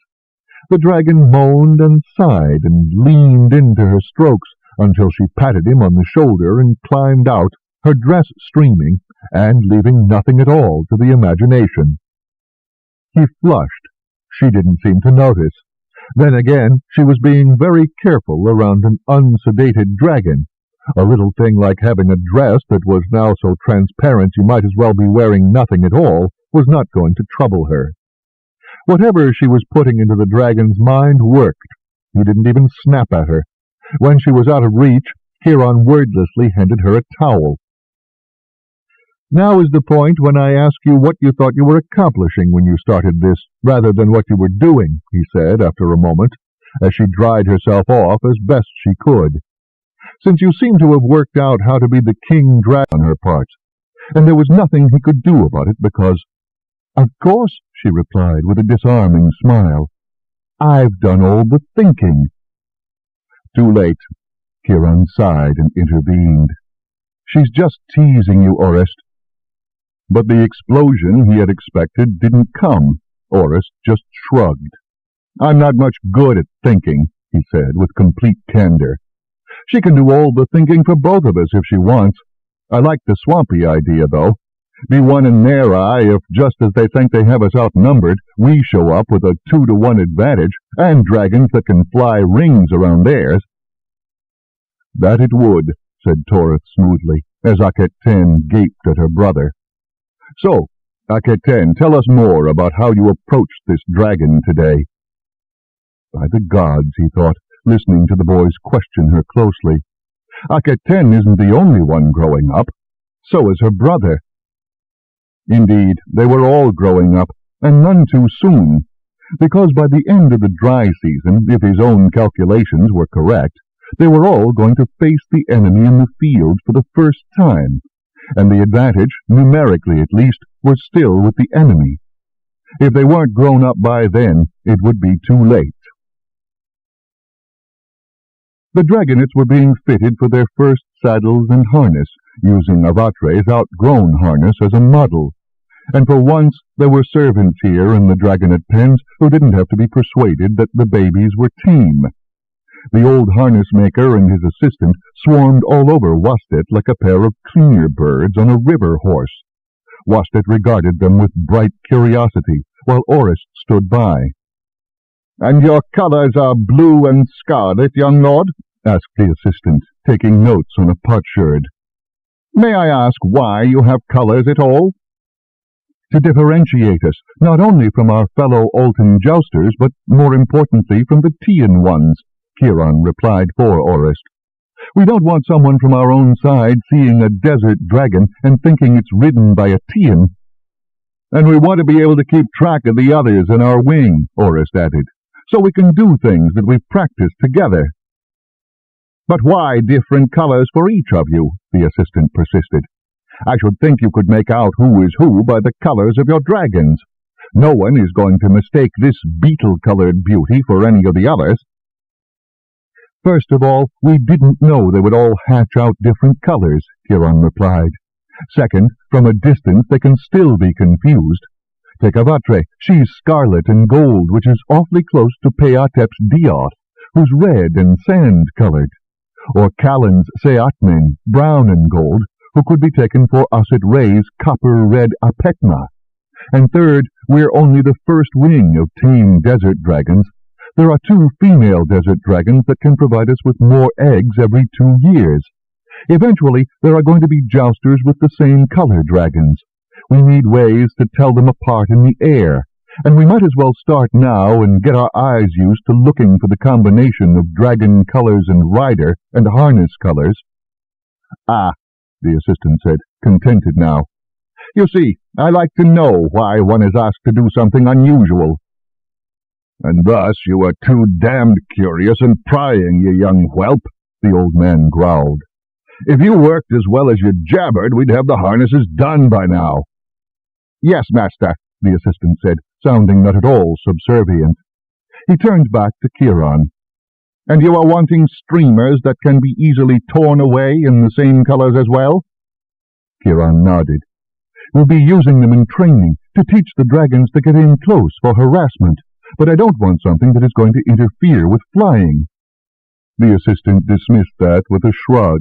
"Colored grass, loosely woven," he replied, "fastened to the back of the saddle. Easily done." "As easily as I am going to beat you if we don't get these dragons measured," scolded the old man. "Get on with you." The 2 of them moved on to Apetma's pen. Orist and Kiron exchanged grins. "What were those extra straps you ordered for?" Orist asked when they had gone. "He didn't ask about those." "Probably because they seem perfectly logical to someone who has never been a jouster," Kiron replied, sobering.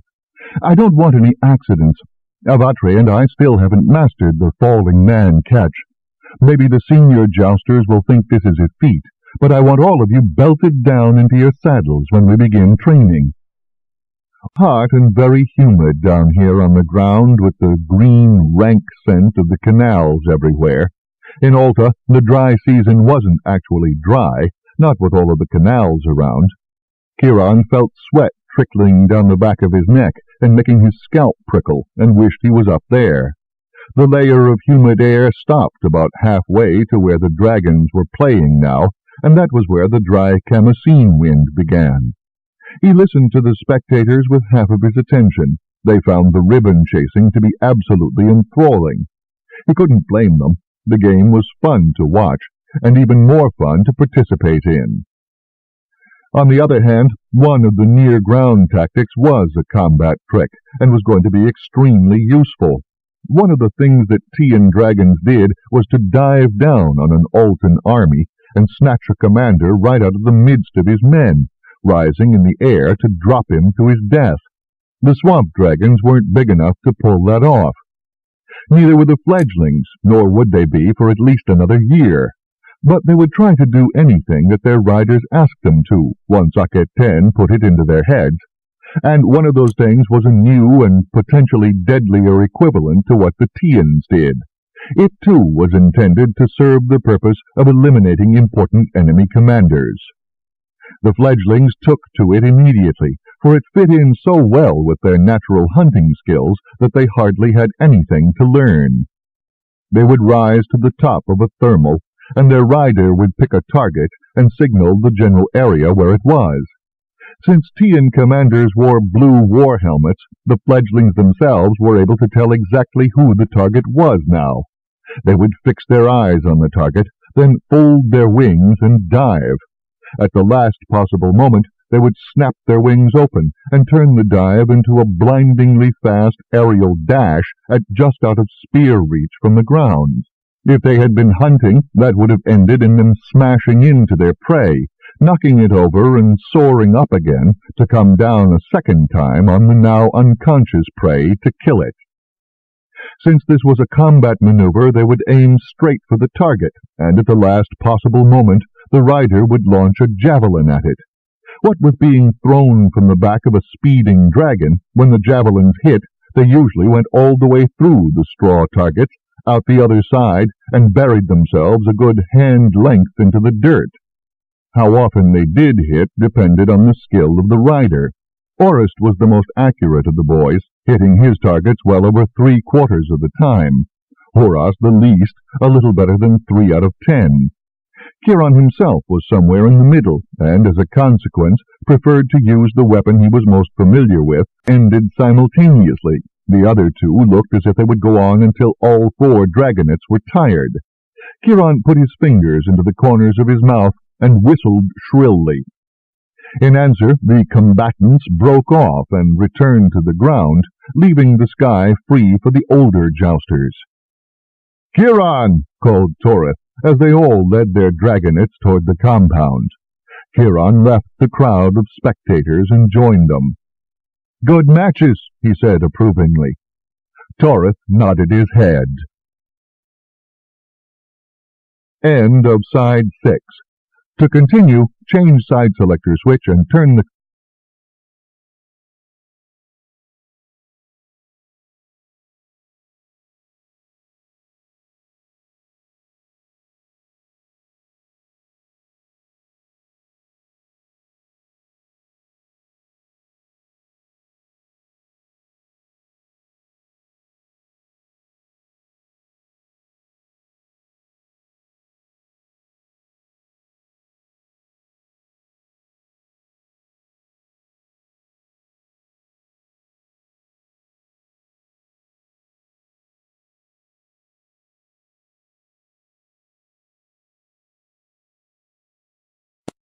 by Mercedes Lackey.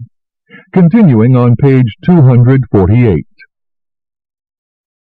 "They're getting stronger.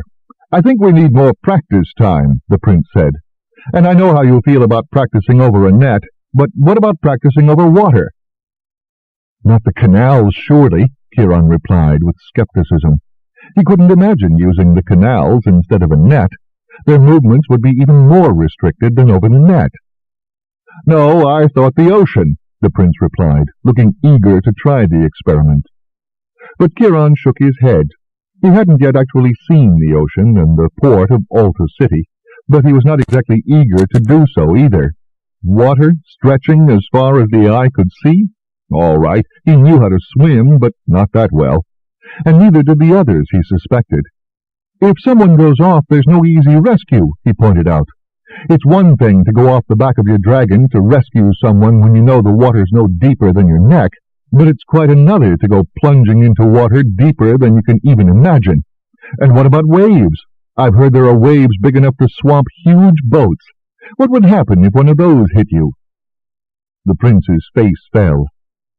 "I'll tell you what, though," Kiron continued, making up his mind about something else. "I think we can find some empty property somewhere and set up a place with straw men for more targeting practice." Torith's face brightened again. "As far away from here as possible," he suggested. "Oh?" asked Gan, coming up to join them, his dragonet waffling at his hair. "Why, not that I mind.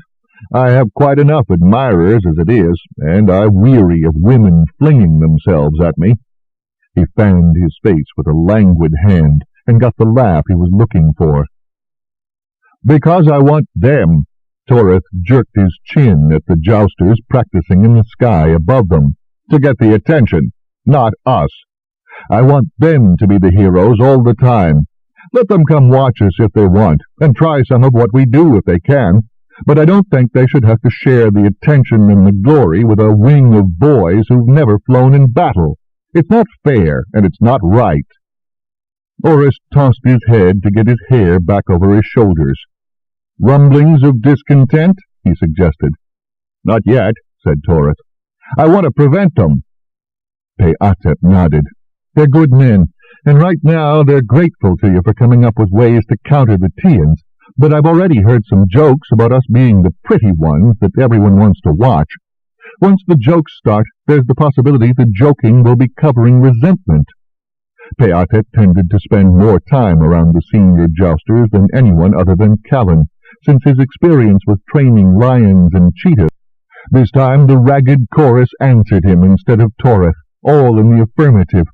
He tried to think of what they should do next, except that there was nothing they could do, because they must all be as disoriented as he was. "All right," he said. "Don't move, not until there's light and we can see," because all of the lanterns were gone, smashed, he supposed, and without the moon it was as dark as a cave. "Don't crawl around. There's no telling what's fallen over and what's broken, and if you slash yourself open on a broken jar, nobody's going to be able to come to help you." The keening from the nursery eased, then stopped as the boys got their dragonets quieted. Outside the nursery, dragons were still complaining. He could only hope that darkness and Tala would keep them calmer than they might have been were they not drugged. "Well," said Torith's voice, sounding far more philosophical than he was feeling, "I suppose you're right. The sand is soft enough." The others agreed. "I'm going back to sleep," said Horace, his voice sounding muffled in the distance. "It's not as if I haven't slept in the pit before this."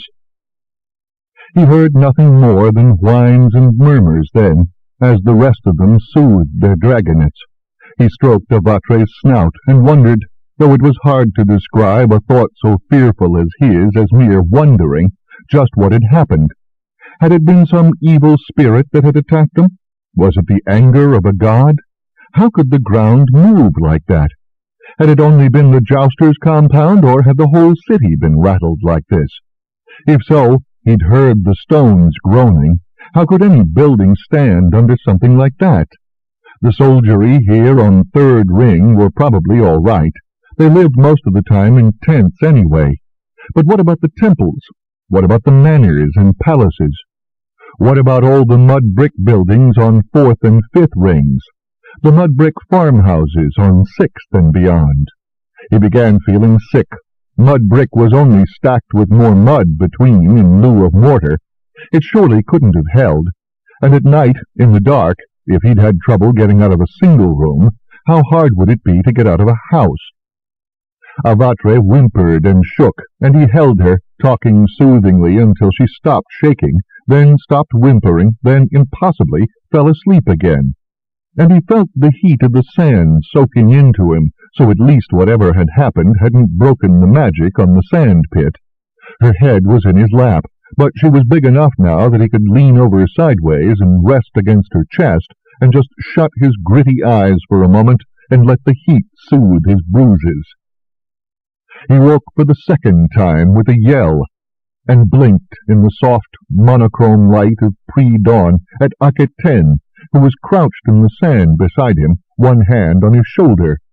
It hadn't been the earth moving that had awakened him this time. It had been her shaking him. "Are you all right?" she asked. "Nothing worse than bruises?" She looked disheveled, hadn't bothered with even eye makeup, and looked as if she had just thrown on the first shift that came to her hand. "I'm fine," he managed, willing his heart to stop racing. What was that? He didn't specify what that was, but he didn't exactly have to.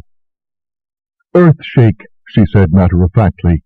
"We get them all the time, though usually not as bad as the one last night.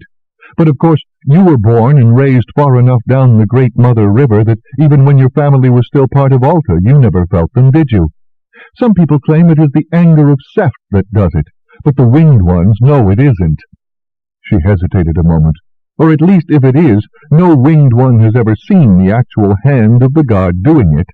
Besides that, we've always been able to warn people well in advance of when one was going to happen, so if it was the anger of a god, you'd think he would have stopped us from telling people." "What went wrong this time?" he asked thickly. His eyes were still sore from all of the grit, and he rubbed at his gluey lashes to try and unstick them. "Why wasn't there a warning?" It was light enough that he could see her frown. "I don't know, not for certain," she replied flatly. "But I can guess. The fledglings weren't enough to satisfy the need for whatever it is that the Magi were draining from them, or maybe they've started to drain some of them so dry that their powers really are gone for good, and the Magi have started to come for the winged ones themselves. That's the only reason I can think of why the ones with the 4 visions didn't see this earthshake and warn everyone it was coming. They should have. They've always known when a shake was coming, even a little one that barely rattles the pots, and they've always sent out warnings." Maybe later he would be as angry as she clearly was. Now all he could think of was the welfare of the rest of the compound. "Is anyone in the compound hurt? Are the rest of the dragons all right?" He couldn't hear any more whimpering or keening. It was nothing more than his bare hands. Kiron was a little worried. There was so much more to worry about than the collapse of a wall. "Huh," said Callan, when Gan went back to his pen, still ranting. "Don't worry about it, Kiron. This is just his way of exhausting his fear. We're all scared. If we can't rely on the winged ones to warn us any more, what are we going to do?" Kiron realized that the falconer was right. With one exception, himself, it wasn't what had happened that was the disaster. It was that they hadn't been warned. In the end, the reports that came from the rest of the city were not as disastrous as Akek-Ten had feared. Many people, in fact virtually anyone who had a garden, were sleeping in their gardens for the sake of coolness, and so were safe when the shaking began. There were deaths, though, and many, many injuries, and people all over the city were asking why there had been no warning. Akek-Ten would have taken up her very rudimentary healing kit and gone out to help the healers, except that both her father and Lord Kumun forbade her to do any such thing. Lord Kumun told her so first, when she came to him to ask permission to leave. A note from her father, who evidently knew his daughter well, came a little later. Kiron had gone with her, after failing to dissuade her from her fixed purpose himself. He hung back as Lord Kumun gave her a very stony glare. "The dragons are a hair's breadth from going mad with fear," Lord Kumun told her sternly. "Every time there is an after-shaking, they bellow worse than after the first shake. Who is there to soothe them if you go running off in the city? And just what do you think several dozen terrified, loose dragons would do if they broke loose from their chains and escaped the compound?" Akek-Ten looked as if she had eaten something very sour. Then she took another deep breath and bowed her head in obedience to Lord Kumun's orders. And he was right, of course, excepting only that several dozen newly freed and terrified dragons would probably do nothing worse than fly off. Still, there was always the chance that one would decide to get a bit of his own back, as it were, and Akek-Ten was the only person in the compound that could soothe the dragons. By now, some of them were so upset that they didn't want to eat, which meant until she got them quieted, it wouldn't be possible to get Tala into them either. Kiron didn't want her out there for reasons of his own. If she was right, and the Magi were taking up the winged ones as well as the fledglings, then the moment she stepped outside the compound walls, she was in danger. He didn't tell her that, though. He had the feeling, looking at her strained, angry face all day, that any little thing might cause her to lose all self-control. Maybe that had already occurred to her, and maybe she was using anger as a bulwark against fear. If so, if he pressed her with more warnings, she might break down into hysterics. Certainly there were plenty of other people right in the compound who had lost their heads today, more than one senior jouster, as a matter of fact. There were several people who had been taken off and plied with palm wine or cut until they felt calm or just too drunk to care. He wouldn't blame her if she blew up, but right now they couldn't afford to be without her. Because earthshake or no, they had to get at least one wing into the sky, and the only way they could do that was for her to get enough dragons calmed down to form a wing. The troops in the south needed dragons and jousters to distract the jousters of Tia. The disaster in the city could be compounded by a disastrous loss of men and territory if no dragons could get to the combat. The ground continued to shake a little all that day and into the night. None of the dragonets wanted to fly, and Kiron didn't blame them. Finally, by the following morning, he told the boys to stuff the little ones with as much food as they would eat. If they're full, they'll sleep, and if they sleep, they'll get over their fear, he said reasonably. And when Lord Kumun heard what he ordered the same for every dragon that was not flying the working wing that day. Kiron even got a vatre stuffed as full as she could hold, and eventually she too slept fitfully in the hot sand of her pen. That left him with time on his hands, and seeing Akhet-Ten still vibrating between fear and anger, and nearly bursting with the need to do something, he finally took her aside. "Look," he said, "you can't go out, but I can. I'll go out into the city for you and help. Will that make you feel any better?" "Just what do you think you can do?"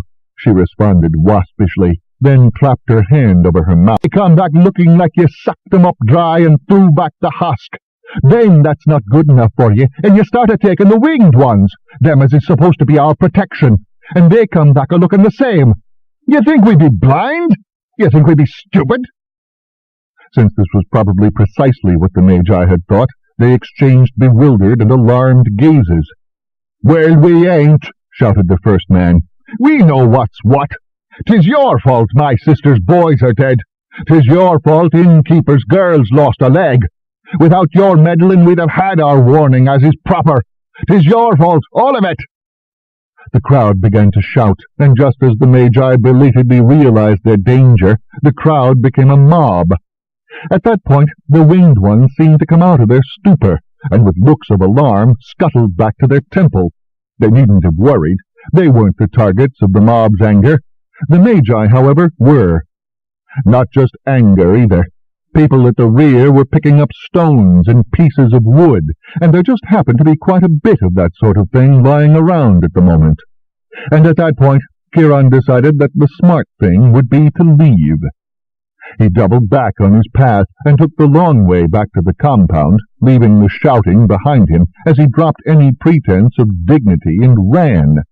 A mob of a few dozen people wasn't going to win against the Magi, of course, but he didn't want to get caught in the middle of it. And besides, he needed to get back to Toreth and tell him that their surmise was correct. If anyone could get the ear of the Great Ones with the truth now, it would be him. 14. Toreth went white. "No," he said aghast. "Surely not." But Kiron saw by his expression that he really didn't need to repeat his assertion. Toreth's reply was not an indication that he didn't believe his wing leader. It was more that the very idea of leaving the city defenseless against its worst threat was so unthinkable and appalling. "I," Toreth said, staring blankly into space for a moment. "This is evil hearing," he said at last. "I would not have thought any creature of this city, be he never so base, would have put his own desires ahead of the safety of all." Kiron had had plenty of time to think about this before he took Toreth aside after dinner and told him what he'd seen. Several things had occurred to him. Now, although he had been perfectly willing to accept as a given that the Magi were stealing the years of soldiers slain in battle to prolong their own lives, it had occurred to him that to the others this was just idle speculation, a kind of ghost story. It was horrible to contemplate, and deep down inside they didn't truly believe it, and he could hardly blame them for their skepticism, for none of them had seen the blank-faced fledglings being led away, nor the look of stark terror on Akhet-Ten's face when she fled the Magi. But if it was really true, then the victories of the Altan troops must have been maddening to them. Victorious armies do not take as many casualties as those that are losing. If they had come to depend on those stolen years, they must have been growing desperate. Desperate enough to take away a primary protection for the city and steal its power?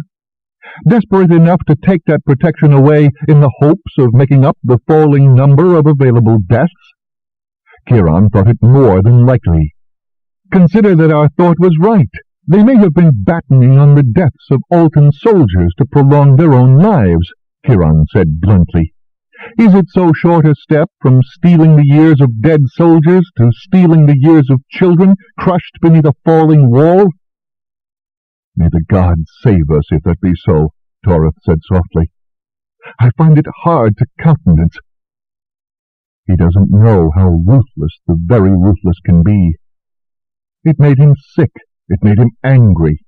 Here he had faced down Tian tyranny, only to find it in the place where he had thought to find his sanctuary. He had thought that only the Tians were the evil ones in this war. He had been wrong. Evil flourished on both sides. Active evil and passive in the shape of the great ones, who were supposed to protect their people and guard them, and who were happy to leave the real responsibility in the hands of others, that they might have only the pleasure of the office and not the duty.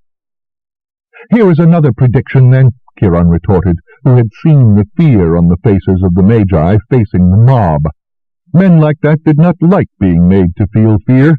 When they got to safety, their first thought would be of revenge. And if it comes to pass, then you may take it that the Magi are capable of every bit of that and more. The eye of light. He sorely needed it. By morning there were rumors of the confrontation with the Magi somewhere on the second ring, but nothing was confirmed. Kiron kept his mouth shut, even around the boys, but Torith looked very unhappy to hear Kiron's story confirmed. There were more rumors flying when he went out for the second day in a row to help on the fourth and fifth rings, and this time Menet-Ka, Orist, and Aset-Ray took a turn in going to see their families. They let Huras go out for the second day in a row, because he was indeed helping his father to bake for the entire area, but he was not going to be restricted to walking. He was flying Tatalon. The heat from the ovens would keep her happy. Kiron, however, was walking. He decided to make a detour across the second ring, considerably out of his way, but he wanted to see if there was any sign of yesterday's near riot. When he passed the temple of the twins, he saw that it was shut up tight, which was a very new thing indeed. There was some damage around the second ring, as he had seen yesterday, but with the exception of a few places like beer shops and markets, it was minimal. There was no sign of yesterday's disturbance. To say that things were in a state of chaos was a profound understatement, and the contrast between the second and third rings, where rescue, clean-up, and even rebuilding were organized and well under way, was profound. No one was rebuilding in the fourth and fifth rings. In fact, no one was really cleaning up. There was no organization, except as people organized the members of their own families into work parties, and if there was only one survivor left, well, that one person worked alone, moving the rubble, usually with bare hands. The shake did not seem to have struck everywhere in the rings with the same force. In some places, damage was minimal.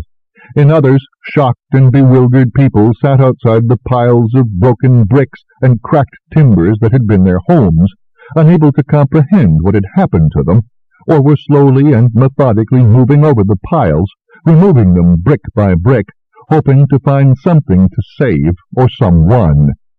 You could easily tell the latter. They were the ones working with tears cutting channels through the caked dirt and dust on their faces. They were the ones Kiron tried to help first. Even when all he could do was to help move bricks. "Where did you see him last?" he would ask. "Where was she sleeping?" And the survivor, so choked with grief that he or she was unable to speak, would point instead. And Kiron would start trying to pick a safe spot to pitch the rubble to, because he did not want to discover that the survivor had been wrong, and he had all unwittingly been piling more debris atop someone already buried. Yesterday had been bad after the first rescues were done. because the people he found were sometimes still alive, but one look told him that not even the finest healer could save them. Today, at least as he worked, he knew that he was only going to recover the bodies so that the ghosts would not wander. Once he uncovered a hand, and once a foot, and the survivors shoved him aside, weeping, to do the rest of the work. That was when he left, with his part over. He was in the middle of what had been someone's sleeping chamber when the cries and shouting began. He'd had his back to the central island, so he didn't see what everyone was shouting about directly, but suddenly he had a shadow stretching out, stark and black, in front of him. Filled with a sense of dread, he turned. Before he had half completed the turn, he had to squint against the brightness. The slender reed of light cutting down from the Tower of Wisdom was too bright to look at, brighter than lightning, a painful blue-white rod that began at the tip of the tower and ended somewhere down in the second ring. He thought it was moving, although at the angle he was it was difficult to tell. But there was no doubt at all that it was touching and torching something in the second ring, just as he had predicted. Then, with no warning, it was gone, leaving behind an after-image that crossed his field of vision in a dazzle of purple and a burning, acrid scent in the air. Then, as the after-image faded, he saw that there were fires in the second ring where there had been none before. All around him, work had stopped as people stared, slack-jawed, at the fires and the place where the eye of light had cut across the second ring. There was absolute silence for a very long time, a silence heavy and appalled, as if no one could quite believe what they had seen. Then, into the ponderous silence, the sound of a single brick falling. That broke the spell, and hesitantly, fearfully, people went back to work. The rumors began to fly almost immediately. Most absurd, of course, was that the Magi had disappeared. There was nothing there but a slab of glass-like, fused earth, still hot. Fires smoldered around the perimeter, and the silent white faces of those whose duties kept them here said it all. But when he got back to the compound, there was someone waiting for him in his chamber along with Aketen, someone he had not expected to see there. "Healer Atlantis," he said in surprise. "But what?" "The temple of old gods is no longer a safe haven for me," the Akkadian said grimly. There was no smile in his eyes at all. "Or at least for my magic. I suspect a spy has been planted in the temple of old gods, and since the Magi are looking very, very hard for a mythical Tian priest mage on the second ring, I deemed it wise to come assign myself to the military on third ring." "That is an ugly thought, healer," Kiron replied, "though maybe a wise one." "There is an uglier scar on the second ring, provoked by no more than a demand for truth, Jouster," said Atlantis grimly. "And truth and trust are the means by which civilization holds off barbarism. When those in power intend to abuse that power, they look to an outside enemy in order to trick their people into pressing the means to their own abuse into the hands of the abusers. If an enemy does not exist, it will be manufactured, and all manner of horrors attributed to it, so that anyone who demands truth and accountability is set upon as being unpatriotic, and so that, when someone said to be an enemy is found, there will be few questions asked about guilt or innocence, and many faces averted when he is taken away." Kiron thought about his own experience in the fourth ring, and nodded. "Now," continued Atlantis, "I could remain in the temple of all gods and take my chances on being discovered as a clandestine magus, and knowing that the Magi of the tower are bent on finding a foreign enemy magus, I think we can both see where that would take me. Since I do not desire to be cast into a dungeon to rot, or killed, or tormented to reveal what I allegedly know, I have come to offer my services to the military, the Jousters to be specific, because I also have no wish to see the war from close at hand." "You have not come to me, I hope," Kiron replied. "I have no power to engage you." "No, To Lord Kumun, of course, who has accepted me and my skills with thanks, Heclatus responded, although he has told me to assign myself to the welfare of those on the 4th and 5th ring during the current crisis. I confess that I am pleasantly surprised. I had not expected to find someone with a title who understands the responsibilities that should come with that title. And does he know that you are a magus? Kiron asked sharply. Heclatus shrugged. I told him nothing but the truth, that healers learn their trade differently in Akkad, which he already knew, and I feared that, being a foreigner, I might become a target for ill will, which he quickly understood. If he asks, I will admit to him that I am also a magus.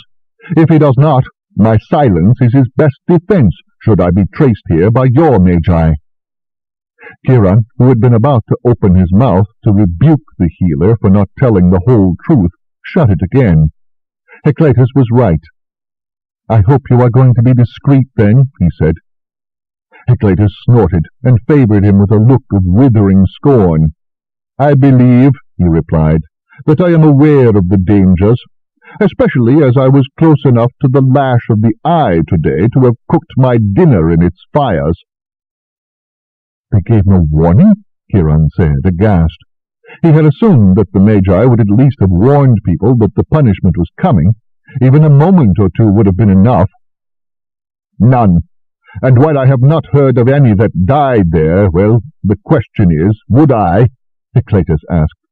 After claiming first that they had found a plague spot, and when that was not believed, that they had uncovered a nest of traitors, would anyone come forward and say, you incinerated my poor innocent cousin without warning? I think it unlikely. Aketen had been silent throughout this conversation. Finally, she said in a very small voice, How can the Great Ones be unaware of this? If they are unaware, Heclatus said bitterly, they must be complete idiots, and I had never heard that of them. Oh, they know. They just do not care. So long as what they wish is done.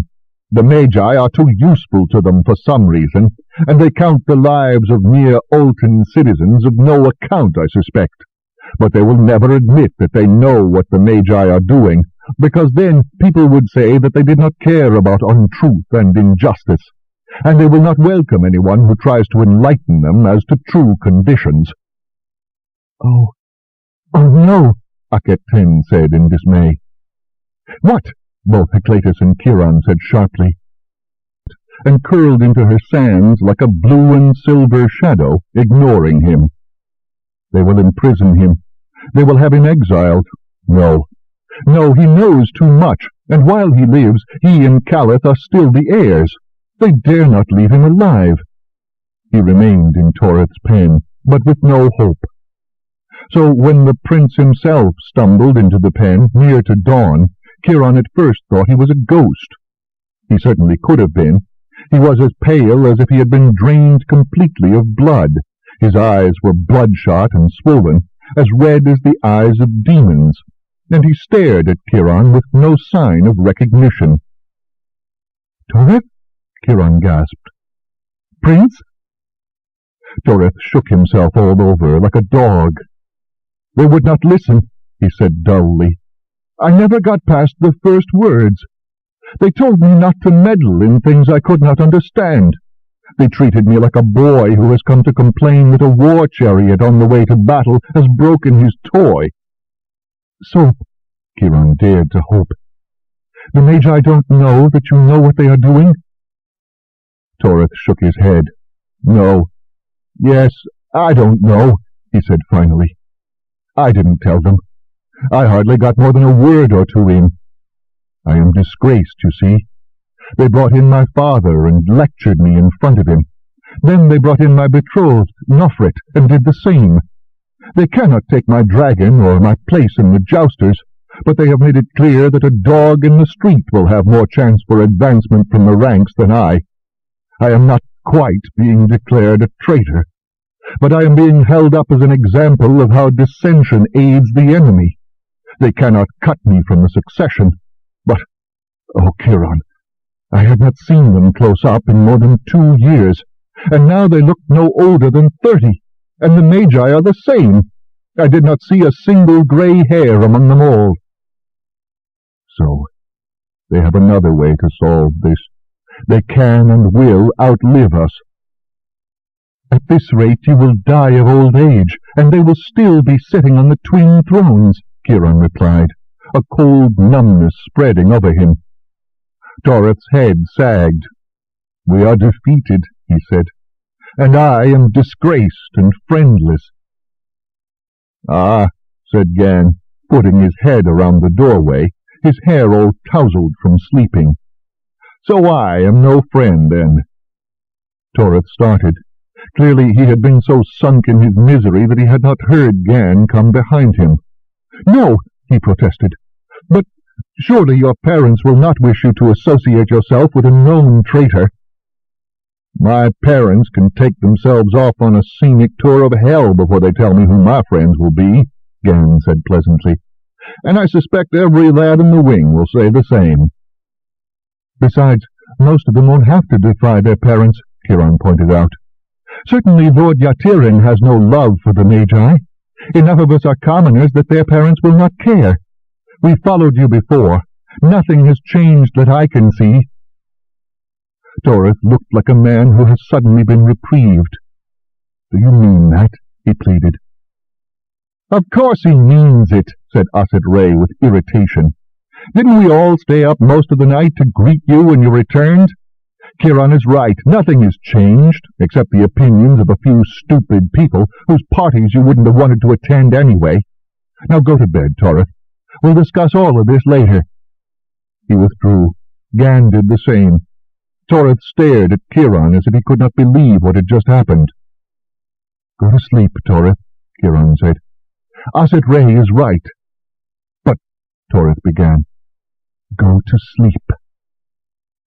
Toreth stumbled into his chamber at the back of the pen, but at least now he looked less like a walking corpse. Kiron went back to his own pen, tiptoed around Avatre, and settled back into his cot for a little more precious time before he had to get up. But he had trouble finding sleep again. Too many thoughts were buzzing in his head. Finally he got up and went to see if Akatin might be awake at this early hour. She had always been used to going to the temple for dawn rites. Was she still waking that early anyway? She was. He found her in the courtyard of her chambers, and with her Heclatus.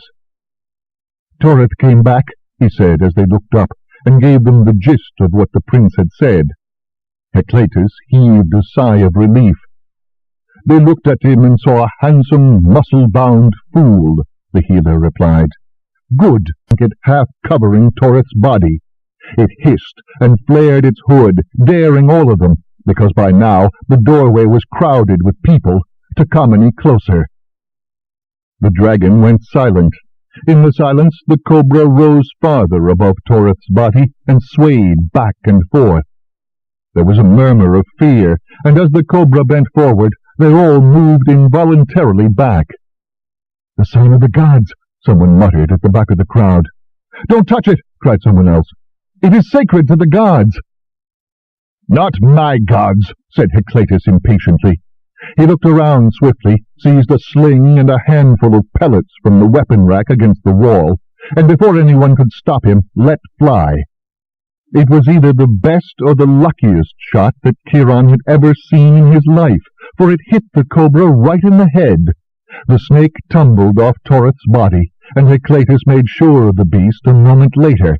He dashed across the intervening space and crushed what was left of the head and hood beneath his sandal. No one else moved, not even Kiron, who felt as if he was paralyzed and could not have moved to save his own life. It was Heclatus who tenderly draped the blanket over Toreth's face, then picked up the body of the prince, blanket and all, and carried it out. Kiron had no idea that the bandy-legged little healer was so strong. He carried the burden as if it was nothing. The crowd parted before him and closed up behind him, but still no one moved except to get out of the healer's way.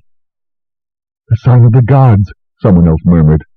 But all Kiron could think was, I was in that chamber before he came back. There was no snake there, and there is no way for a snake to get past his dragon. Snakes can't abide dragons, and dragons eat snakes. How did it get there? Had the gods sent their sacred serpent to punish Torith? Were the gods truly favoring the Magi against all the rest of their people? The dragon began her keening again, and a wave of chill passed over him. A shadow seemed to pass over them all, and the wings of despair enveloped them. The gods. The sign of the gods. How can you go against the gods? He started to shake, and he was not the only one. He put one hand against the wall, fear welling up inside him in a bleak black tide. It came between him and everything else, and he felt it weaken him until he could not stand.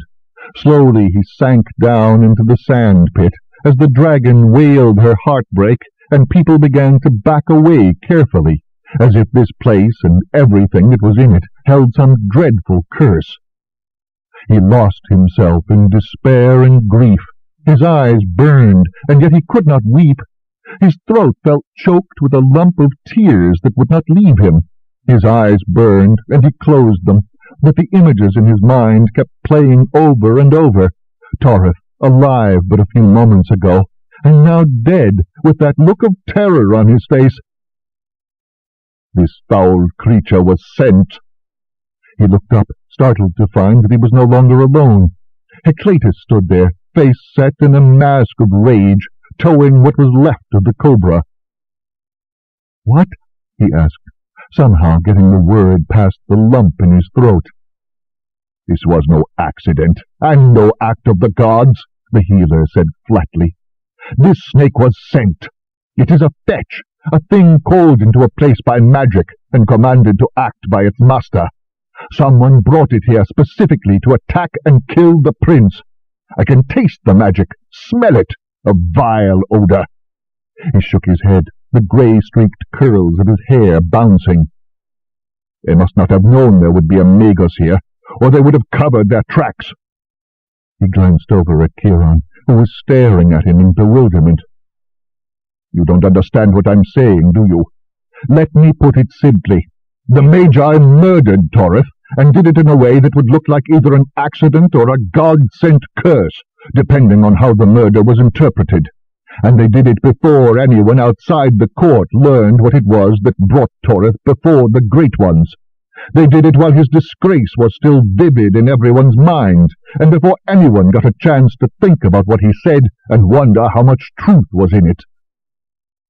"Murder?" The word was an echo of the same one in Kiron's mind, but it came from Lord Kumun's lips. Heclatus looked up toward the door to the pen. Kiron turned as well. Lord Kumun's semblance of normality. More than ever, they had to get on their feet, get going, get back to business, and prove themselves. The Magi would be watching them now, sure that Torith had cultivated a hotbed of dissent here, and waiting for the chance to make them fail. Therefore, they had to succeed, and yet at the same time they had to deceive the Magi into thinking that they were insignificant, harmless. Torith would have wanted that. Throughout the 60 days of mourning, as the prince's body was prepared for burial with all the care due a prince and heir, that phrase kept coming up among the boys that were left. Spoken or unspoken, it was always there. Torith would have wanted this. The wing got back into the air, back into practice, pushing themselves and their dragons as never before, because Torith would have wanted that. Heclatus worked feverishly, making their own personal amulets into magic sinks, imbued with every sort of protection that his imagination and the powers of his own mind and body could muster, because Torith would have wanted his wingmates protected against the evil that the Magi could summon. Aketen devoted herself to the welfare of the dragon that she renamed Re-Ethke, the shining sun spirit, because Torith would not have wanted his dragon to pine herself to death. And within 20 days Aketen was garbed in a kilt and a breast wrap, flying that dragon, first in simple exercise, then in support of the training games, then in the training games and combat practice again. She was not much good at the targeting, except with the sling, but no one could outfly her, and somehow Lord Kumun never brought forth another boy for Raethke, and it never seemed terribly urgent to Kiron that he find a substitute. Truth to tell, he didn't think he could bear to look at Raethke and see another boy in her saddle. Seeing Aketen there didn't hurt. In a way, it was only right that after nursing the dragon back from its depression, she have the same freedom of the skies as the rest of them. He could see it in her face. When she was on the ground, there were anxiety lines there, the haunting flicker of fear that never left her, and the constant nag of worry that at any moment the Magi might come for her. Up in the sky, all that left her. How could he take that from her? There might have been problems with a young woman in the midst of so many young men, but she never acted like a young woman. She might have flirted mildly with them before. She did nothing of the sort now. She acted like one of the wing, with the same earnest determination as any of them, and a complete lack of anything that could be considered flirtation. By Mercedes Lackey. Continuing on page 289. "What?" the young man, Prince no longer, asked harshly. "And try to take his place? Pretend I'm not afraid of heights? Pretend that I am fit to be a warrior when I know I'm not? Try to get his dragon to accept me and try to—" "No," Kiron said simply. "Come back with us. Be yourself and make a home with us. Do you not think we like you for yourself and wish your company? Aketen tends to Raethke. She saved Raethke's life by comforting her. She trains Raethke now, and I would not let you take the dragon from her now even if you wanted her. We don't want a replacement for Torith. We want Calith, our friend, who needs someone to share his grief with just as we do. Come and be yourself, with us, who are your friends." He didn't know where those words had come from, but they must have been the right ones, for something within Calith visibly broke. His face crumpled, and he began to weep, as if for the last 60 days he had kept his own grief pent behind a dam. Gan took one side of him, and Orist the other, and they helped him along. Kiron hurried his steps and went on ahead, to make certain that all of Torith's things had been taken from the empty pen, and it was bare of everything but the essentials. Calith had seldom come here. Mostly they had met in Kiron's pen. There would be no memories in that place for him, and likely he would never know that it had been Torith's unless someone told him. The pen was empty, the sand clean and smooth. The room held only the cot and some linen. Even Torith's colors had been painted over on the door outside the room. Raethke had new colors now, scarlet and white, chosen by Aketen.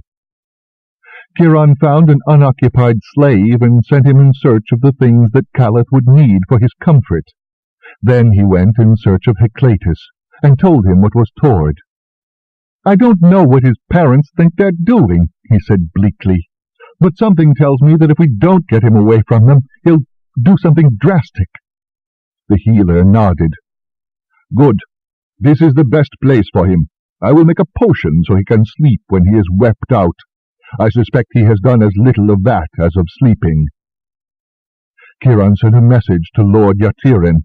3 slaves returned laden with cushions and lamps, scrolls and papyrus, and all the things a scribe needed, including a comfortable chair, a clever little table. In short, all the things needed to make the little chamber into a place of welcome and refuge for a scholar. It was an unexpected, "I say he should be someone else while he's here." "Calith's a common enough name," offered Aset-Ray. "Or call him Calith Ke, which is even commoner." "Calith Ke, my apprentice healer," Heclatus nodded. "I'll set this straight with Lord Kumun, and make this offer to Calith after he awakens. I do not believe that he will argue with the plan." "Me either," Kiron said quietly, remembering the look that had been on Calith's face before he made his offer of sanctuary. "Not in the least." From the very moment when Calith joined the wing, although conditions outside their little group grew harder and bleaker with every passing day, Within the group something had changed for the better.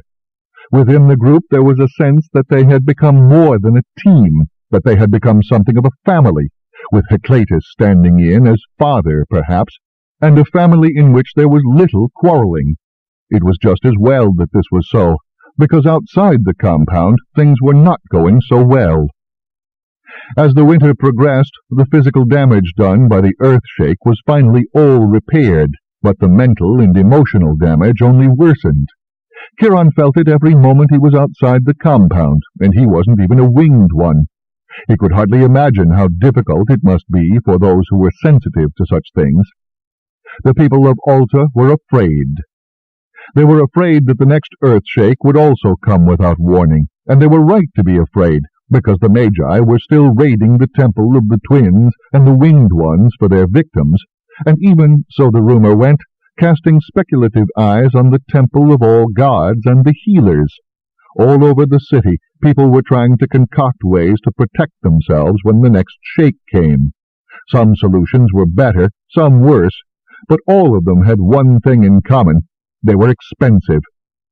So the choice was, far too often, between protecting your family from earthshake or eating, and even if you had made the choice for the former, there was no telling if your solution would work until the next shake came. So the fear never really left anyone. It was worse at night, when children cried as they were put to bed, for fear that the walls would come down on them in the darkness. Even adults stayed wakeful, with the result that a good proportion of the population went about their daily business looking tired, with dark-circled eyes. They were afraid of the Magi, though the eye of light, thank the gods, did not open a second time on the rings. Still, the lesson had been clear and was still visible. Challenge the Magi and pay. Obstruct the Magi and pay. Threaten the Magi and pay. There were plenty of rumors about how many people had been incinerated by the eye. That only increased the fear. So far as Kiron was aware, no one had actually confirmed any deaths, but as Heracleitus had said, would anyone dare? They were afraid of each other, though no laws were decreed making dissent and expression of dissent into an actual crime. Enough people were accused of being traitors and, if not hauled up before a magistrate and jailed, certainly set upon by their fellow citizens, that no one dared speak out. It was bad enough to be accused of being unpatriotic, but if you weren't careful you could also be accused of being an agent of Tia, sent to foment discontent and discord, and that was a crime. There was a note of hysteria in much patriotic fervor now, as if the patriot was trying much too hard to keep from being added to someone's list. The only sure way to be safe was to be among the great one's chosen friends or others of rank and privilege. Thus far, no one had dared to accuse any of the nobles. Yet. Lord Yatirin kept away from the court. This did not excite any suspicion, for he had until now been in the habit of devoting himself to the two pursuits of managing his estate and his scholarship. He had eyes and ears in the court, though, and that was how Kiron knew that if nerves were on edge in the city, they were grated raw in the court. If people were uneasy around their neighbors in the city, then they eyed each other with the brittle certainty that they were going to betray each other at the first opportunity in the court. The ordinary citizens were sure that the nobles were safe from accusations. The nobles were just as certain that accusations within the court were just a matter of time. If the heir could be rebuked and disgraced, no one was safe. Torith's name was never spoken, and if Calith's parents missed him, they were making no show of it. He shrugged. Experience and treachery will overcome youth and idealism with no effort whatsoever. Kiron shook his head. But we have some of that experience available to us. Not unless you are far older than you look, said Gan. Kiron sighed. Perhaps, having grown up with education available to you, you think too lightly of it. I do not. Scrolls, Gan. Volumes of wisdom available to all of us at any time.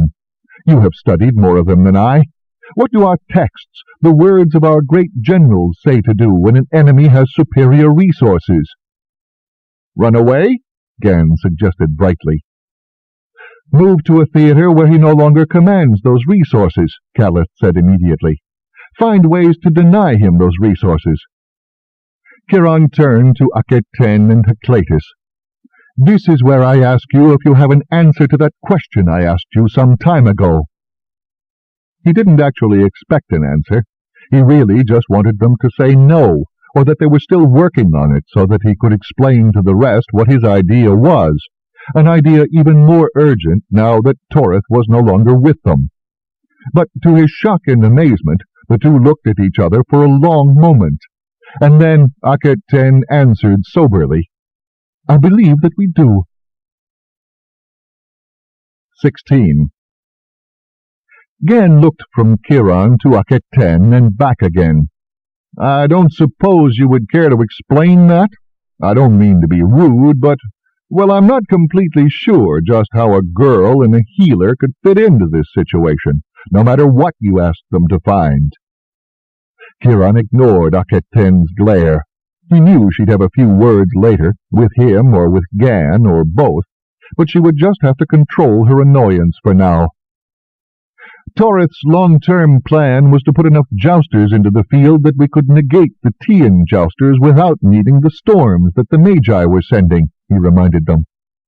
Caliph swallowed at the sound of Torith's name, but nodded. I recall that, he said. We both thought that once the Magi were no longer necessary to the war, their influence would wane somewhat. That was before we realized what else they were doing, of course. Still, even then it was a good plan. If nothing else, they would stop draining the winged ones in order to send the storms. That made them all silent, and Marit shuddered. When Caliph told me, I could hardly believe it. But then Nofret and I saw the great ladies growing ever so slightly younger looking, not older, day by day. Now they appear to be perhaps half their actual age. She shook her head. I cannot fathom why no one else notices, unless it is sheer willfulness not to see. Everyone does speak of how well preserved they are, or how they have lost weight and become more fit, but they say nothing about looking so unnaturally young. The great blessing is, may you live 1,000 years. But to think that this is what they might be trying to do, it is monstrous. But only the Magi know what is truly happening, and I think that none but us suspect. Because, as you say, people do not want to know, Kiron reminded her. And there is only one way to stop them. Someone who is revered by all Altans must speak out. Someone who is trusted by all Altans must tell the truth. And someone whom all Altans know is able to part the curtains of time must say what lies on the other side of them. In short, the plan is still good, for we need the winged ones to be freed, willing to tell what was done to them, and perhaps willing to say what will happen in the days to come if the Magi are not stopped. Now that they know what the Magi will do to them, once they are in their powers again, I think they will fight to keep from being further abused, and I believe that they will speak out. He looked over to Aketen, who nodded slowly.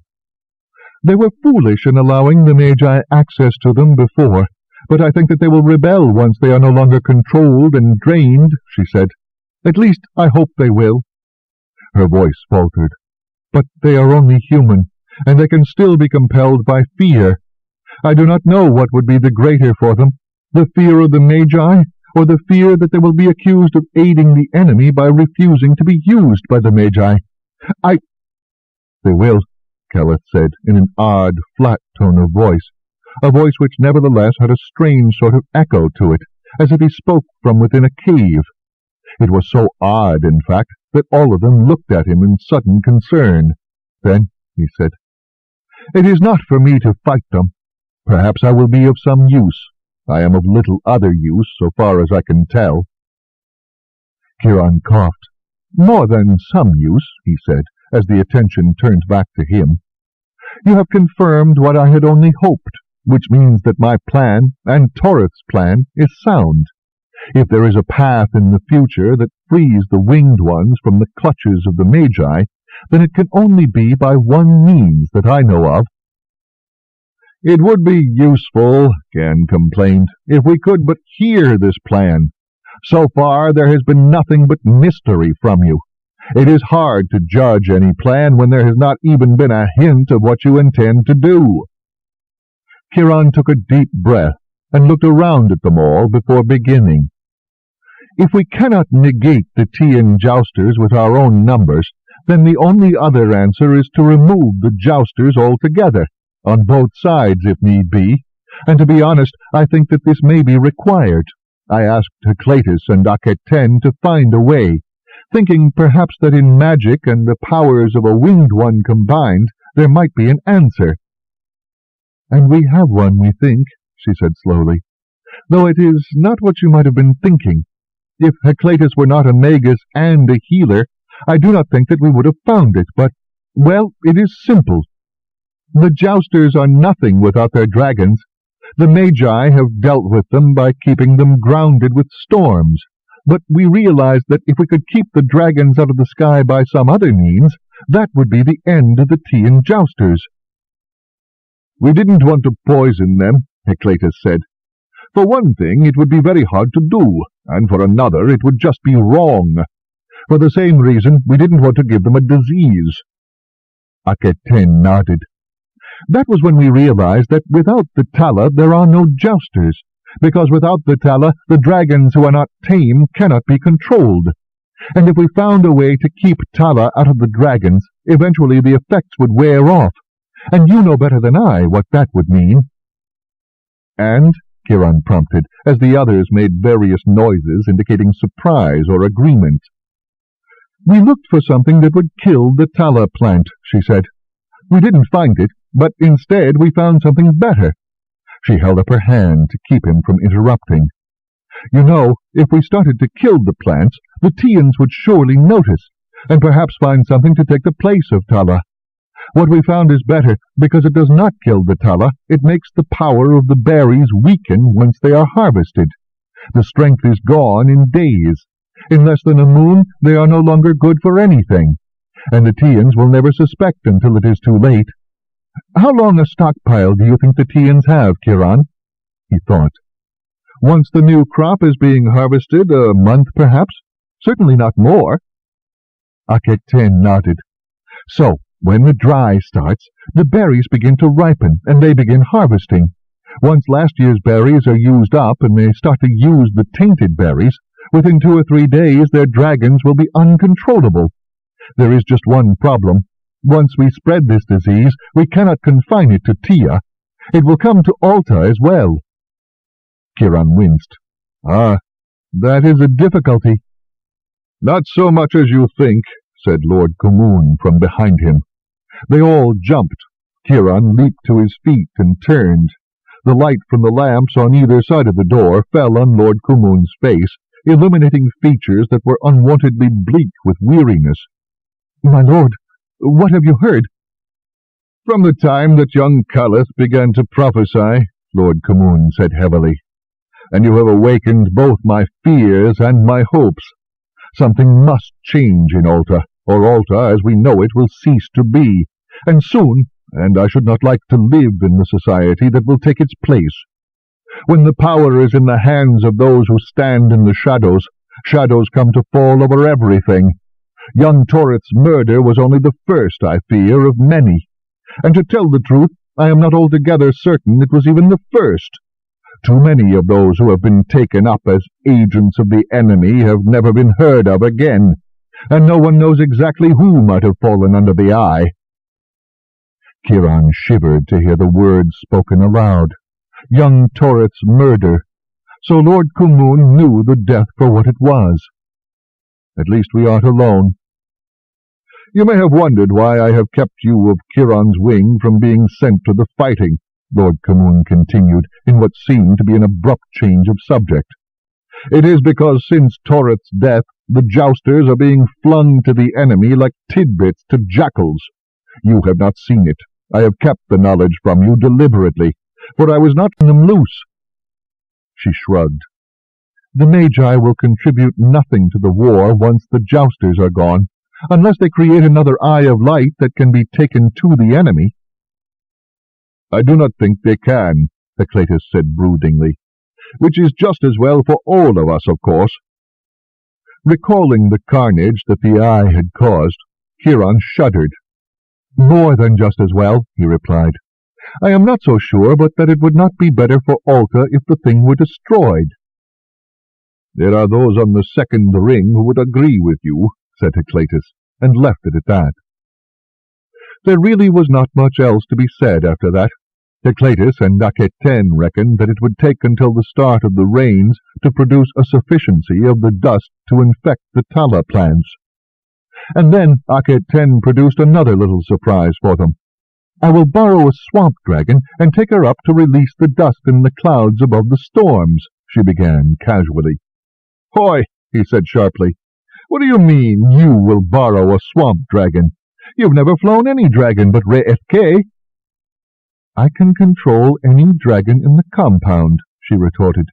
"RFK is too young to take into a storm, and at any rate she would hate flying in rain and storm. But there isn't a dragon in this compound who won't fly for me. I'll take one of the oldest and canniest." "You'll do nothing of the sort," he replied hotly. "If anybody goes flying with that dust of yours, it will be me." "On what dragon?" she shot back. "Not even Avatri will fly in the kind of hell the Magi have been creating on the first day of the rains, and rightly. The swamp dragons know storms. They can read them the way desert dragons read thermals. But they won't fly for you, not into a storm they won't. On a day of ordinary rains, yes, but not into a magus-bred storm." "She has you there," Heclatus said, with what Kiron considered to be an annoying level of calm detachment. "And just what would Lord Yatiran have to say to me if I allowed you—" he began, and the moment the words were out of his mouth he knew that they were a mistake, but it was too late to call them back. "If you allowed," she snarled, getting to her feet, her eyes blazing fury at him. "If you allowed? Just who and what are you, ringleader Kiron, to say what I shall and shall not be allowed to do? I am responsible to no one but myself for my actions, and—" "And Lord Yatiran would certainly hold Kiron responsible should any accident take place, regardless of that, Aquitaine," Heclatus said reasonably. "And while it is true that Avatri would balk at carrying him above the heart of the storm, and that none of the swamp dragons would carry him on their own either, if you were to talk to one of them, you could persuade it to accompany you and your mount. Couldn't you?" The healer looked into both their angry faces and smiled. "I suggest a compromise. 2 swamp dragons to carry you, Aquitaine, and you, Kiron. I should not approve myself of either of you going up alone in any case. It will be dangerous flying under those conditions. It would be better to have a partner. Don't you both agree?" Even though the very idea of Aquitaine flying under those very conditions appalled him, Kiron swallowed and nodded. Reluctantly, Aquitaine did the same. "Good," Heclatus said. "I thought you would both be sensible. Now, we need to think of an excuse to send you both up under those conditions. People might well ask, you know. It will do no one any good for you to excite curiosity. The Magi may notice. Others will notice. So why would 2 jousters be flying at the height of a storm?" They all exchanged a look, and Aquitaine reluctantly sat down again. "I can't think of anything," Kiron admitted. "Nor I," said Aset Ray, usually so quick-witted. "Well, we needn't think of one immediately," Aquitaine pointed out. "We have some few days yet, but we had better find one before then, and make sure it's sound." "And on that note, I will take my leave," said Heclatus, and smiled, but this time grimly. "Lord Kumun is right about one thing. His jousters are being flung into the fray without any regard for how exhausted they are becoming. I've been seeing injuries, and I expect to see more and worse tomorrow and each succeeding day. Good night, young friends, and remember that the worst thing that the enemy can do to us is set us at each other's thrones." So Orist thought that his sister believed that she'd had her independence and self-reliance questioned. On one level it made sense, for other than that one time she'd never looked for help from him, or from anyone else as far as he knew. Well, look at how he'd met her in the first place. Any other girl who'd been told to go look for a fish in the marshes where the river horses and crocodiles were would have gone straight to her father or one of her teachers to complain. But not Aketen. No, she had gone right out into the swamp with only a servant, and if her brother hadn't intercepted her and gone along, she would have been completely alone out there. Which, of course, on another level made no sense at all, since she was a lot older than that girl who'd gone to the marshes. She'd had a lot of experience in where her bull-headed stubbornness would take her, and you would have thought she'd have learned better by now. She had been flying. She knew how tricky the winds and thermals could get, even without any weather to complicate them. So how could she possibly think she was capable of flying a strange dragon into the teeth of the storm? That wasn't being brave and capable. That was being foolhardy. Yes, well, you set off across the desert alone on a barely fledged dragon, part of him whispered. So you're hardly one to talk about being foolhardy, are you? But I had guides, he protested. Fat lot of good those little pebbles were going to do if you got caught up in a sandstorm, or were ambushed by predators, that part of him retorted. And let's not even mention that you were supposed to be hunting for a Vatre and yourself. And when was the last time you had hunted before that trip? You'd slung pebbles at lizards and the odd bird, hoping to bring something down to add to the scraps Kefti the Fat gave you. You're two of a kind, you are. You see something that you want, really want, and you don't let anything stand in the way of getting it, do you? He decided to ignore that little voice as he rubbed a Vatre down with sweet-scented, oil-soaked polishing cloths. Let her be offended. She'd just have to get over it on her own. Besides, there were other things concerning him right now. Resolutely, he shoved Aketen out of his thoughts. With a Vatre clean and oiled, he led her to the pen where her dragon boy was waiting with her meal. She crooned with pleasure and set to, while the boy laughed at her eagerness. The boys assigned to the tame wing had long since learned what their charges were like, and most of them were hoping for tame dragons of their own one day. Well, it still might happen, he thought, as the boy moved fearlessly about the pen, casting fond glances at a Vatre. There are swamp dragon eggs to steal, and one day ours might well mate. That was far more likely since the babies had been playing together before they fledged. He had noticed an interesting difference in a Vatre's behavior compared to any of the youngsters. She held herself aloof from the youngsters, as if she wasn't aware that she was a dragon, whereas they were in and out of each other's pens as soon as they were allowed to wander. They had learned the command to stay once they were old enough to learn any commands at all, and they obeyed pretty well, but there was a great deal of fraternization among the 8 over the course of a day, whereas a Vatre greeted any interloper in her pen with a distinctly aloof and offended gaze. He left a Vatre to her dinner, for there was something else he wanted to know.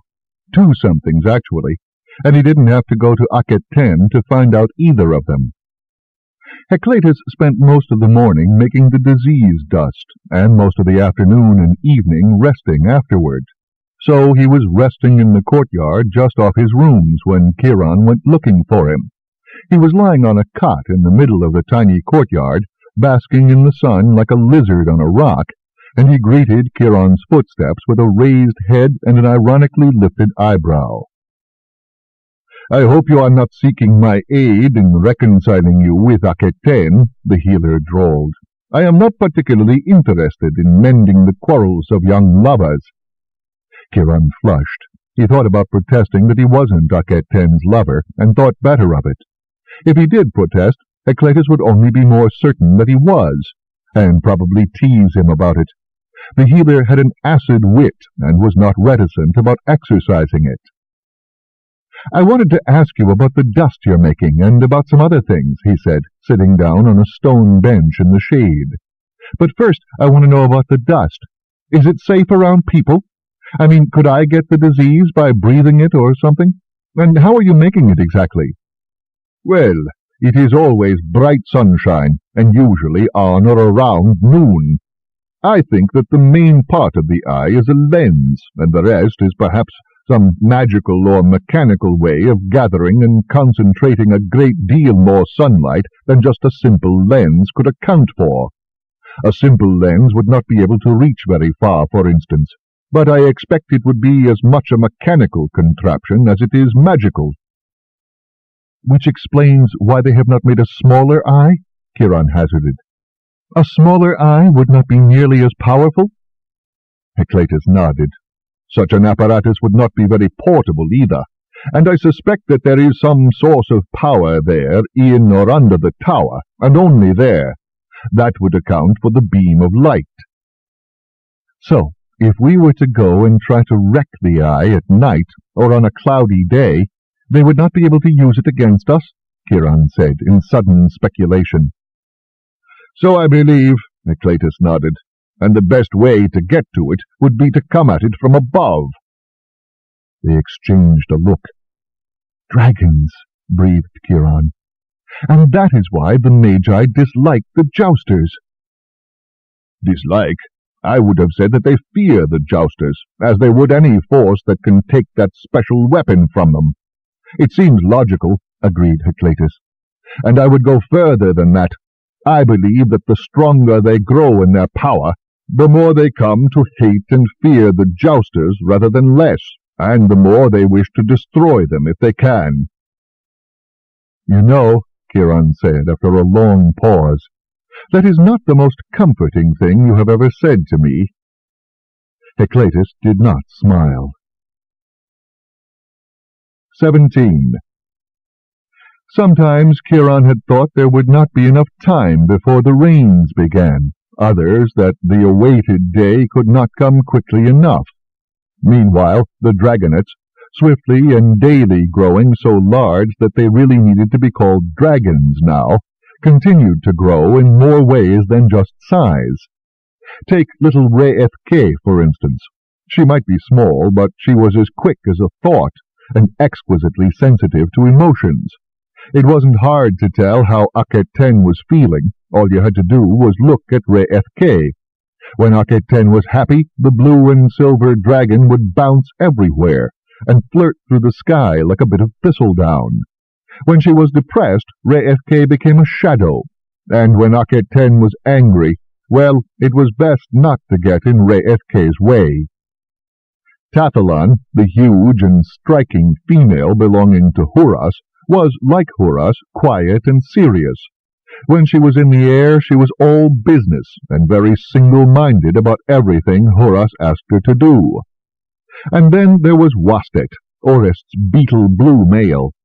Now, given how much like their riders both Re'ethke and Tathalon were, one might think that all dragons were like the ones who had raised them. Wastet could not have been more unlike Orist. Kiron considered Orist to be his first and best friend next to his sister Akhet-Ten, but he was not blind to Orist's faults. Orist was still careless and forgetful, and now and then inclined to puff himself up. But Wastet was steady, just a little slower than the rest, and if a dragon could be modest, Wastet was every bit of that. Some of Wastet's steadiness was rubbing off on Orist, and to Kiron's mind that was a very good thing. Of all of the dragons, Wastet was the one most likely to be right where he was supposed to be, no matter what was happening. Atmen was fiery and temperamental. She was the one most likely to lose her temper in practice, and it was a good thing that Callan was so experienced in handling touchy falcons, because he had his hands full with her. Aset Ray's Apetma could also be as fiery in temper as her copper-red color. Pe'atep's Dioth was still shy on the ground anyway. He was a little lion in the air. He had been the last to fledge, and it had taken all of the persuasion Akhet-Ten could muster to get him more than a few feet off the ground. But once he discovered flight, it was hard to stop him. Given the chance, he would have flown everywhere. Gan's Caliph was as relaxed as Atmen and Apetma were fiery. Nothing ever flustered him, not mistakes, not accidents. He was the first to recover from the earth-shake, and with Wastet was the one who could always be counted upon to do exactly what he was asked. Then there was Bethlan, firstborn of all the clutches. She's a lazy pig, but not so bad other than that. If you can get her up in the sky, I can control her. All right, we can try first thing in the morning. But if you aren't ready to go when I am, you can forget it. I'll tell Letoth's boy, and Vash's too, you aren't to go up alone." She made a rude face at him, which he ignored.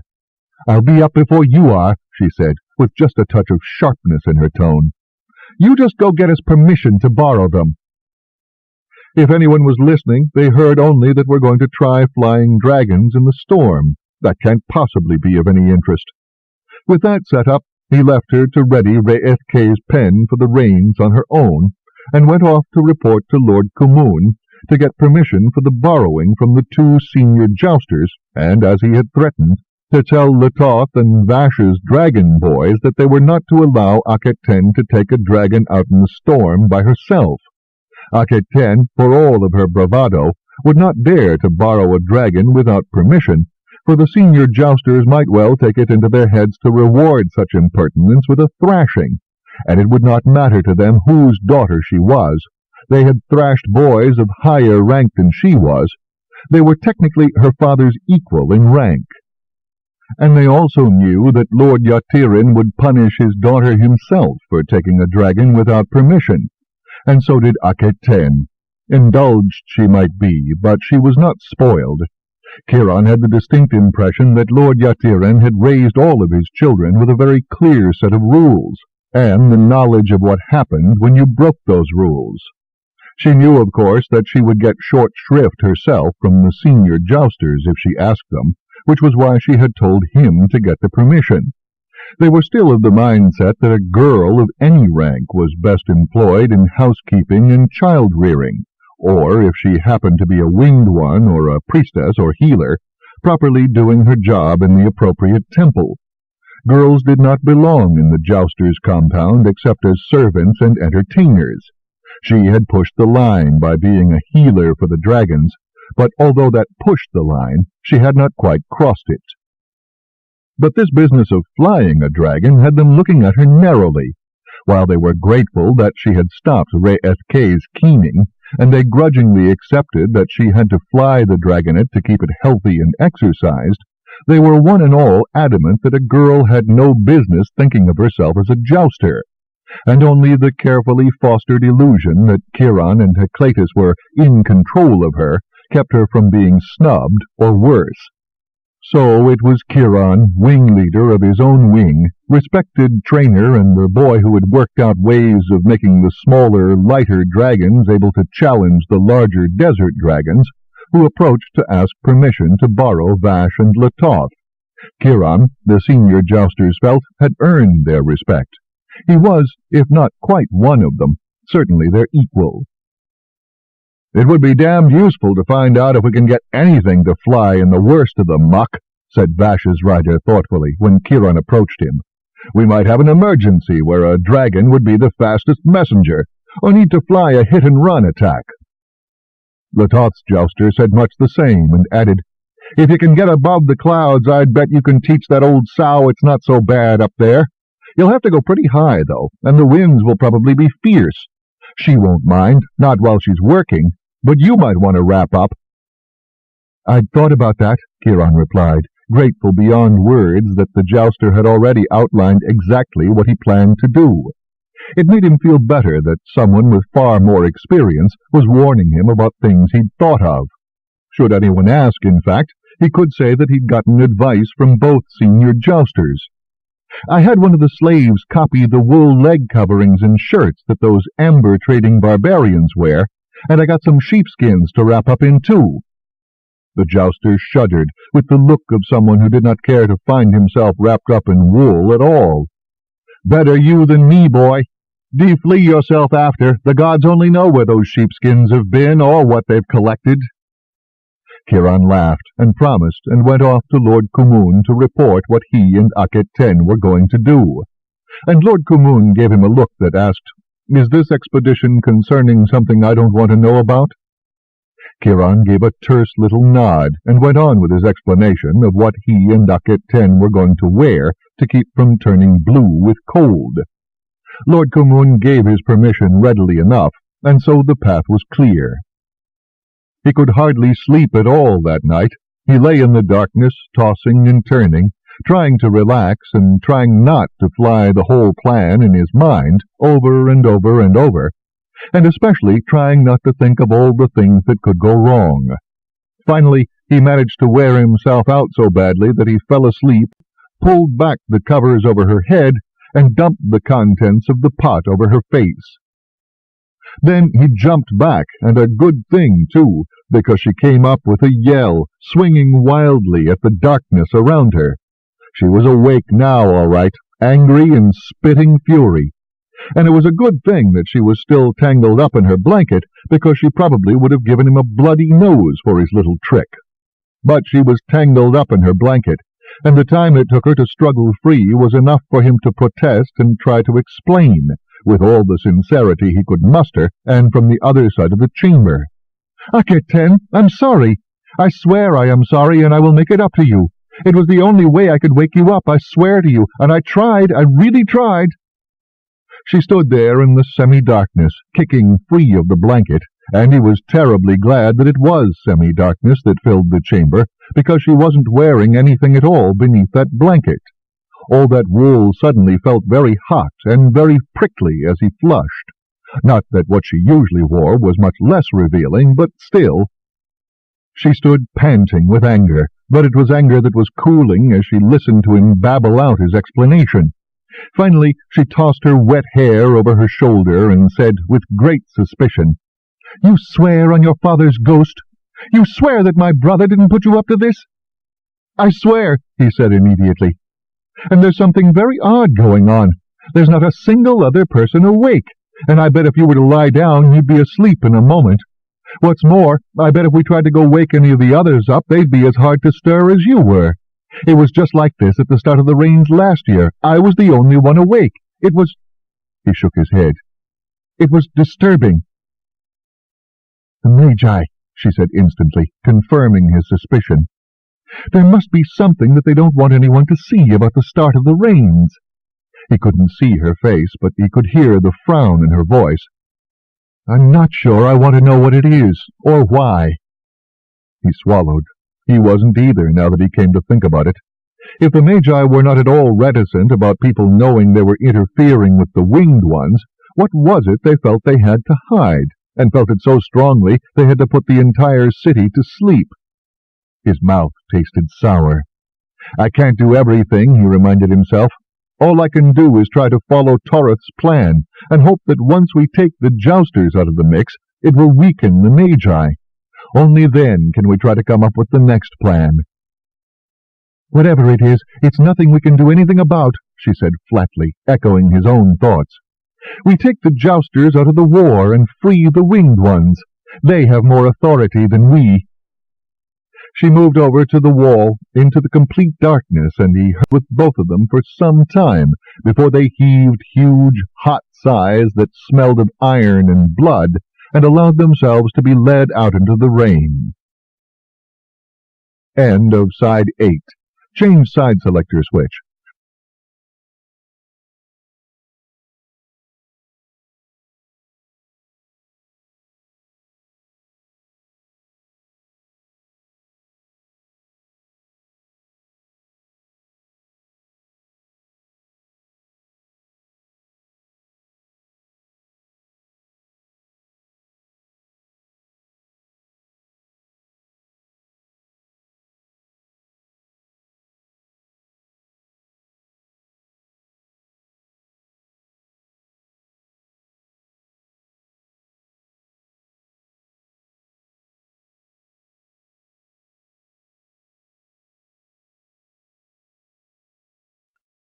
Alta by Mercedes Lackey, continuing on page 331.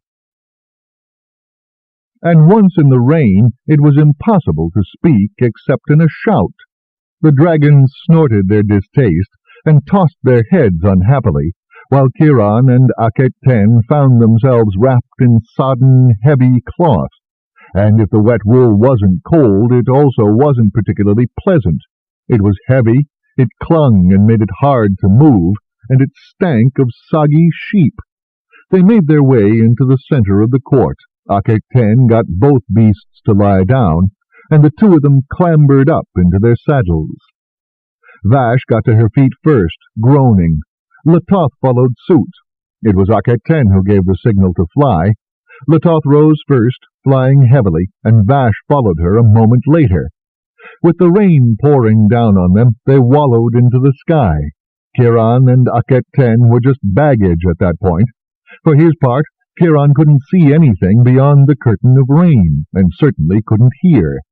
He just hung on and let the dragon pick her course so long as it was up.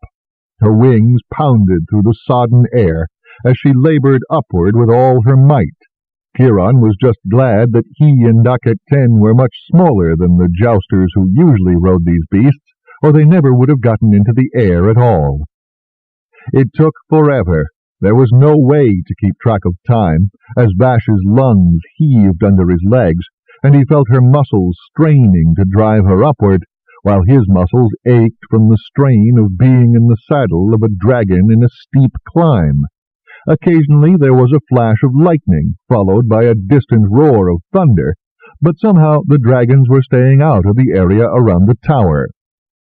Then came the winds. It must have been right beneath the clouds, or perhaps just inside them. The rain slackened a little, and then Vache bucked sideways as a gust of wind hit her wings and flung her over. She fought for control, Kiron balancing in his saddle to help her, and kept from being tumbled through the air by a small miracle. Then, before they could fully recover, another gust hit them, driving them in a different direction. Now they were inside the cloud, some rain, but mostly inky black tempest-driven mist that stung when it hit like a sandstorm, and winds that tossed poor Vache around like a leaf. Vache spread her wings as the third gust hit her, and with a strangled cry drove upward with all her might. She surged underneath him, throwing him back in the saddle with powerful wing beats, and he fought for balance, then flung himself forward over her neck and clingingly warm, or at least Kiron was, and he thought by the pink of Ten's cheeks that she was too. The release of the second lot of dust was no more difficult than the first, and when they had cut their second bags loose, Kiron felt an extreme reluctance to fight their way back down through the clouds again. All right, he decided. There's no reason to be down there until we have to. Why don't we just fly until the dragons are hungry? We'll let them decide when they want to go home. Out of the corner of his eye, he caught Ten waving at him. She mimed diving down. He pointed at Vache's head, tried to mime being hungry, and pointed at Vache's head again. She frowned, then smiled and nodded. For the rest of the morning they circled and rode the winds together, and the only way in Kiron's mind that it could have been more perfect would have been if they were on the same dragon. As it was, the only way they could share their pleasure was by signs and smiles. Still, he absorbed every moment, cramming it into his memory along with the precious memories of Avatre's first flight above the desert into freedom, of her first good hunt, of the long flight above the swamps of Alta. He would hold these memories, storing them to take out and savor, as an antidote to fear and grief and pain to come. There would be bad times. Just as surely as there were good times, there would be bad ones, and he would need memories like this when they came. If ever there had been a perfect moment in his life, it was this, and he gave in to the intoxication of pure flight. But eventually, as he had known it must, it had to end. He felt Vache tugging in one particular direction, and she made a huge turn, then went from soaring to real flying, beating her way against the wind with powerful wing thrusts. For a moment he was puzzled, but then he realized that he had forgotten a little detail. Up here in the clouds he had no idea where he was, but Vache knew, just as the birds knew where home was, even when they could not see it. Vache and Letoth knew where the compound was. They were hungry, and the compound meant food. They might have soared leagues away from it, but they were used to flying enormous distances to get to the battlefield or on patrol. The wind was strong, but the Khamseen was stronger, and they flew against it as a matter of routine. It was no match for their powerful muscles. Letoth, with the lighter burden of Aquitaine, swiftly overtook Vache and then went into the lead. This spurred Vache on to better efforts, and the two of them labored across the sky as Kiron marveled that they clearly knew exactly where they were going, despite the fact that there was nothing visible but clouds that looked exactly like all other clouds beneath them. Then, without any warning at all, ahead of him, Letoth suddenly folded her wings and dove. Surprised into a scream, Aquitaine grabbed the saddle with both hands as her mount vanished into the clouds. Kiron had only that much warning to grab the saddle himself, as Vache did the same. His stomach got left somewhere far behind him. It might be a controlled dive, but it felt exactly like plummeting, and his body reacted with terror. A scream ripped out of his own throat, and his hands clenched onto the front of the saddle so hard that they ached. Trust Vache. She knows what she's doing. She won't crash. She was wild-caught as an adult. She must have done this before. Trust Vache. They were through the clouds, and the turbulence inside them in 2 heartbeats, falling like a pair of stones out and into the rain. And as they fell through the bottom of the clouds, he saw Letoth and Aquitaine beside him, her hair streaming behind her, her sheepskin cape flapping loose, her mouth still open in a scream, and then the rain curtains parted for a moment, and he saw a canal, a bridge, the compound. The rain closed in, then parted again beneath another gust of wind, and the compound was rushing at them, fast, too fast. Then Vache snapped her wings open, slowing their fall. The rain and the wind slowed it further, and she began to back-wing, pulling her hindquarters under him, making her body into an enormous secondary wing to slow them still further. And then, with 3 thunderous wing beats, they were down, and Letoth beside them, down in the landing courtyard, skidding to a halt on the rain-slick earth. A slip and a skid, and Vache folded her wings. And there they were, safe again, with rain pouring down over them, easy to point the finger of accusation at them all. Calith's premonitions were coming more often now. Actually, they looked more like fits when it came down to it. The boy would sit bolt upright in that peculiarly rigid pose, stare into something only he could see. His mouth would open, and that hollow voice would say things. Kiron just considered that they were lucky that Calith's pronouncements were clear and unambiguous. According to Aquitaine, most of the current practitioners of the seer's eye among the winged ones were so cryptic that they required interpreters. The Magi were watching them all, according to Calith as well as Atlantis, and would take any pretext to accuse Torith's friends of treason. The warnings had been timely, coming right after the start of the rains. It wasn't just the 10 of them, of course. Marit later confirmed that any of Torith's friends inside or outside the compound were under intense scrutiny. For that matter, it wasn't only Torith's friends and acquaintances.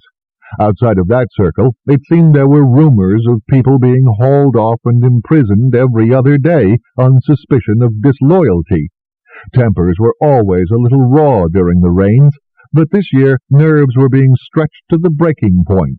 The word treason was being made to apply to anything that the Magi didn't like. Traitors were those who dared to differ with anything that they wanted. Nevertheless, the boys were determined to give the Magi no excuse to voice their suspicions, so while the senior jousters went out to fight, Kiron's wing went out to practice, making a show of using even the most miserable weather to train, even if they wouldn't be expected to go to fight for another 2 seasons at best. Kiron could only remind himself, as he saw the misery in Avatre's eyes, that if she had been in the wild she would have had to hunt for her food every day regardless of the conditions. The best he could do for her and the others was to make certain that though they did get wet, they never got chilled, and they were always fed the best that the compound had to offer. That, and a great deal of love and attention, was all he could do to try and make up for her daily struggle in the wet. There wasn't much he could do for the boys other than commandeer the empty pen of one of the swamp dragons, one whose rider had been lost in combat before the rains and who had not returned, for daily hot soaks for everyone. The cooks had taken the universal exhaustion of everyone with a dragon into consideration, and were providing meals that were comforting to the spirit and warming to the body. Tonight, dinner was meat and lentil soup, thick, hot, and filling, and most of all extremely tasty, soothing to the stomach and not requiring much chewing, a consideration when several of the jousters had facial bruises either from flying accidents or being cracked across the jaw by missiles from below. Kiron tasted his, judged it cool enough to eat, and spooned some up. It was wonderful, and so flavorful it actually woke up his appetite, and he ate it slowly, with bread so fresh it steamed when he broke it open, and so soft it almost melted in his mouth. Everyone else was eating the same way, heads propped up on one hand, leaning over the table, so weary they were half asleep, and prodded on only by their hunger. If the Magi were spying on them now by what Heclatus called scrying, they were having a singularly dull time of it, for all that they were seeing was tables full of warriors weary from fulfilling their duty. Because the senior jousters weren't using the practice field, and no one was going to play spectator in the rain, at last Kiron's wing was able to practice right at the compound, and because they were having to fly slowly anyway, and missile weapons were useless, they were practicing real jousting. Kiron didn't expect them to ever have to use the skill, but it was better to have it than not, and the spies would take it amiss if they weren't trying to learn it. There was a new modification to the harnesses. Kiron had mandated it for the boys first, but now even the senior jousters had asked for the additions. "We can't afford pride," one of them had growled. "There are too few of us." So now everyone had harness straps holding them to their saddles. The straps could be broken, oh yes, and if a jouster was hit hard enough to break the straps, he would certainly fall to his death, but it took a lot more to kill an Altan jouster now, at least. So there were bruises and strains among them, as well as the jousters, compounded with their simple exhaustion. Orist even had a spectacularly black eye. Only one person looked alert, for Caliph ate with them now instead of by himself. He had decided to do this on his own. It had taken him something of an effort, and Kiron was very proud of him for taking that step. Normally he was as silent as the rest of them at the moment. Besides, no matter how urgent Caliph thought the situation was, he was in no great hurry to hear it. Only when they were all through, Akhet-Ten included, did he nod and climb stiffly over the bench to lead them to Heclatus' rooms. They were able to walk under awnings most of the way, and only had to dash under the young waterfall pouring down over the awning at the break where the corridor met the entrance to the courtyard. By now it was dark, but the door of the main room was open, and warm lantern light shone invitingly out at them. The room was as inviting as the light had promised, and their host had laid out cushions and stools for all of them. Caliph was already there, waiting for them and looking as tense as a strung harp, and so was Heclatus, of course. Once they were all inside, Heclatus shut the door after them and made a peculiar twisting little gesture on the surface of it. Caliph relaxed at once. "Now we can talk," he said with gratitude. "Kiron, I have to leave." Kiron was more than a little startled. That was not what he had expected to hear. "All right," he said cautiously. "So—" "It's not what you think," Caliph interrupted. "It's not that the Magi are coming for me yet, and it's not that I don't feel as if I belong among you, because I do." "What is it, then?" Orist asked. "I had a vision today while you were all at afternoon practice," he said. "Heclatus was with me, and what made it different was that this is one I remembered afterward." His expression took on a little of that faraway look it got when he was actually having a vision. "I spoke with one of the Bedu, the blue people, and he said, I think it was a he, said you would remember him. He said he was the one who guided you to the edge of the Delta marshes from the last oasis, and told you that you had to stop being Vetch and start being Kiron." Kiron blinked. He might have been skeptical about this vision, except that right there was the proof that it was a true one. There was no way that Caliph could have known what that final mouth of the Bedou had said to him about leaving his serf self behind, because he had never told anyone. "All right," he repeated. "So what else did you see?" "It wasn't so much what I saw as what I was shown," Caliph said, and now he looked at them each in turn, his expression sober and a little frightened. "I have to leave and meet with this Bedou. He's going to help me find a place where we can make a refuge, a secure hiding place, a sanctuary. He, the Bedou, said, and my vision showed me that we're going to need it. He said he and the other Bedou like him had been having the same vision as me, and he had been appointed to vision-speak me to make me understand, because I hadn't been trained, and otherwise I might not understand how important it was that I do this." "A refuge?" Gan said skeptically. "For who?" "You, at least at first," Caliph replied. "Because once the Jousters are no more because the Tala fails and the dragons all escape, the Magi won't let you 9 live." Even though Kiron had more than half expected to hear something like this some day, it came as a jolt. He felt cold all over, and it wasn't because of the rain, winds, and chill. It was an ugly thing to hear that someone intended your death. Kiron turned his gaze on Akhet-Ten. "You're in that 9. You need to understand that." "I already did," Akhet-Ten said bitterly. Kiron suspected that he wasn't the only person to feel as if a line of ice-laced fire ran down his spine at that moment, but he believed Caliph. Oh my, yes. He had seen what the Magi could and would do to those they considered threats, and the last remaining Jousters in Alta would be a threat to their continued aggrandizement of power, if nothing else. "Me too, of course. Well, I'll already be there. And after us, others will come," Caliph continued. "Mostly from Alta, though not all. You too, Atlantis." "I suspected as much," the healer said dryly. "For one thing, I'm rather too closely linked with the lot of you. For another, if there are no Jousters, they won't need a healer, now will they?" "But the thing is, I have to meet with the Bedou and pay them to help me in the desert and find the place. They don't even know it exists. The one who spoke to me said that the Bedou think it's only a legend." He looked triumphant. "It's Tepatenke, the lost city, and my visions are going to lead me to it." That held them, thrust them all together. It wasn't unheard of. Perhaps the work of the Jousters in the worst of the rains had gotten noticed, and the great ones wanted to send a reward of some sort, or at least a word of commendation.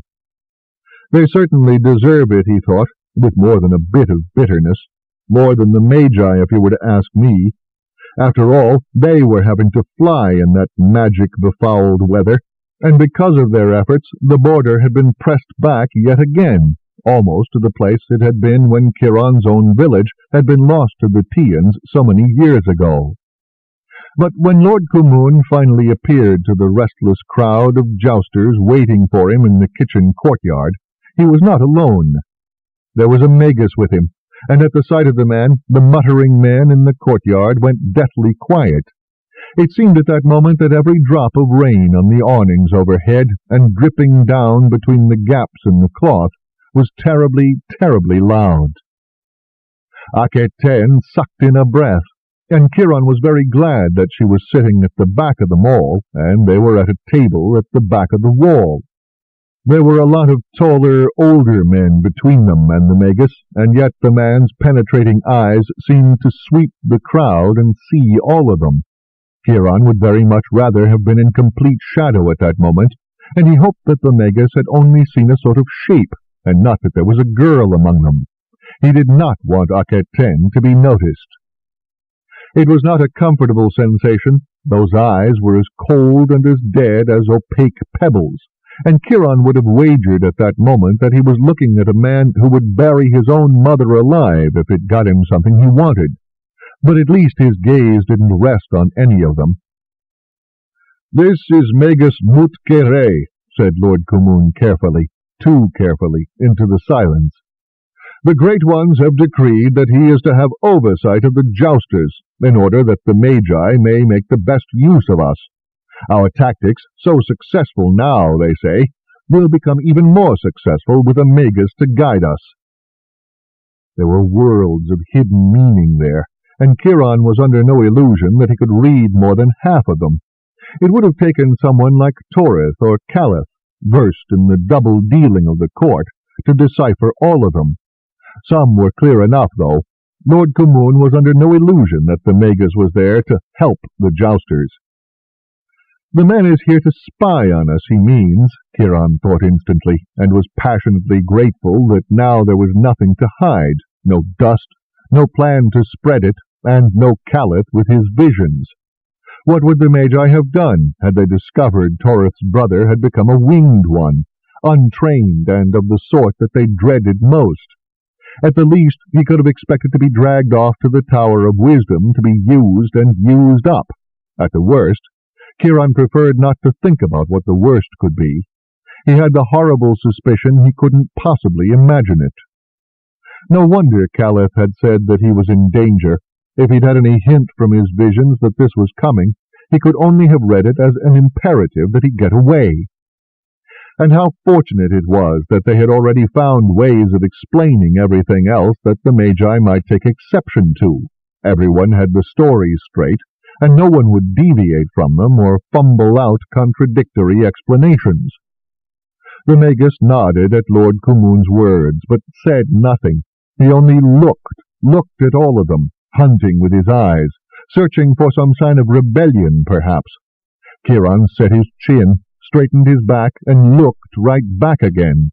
He would not show this man that he was afraid. If he saw anything, let him see defiance and be damned to him. Let him see rebellion if that was what he was looking for. He could suspect it all he wanted. Kiron's actions would not give him any ammunition for an accusation. "The Magus' words are to be obeyed as mine," Lord K'moon said tonelessly, making it very clear in that moment just who was the new ruler here, if the Magus' attitude hadn't already made that clear. It was not an auspicious beginning for the day. By the time the day was over, it was quite clear that there was no love lost between the Magus and his new charges. Kiron was not the only jouster to meet the appearances of the Magus with outward but bare civility. Mutke poked his long nose into everything, from the kitchen to the sand bath pen, and asked abrupt questions wherever he went. The dragons did performing far and away above what their Tian relatives can do. The other desert dragons that we have, the ones that are not tame, are remaining in the pens, and cannot be persuaded into the sky by any means during the rains. Nor can the Tian dragons. But our dragons will work for us, even in the conditions that they hate. No one sane could ask more than that. The Magus stepped back another 2 paces, as Kiron led Avatre forward 1. A third backward step took him into the corridor, as he clearly searched for something to say, and just as clearly came from his search with no good results. "I suggest that you get on with it, then," he snarled at last, and fled. He fled the entire section where the boys lived, in fact, for as Kiron led Avatre out of her pen, he saw the tail of the man's robe vanishing around the corner into the main corridor. "Let's get out of here," he called harshly, as human and draconic noses poked around the door frames. "We have training to do." A ragged chorus of assent met his command, and as he led Avatre toward the landing courtyard with the rain drumming down on canvas above him, he heard the slap of leather soles on the stone behind him and the clatter of dragon claws. He led the procession with his head held high and without a backward glance. He felt the Magus glare on the back of his neck from the shelter of one of the other doorways as they passed. Avatre felt it too, and hissed again, but made no move otherwise as he put a steadying hand on her shoulder. Let him look and glare.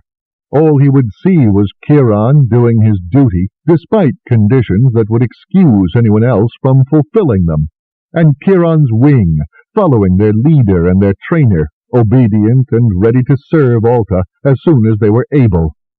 Yes, let him look. He would find no treason here.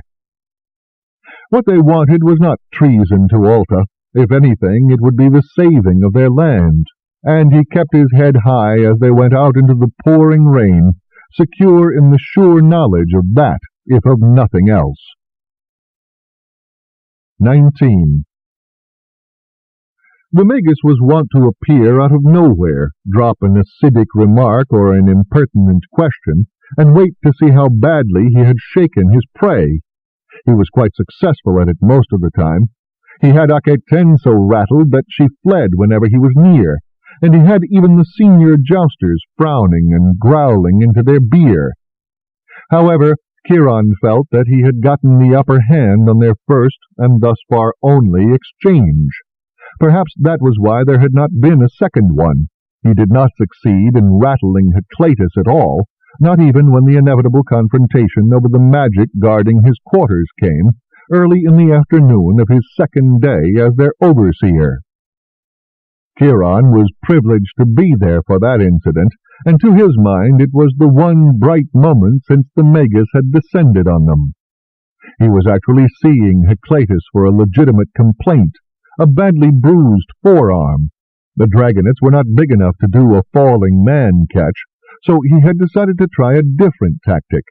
He reasoned that if they could at least slow a fall, he might get there in time to save whoever had been knocked from the saddle. So the new maneuver they were trying to perfect was of coming in under the falling body, holding it for a moment, then letting it slip, only to have another dragonet come in from below for a second catch. It was a clever idea in theory. In practice, it only made the falling victim's path less predictable, and had ended up in a lot of bruises. Fortunately, even the experienced jousters who had shunned such things before had taken to wearing saddle straps around their waists now, and extra heavy girths on their saddles. Between the violent flying that their dragons were doing to evade projectiles from below, and their own exhaustion, no one wanted to take the chance of being knocked off a dragon in mid-flight. "Well, that's a bone bruise," said Heracleitus finally, after a long and careful examination. "It is going to take a while to heal. The best I can offer you is a poultice of wormwood for the outside, and suggest a heavier hand than usual on the beer jars for the "Healer!" came a furious shout from the courtyard outside, making them both jump. They stared at the cloth hanging over the door, which let fresh air in while keeping most of the bugs out and giving some privacy. So where is the heresy in that?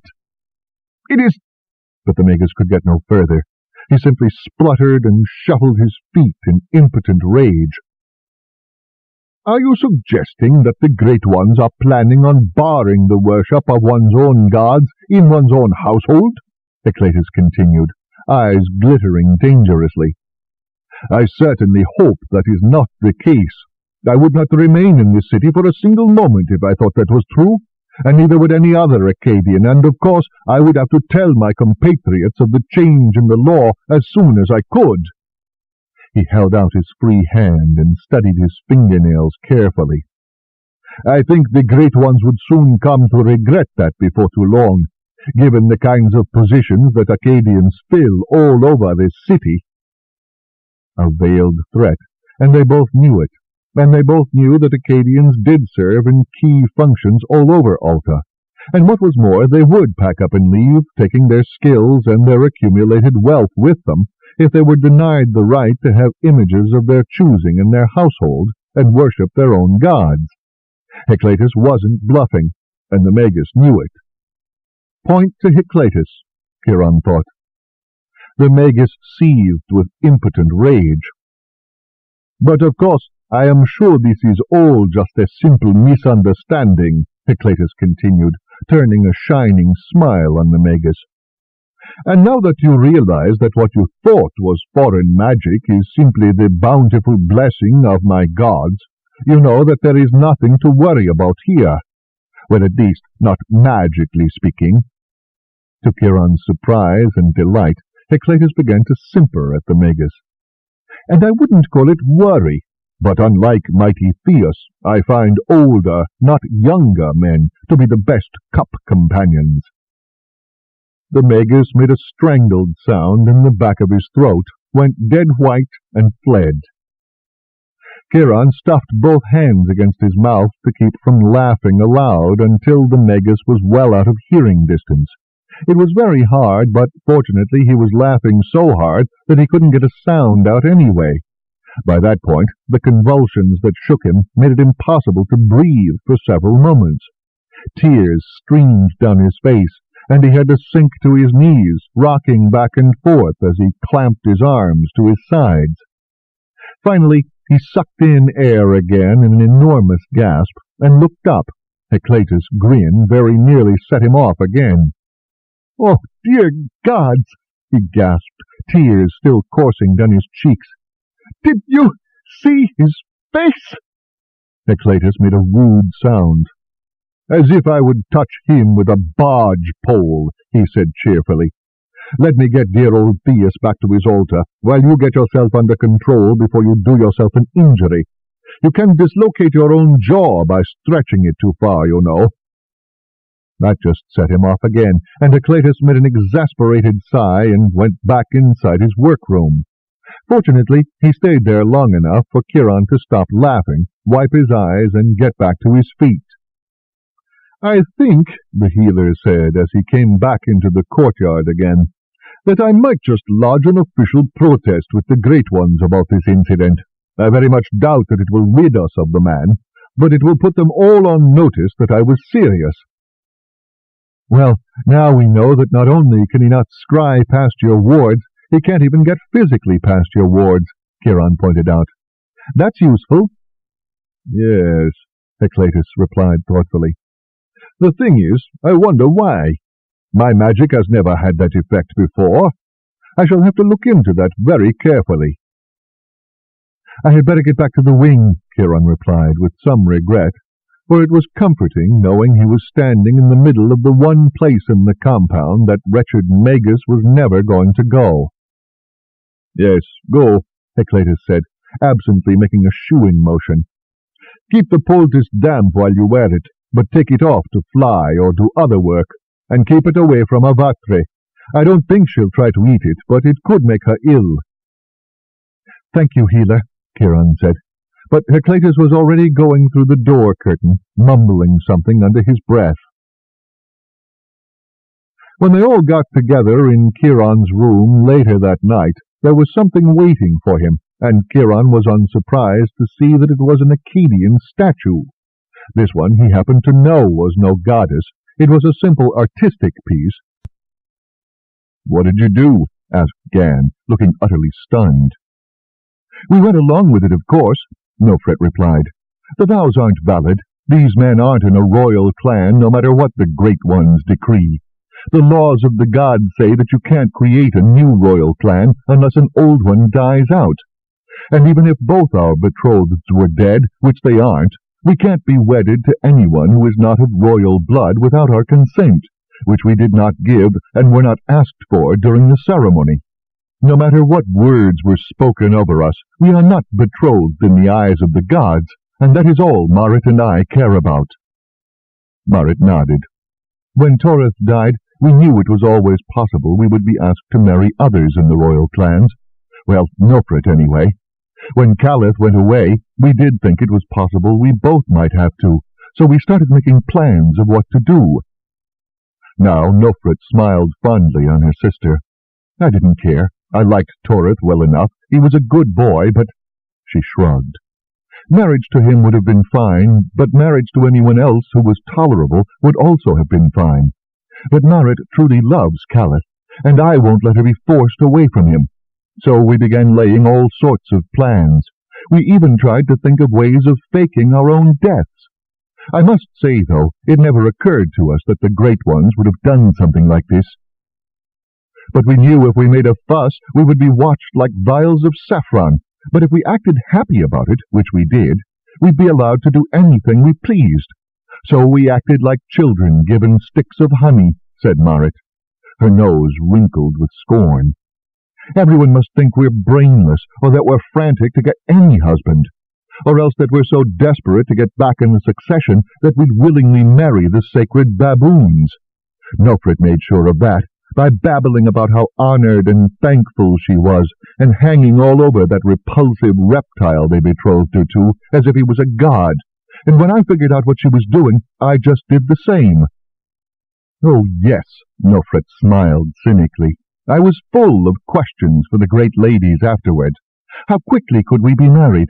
Would we have our places back in the order of precedence? How soon could our husbands be confirmed in the succession?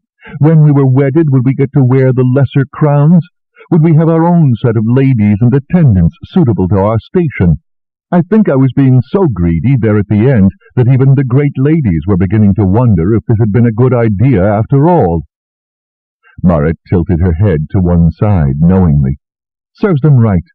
There were a lot of honors we could have claimed that we didn't because Toreth and Caliph couldn't be bothered with court functions. I started talking about having a lesser court of our own. That made them really nervous. And they should be, said Heracleitus, slipping into the room behind them like a ghost. I wonder if the great ones will ever realize that the moment you wed, their days are numbered. No one even jumped. They were all so used to Heracleitus coming and going silently that they just nodded at him. Perhaps the ladies will, Nofret replied. We certainly did our best to put the idea in their heads with our questions. Hello, Heracleitus. We've run away. So I gathered. And since there is no hue and cry being raised across the first canal, I assume you found a way to do so without raising suspicion, Heracleitus said easily, taking a place next to Kiron and looking around at them all. Hello, Kiron. Did you like my little gift? I left one for Aketen, too, just now. Hermia, goddess of the hearth. I never much cared for that image, a little too placid and bovine for my taste. You can claim she's Athera, your cow goddess, the wet nurse to the god Haras, if I recall. I'm sure our friend will find that to be a suitably appropriate and pious image for a proper young lady to worship. He sniggered. Aketen scowled, but didn't immediately reply, since Nofret was already talking. We're officially on religious retreat in the temple of Athera, as a matter of fact, Nofret told them. And it wasn't even our idea. Our original plan was to be such a plague that the great ladies would send us to Father's country estate. But this was even better. Marit chuckled. After we began asking all those questions, the great ladies suddenly recalled that when a new royal clan marries into the succession, the brides must spend a moon in religious retreat and instruction in a temple of their choice before the wedding. Of course, we have never heard of anything of the sort, but we agreed to it with some pouting, and chose the goddess Athera because they haven't got one single priestess of noble blood there. And it's brilliant. It couldn't fit any better with our plans. We were supposed to leave engineers. How can we get you there quickly, and with as little to track you by as possible? Amulets will take care of the latter, said Heracleitus, sucking on his lower lip. But we fly you out, Kiron said suddenly. That's what the first part of the message means. Or we fly you as far as Avatre and Re-FK can take you in half a day. Thank the gods this happened during the rains. Aketen and I have already gone up above the clouds, and the winds can take us a long way without the dragons tiring. Re-FK can carry double, since 2 girls are light. Avatre is big enough to carry double and baggage. Ha! Said Heracleitus, slapping his thigh and startling them all. Hoist on their own tackle. I can borrow those winds that the Magi are using, or one of them anyway, to take you straight west in the morning and straight east in the afternoon. As fast as that air is moving, it will take you all the way to the desert and back with no one the wiser. Aketen grinned for the first time. No one is going to miss us for that long, are they? Kiron shook his head. No, they won't. And even if someone were to come out to watch us, they won't stay for long, because there's nothing to see once the dragons are in the air. Look, here's what we'll do. Marit and Nofret slept in Aketen's room, secure in the knowledge that with Heracleitus' guardian goddess there, the Magi would not be able to spy on the chamber. In the morning, everyone behaved absolutely normally. The Magus did not even glare at them more than usual. Kiron suspected that this might be because he was not aware that two of Heclatus' blessed statues had come to roost elsewhere. It had occurred to him before he went to sleep that night that the Magus could not seem to sense other magic unless he actively ran into it, either by trying to use his own magic or by physically crossing it. So, since he would not try to go into a dragon pen any more, they were safe from discovery for a while. Of the lot of them, if he was searching for pockets of discontent or conspiracies among Toreth and Calith's friends, he would be looking at the nobly born boys who had been the twin prince's childhood friends, not Kiron or Aketen. Kiron, after all, had no real power and no influential friends except Lord Yatiren, who was well known for his retiring nature, and Aketen had been playing the part of a frightened mouse. They went out to practice as usual, and as often happened, a couple of dragon boys, muffled in rain capes and carrying heavy bundles, went out to the practice field, ostensibly to assist. But there wasn't anyone in the compound who noticed their departure, as Heclatus was supposed to make very sure, and there wasn't anyone at the practice field to see their arrival, as Kiron and the rest made very sure. They all... Her bright eyes darted this way and that as she continued to climb, continued to fight the south-flowing winds, and then, just as he had seen her sense the clear air above them, he saw her find something else. It was nothing that he could see, but she did, and she redoubled her efforts, driving strongly upward toward a place in the sky that seemed no different to him than any other place in the sky, until she was in the middle of it. End of Side 9. To continue, turn the cassette over.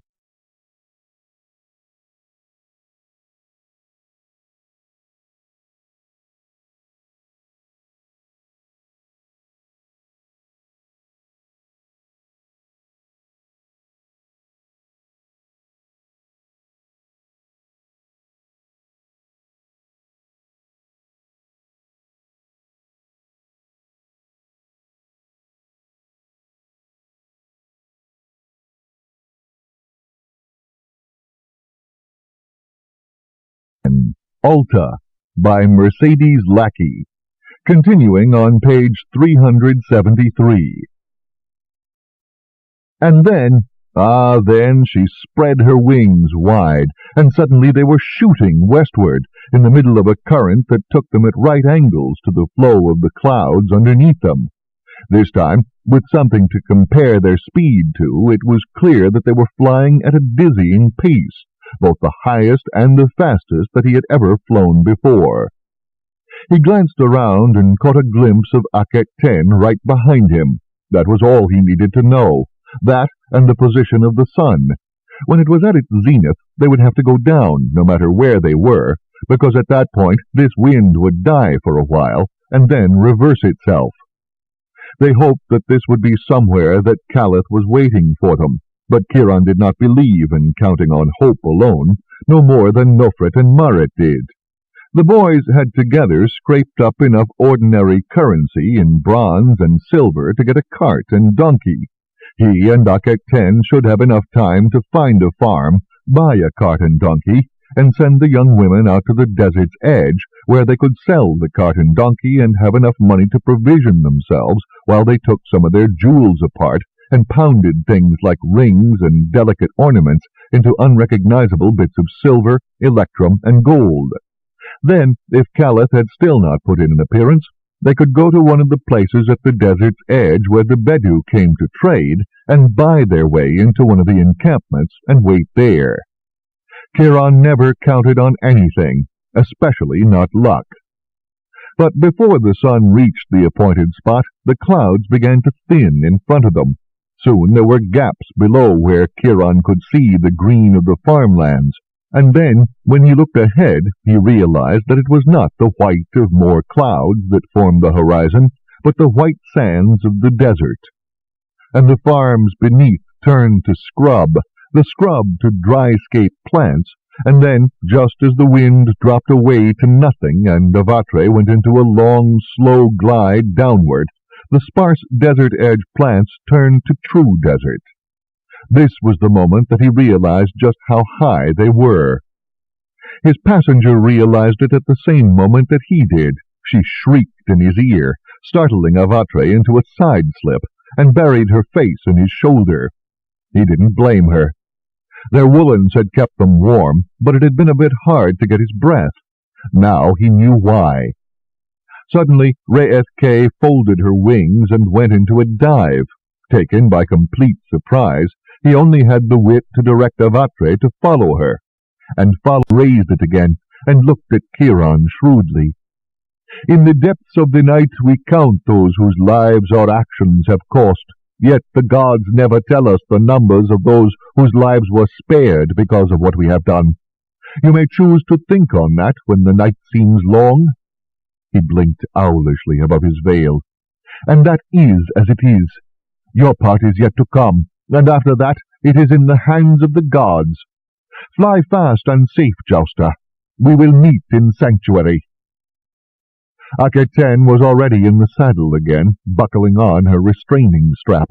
She looked back at him, grinned, but gestured upward.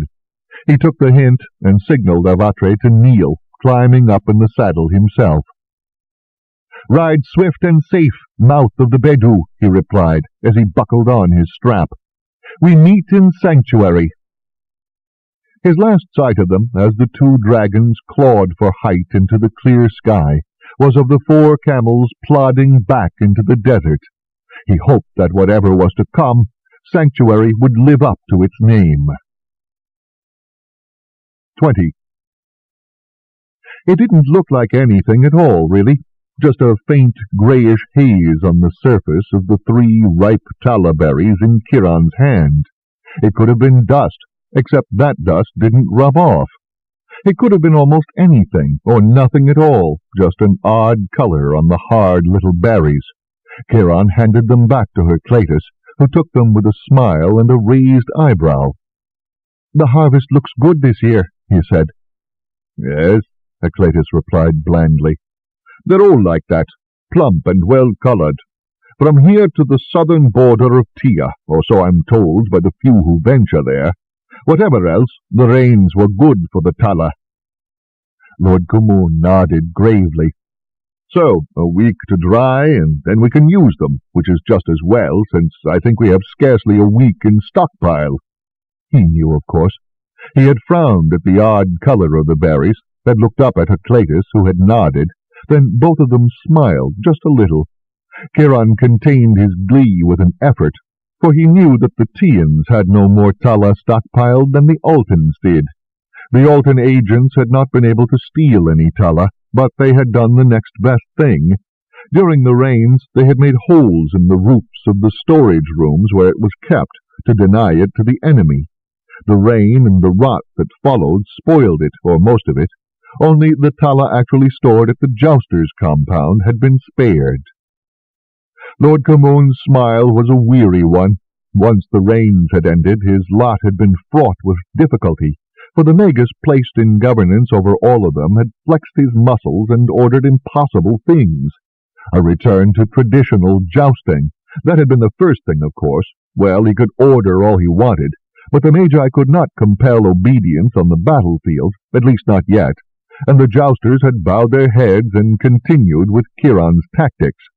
But besides that, he had ordered all of them into the sky, twice a day, every day, with no rest and little recovery for the injured, and that was taking a toll on them. As tired as they had been during the rains, they were bone-weary now. Lord Kumun's sad smile told Kiron that he would be glad to see an end to the situation at last, even though it meant there would be no more Jousters, and he would have no more command. Kiron could not imagine what the Magi were thinking of. Were they trying to be rid of the Jousters themselves? It seemed unlikely. Or were they only trying to get rid of the old Jousters, seeking to replace them with young men of their choosing? Kiron decided to ask Herclatus about that this evening. Right now he had a practice session to run. They had gone back to using that distant practice field the day that the rain started to taper off, even though the senior Jousters were so much in the air that they didn't have time, much less the need, to practice. Kiron didn't want an audience where the Magi could see that they had gathered one. He did not want attention drawn to his wing. They did have an audience, though, for their new exercises, which were quite exciting, even though there wasn't a single person out there other than the wing and Heclatus who knew what they were for. He got back to the pen in time to find his dragon boy cinching the last strap down on Avatre. He checked them all, as he always did, and smiled. "Good job," he said, "as always." The lad grinned as he gave Avatre the command to kneel. No more vaulting into the saddle from the Kiron want to throw himself into a canal and drown sometimes. Only the promise of Calith's visions kept him going these days, for if things in the compound were bad, things in the city were worse. It seemed as if every time he looked, someone else had been taken up for treason. The Temple of the Twins was actually closed, supposedly because the Winged Ones were so important to Alta. They were husbanding their strength so that they could answer the Great One's needs on the instant. Kiron knew the truth, though, and it was exactly as he and Akhet-Ten had feared. The Magi had exhausted the fledglings completely, leaving many of them without power anymore, and even some feeble-minded or comatose. The Winged Ones, older and stronger and better trained, had resisted being burned out in that way, and now that the rains were over, they might be left alone to recover. But with no new fledglings left to train to replace those who had failed, and another season of rains ahead, there was no telling what was going to happen. Certainly the people of Alta were now vulnerable to earthshakes in a way that they had not been for generations, and already there had been mutterings about testing the healers to see if they could aid the Magi as well as the Winged Ones could. Heclatus said that there was rebellion among the healers, though, so much so that no Magi would be allowed to get near the Temple of All Gods, much less inside it. And if anyone tried, well, they would have to bring a force big enough to overpower all the healers and all their servants, and there were weapons being improvised that would probably break any spells of coercion such as were apparently used on the Winged Ones. Heclatus said such things required the Magi's concentration. They'd be hard put to concentrate after getting facefuls of vinegar or lemon juice, or having leeches drop from the ceiling on them. If the healers felt savage, you shouldn't anger someone who knows as much about pain as a healer does. Re-Eth-K and Menet-Ka's Betlan came in together, one on either side of him, moving fast. Fast enough to knock Avatre down a few feet with the turbulence of their passing. Avatre was too busy trying to recover to notice that Orist's blue Wastet was right behind them. He came in low enough to snatch one of the tear-away streamers from Avatre's saddle with his foreclaws. Avatre was enraged and gave chase. Kiron was thrilled. They could get an entire wing aroused with a single pass with moves like that. And just as Avatre started to gain on the fleeing dragonets, they parted, going left, right, and straight up, and there, coming straight at them, was Aset-Ray and Apetma. Avatre yelped and folded her wings to drop. Apetma passed right through the spot where she had been. Poor Avatre had had enough. She went all the way to the ground, and Kiron had to spend a goodly amount of time soothing her hurt feelings, while the others chased after each other to catch streamers in a general melee. She might have a ruffled temper, but he was extremely satisfied. The Tala could run out tomorrow, and they would be ready, except for telling their own jousters what was about to happen. He still had no answer for that question. When they got back to the compound, they all landed in the landing courtyard. Not even Avatre was quite skilled enough yet to land in her own pen. Once down, he made sure to spend some time walking Avatre around to all the other dragons before they all went back to their pens, to make certain they were all friends again. Akhet-Ten went with him, talking to Avatre about it, and to the others as well. "Does it do any good?" he asked her anxiously as they walked Avatre and Re-Eth-K back together. "Do they understand?" "Actually, I think so. More each time we do this. Avatre understands that this is part of training, and I think she understands that the others are harassing her because their riders are asking them to, not because this was their idea." She smiled slightly. "I was going to say, not because they want to, but I'm afraid they get a great deal of gleeful pleasure out of harassing her and getting away with it. But it's like good-natured children being given permission to be naughty, not real aggression." "Good," he said with a sigh of relief. "The last thing we need is to have them start attacking each other right now." They parted then, with Aketen taking Re'ith K on back to her pen, and Kiron turning into a Vatres. He and his dragon boy got her unharnessed and fed. Once she had settled, he went to see Heclatus. He found the healer with one of the senior jousters, splinting a broken arm. Kiron was shocked. "The dragons aren't drugged anymore. We thought they would probably obey for a while out of habit, but we planned to go along on one last flight and goad the Tian dragons into rage so they'd throw their riders and escape. We were going to warn you so that you could ride your dragons down to the ground and turn them loose." Silence. Kiron began to sweat. Told out like this to senior jousters, it didn't seem like such a good plan anymore. "The Magi are trying to kill us anyway," growled the injured man. "Isn't that obvious? It's better to be a live dog than a dead lion." After a moment there was some muttering of agreement. "But why?" asked someone else in a bewildered voice. "That's what I don't understand." All eyes went back to Kiron, who was still in a cold sweat. "I don't know," he said finally, "but at practice today I started to wonder something. What if they wanted to replace all of you with their own men? I mean, Heclatus thinks that the eye can't be used on cloudy days or at night, and it's not really good enough to get one person, but a dragon and rider are. What if he wanted to replace all of you with men who would follow orders, and if those orders were to use your dragons on Altans, would do it without question?" Silence again, but this time utterly stunned.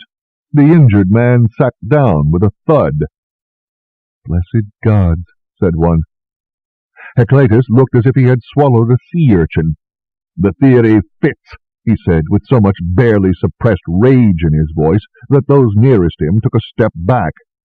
"And what a fine way to besiege a place and prevent anyone who might help from coming near it, such as the Temple of Old Gods." A gasp met his words, but no one disagreed with him. That this violated everything every Altan believed in was so obvious that it didn't need saying. It was Lord Kumun who broke that third silence by turning to Kiron, removing his sash of office and offering it to Kiron. "It is your plan, young Lord Kiron," he said simply. "Lead us." Kiron stared at the sash, then into Lord Kumun's face. All he could feel was panic. All he could think of was, "I don't want to be a leader." But his hands took the sash by themselves. His mouth opened and words came out. "I think that this will work." Above the wing, nothing but sky.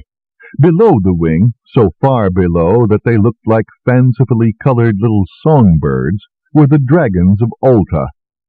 "You have ordered all the jousters into the sky, my Lord Magus. We are not the best, but we are ready."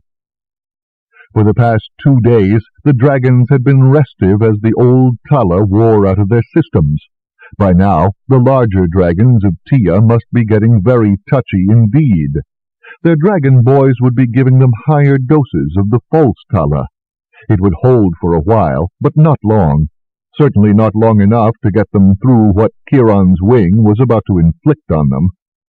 The Magus stared at him, then smiled. He looked exactly like a crocodile. "Well done, Jouster Kiron.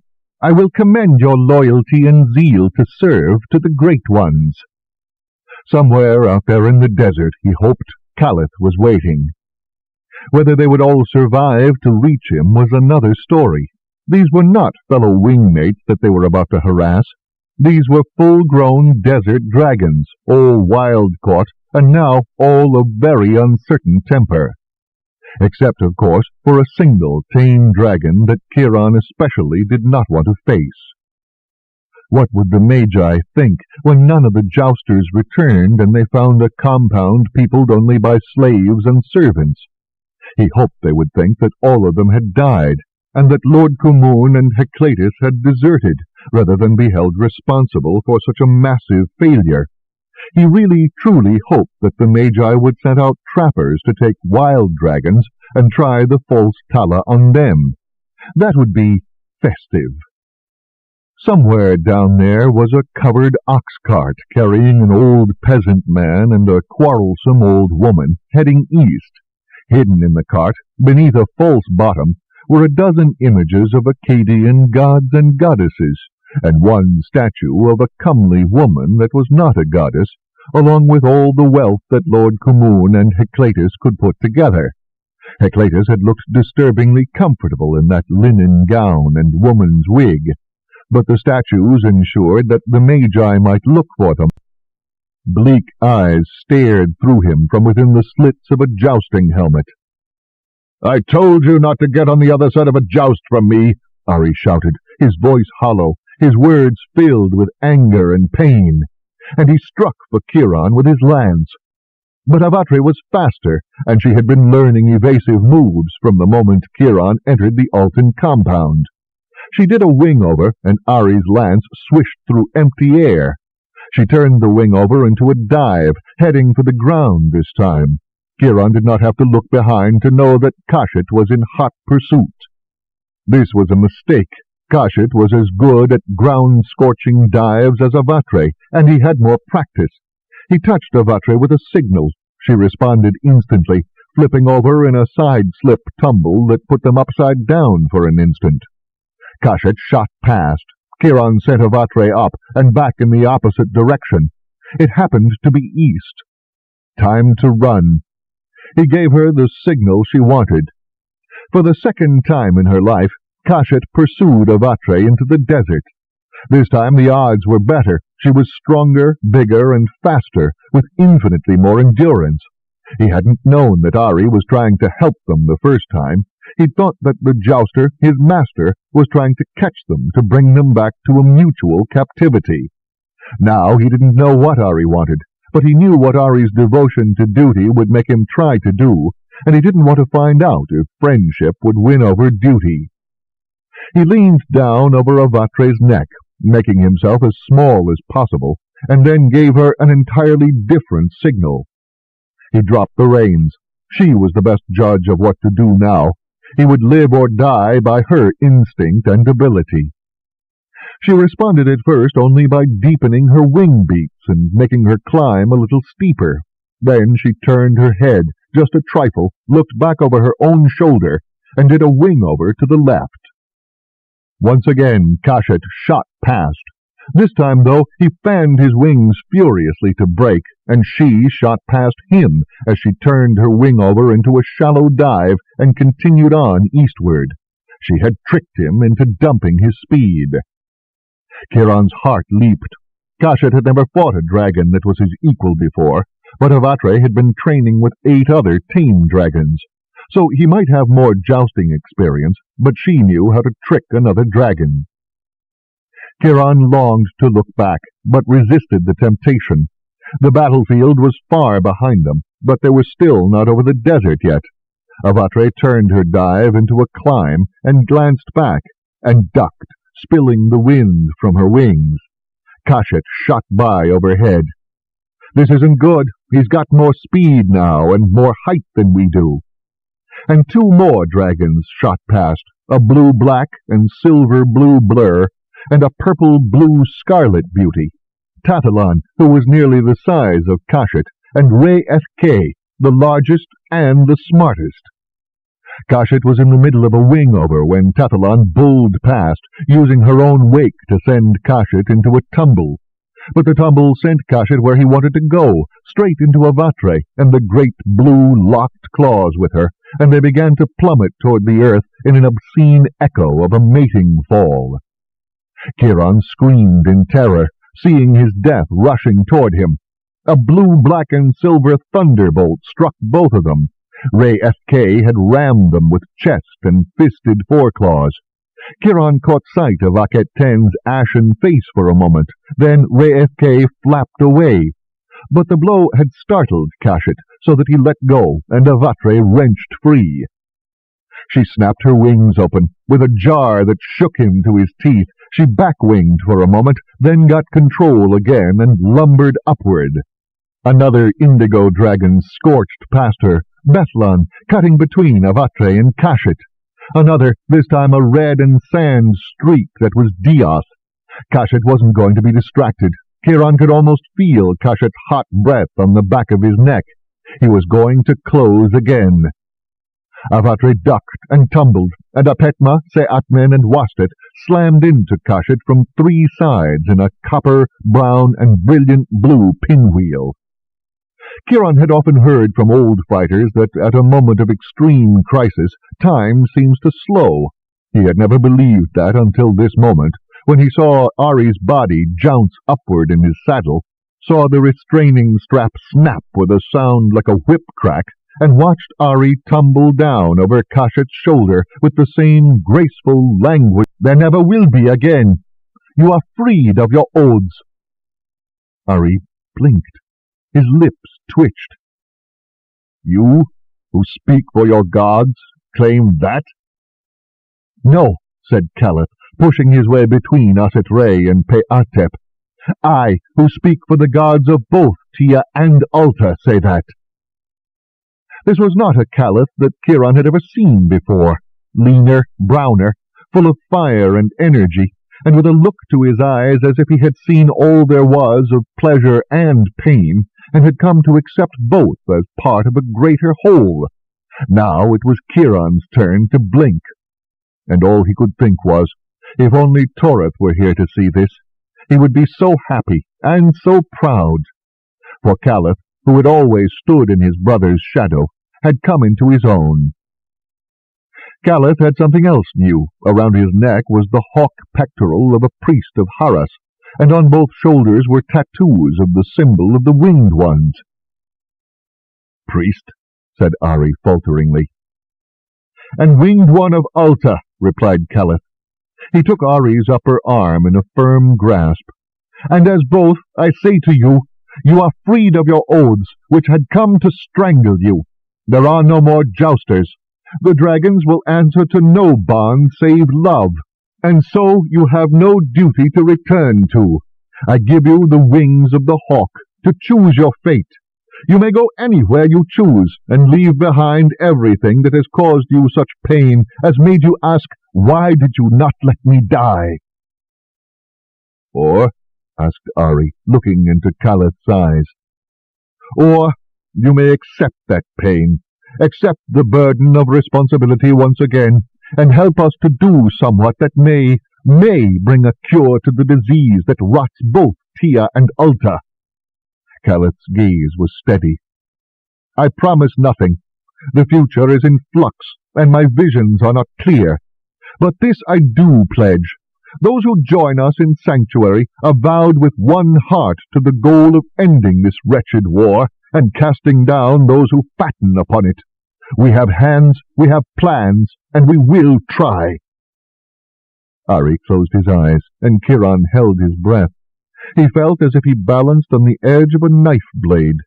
He didn't know why it was so important to have Aerie with them, other than to himself, that is, but he sensed that it was. And so did Caliph, but Caliph was giving him the choice, to stay or to go of his own will.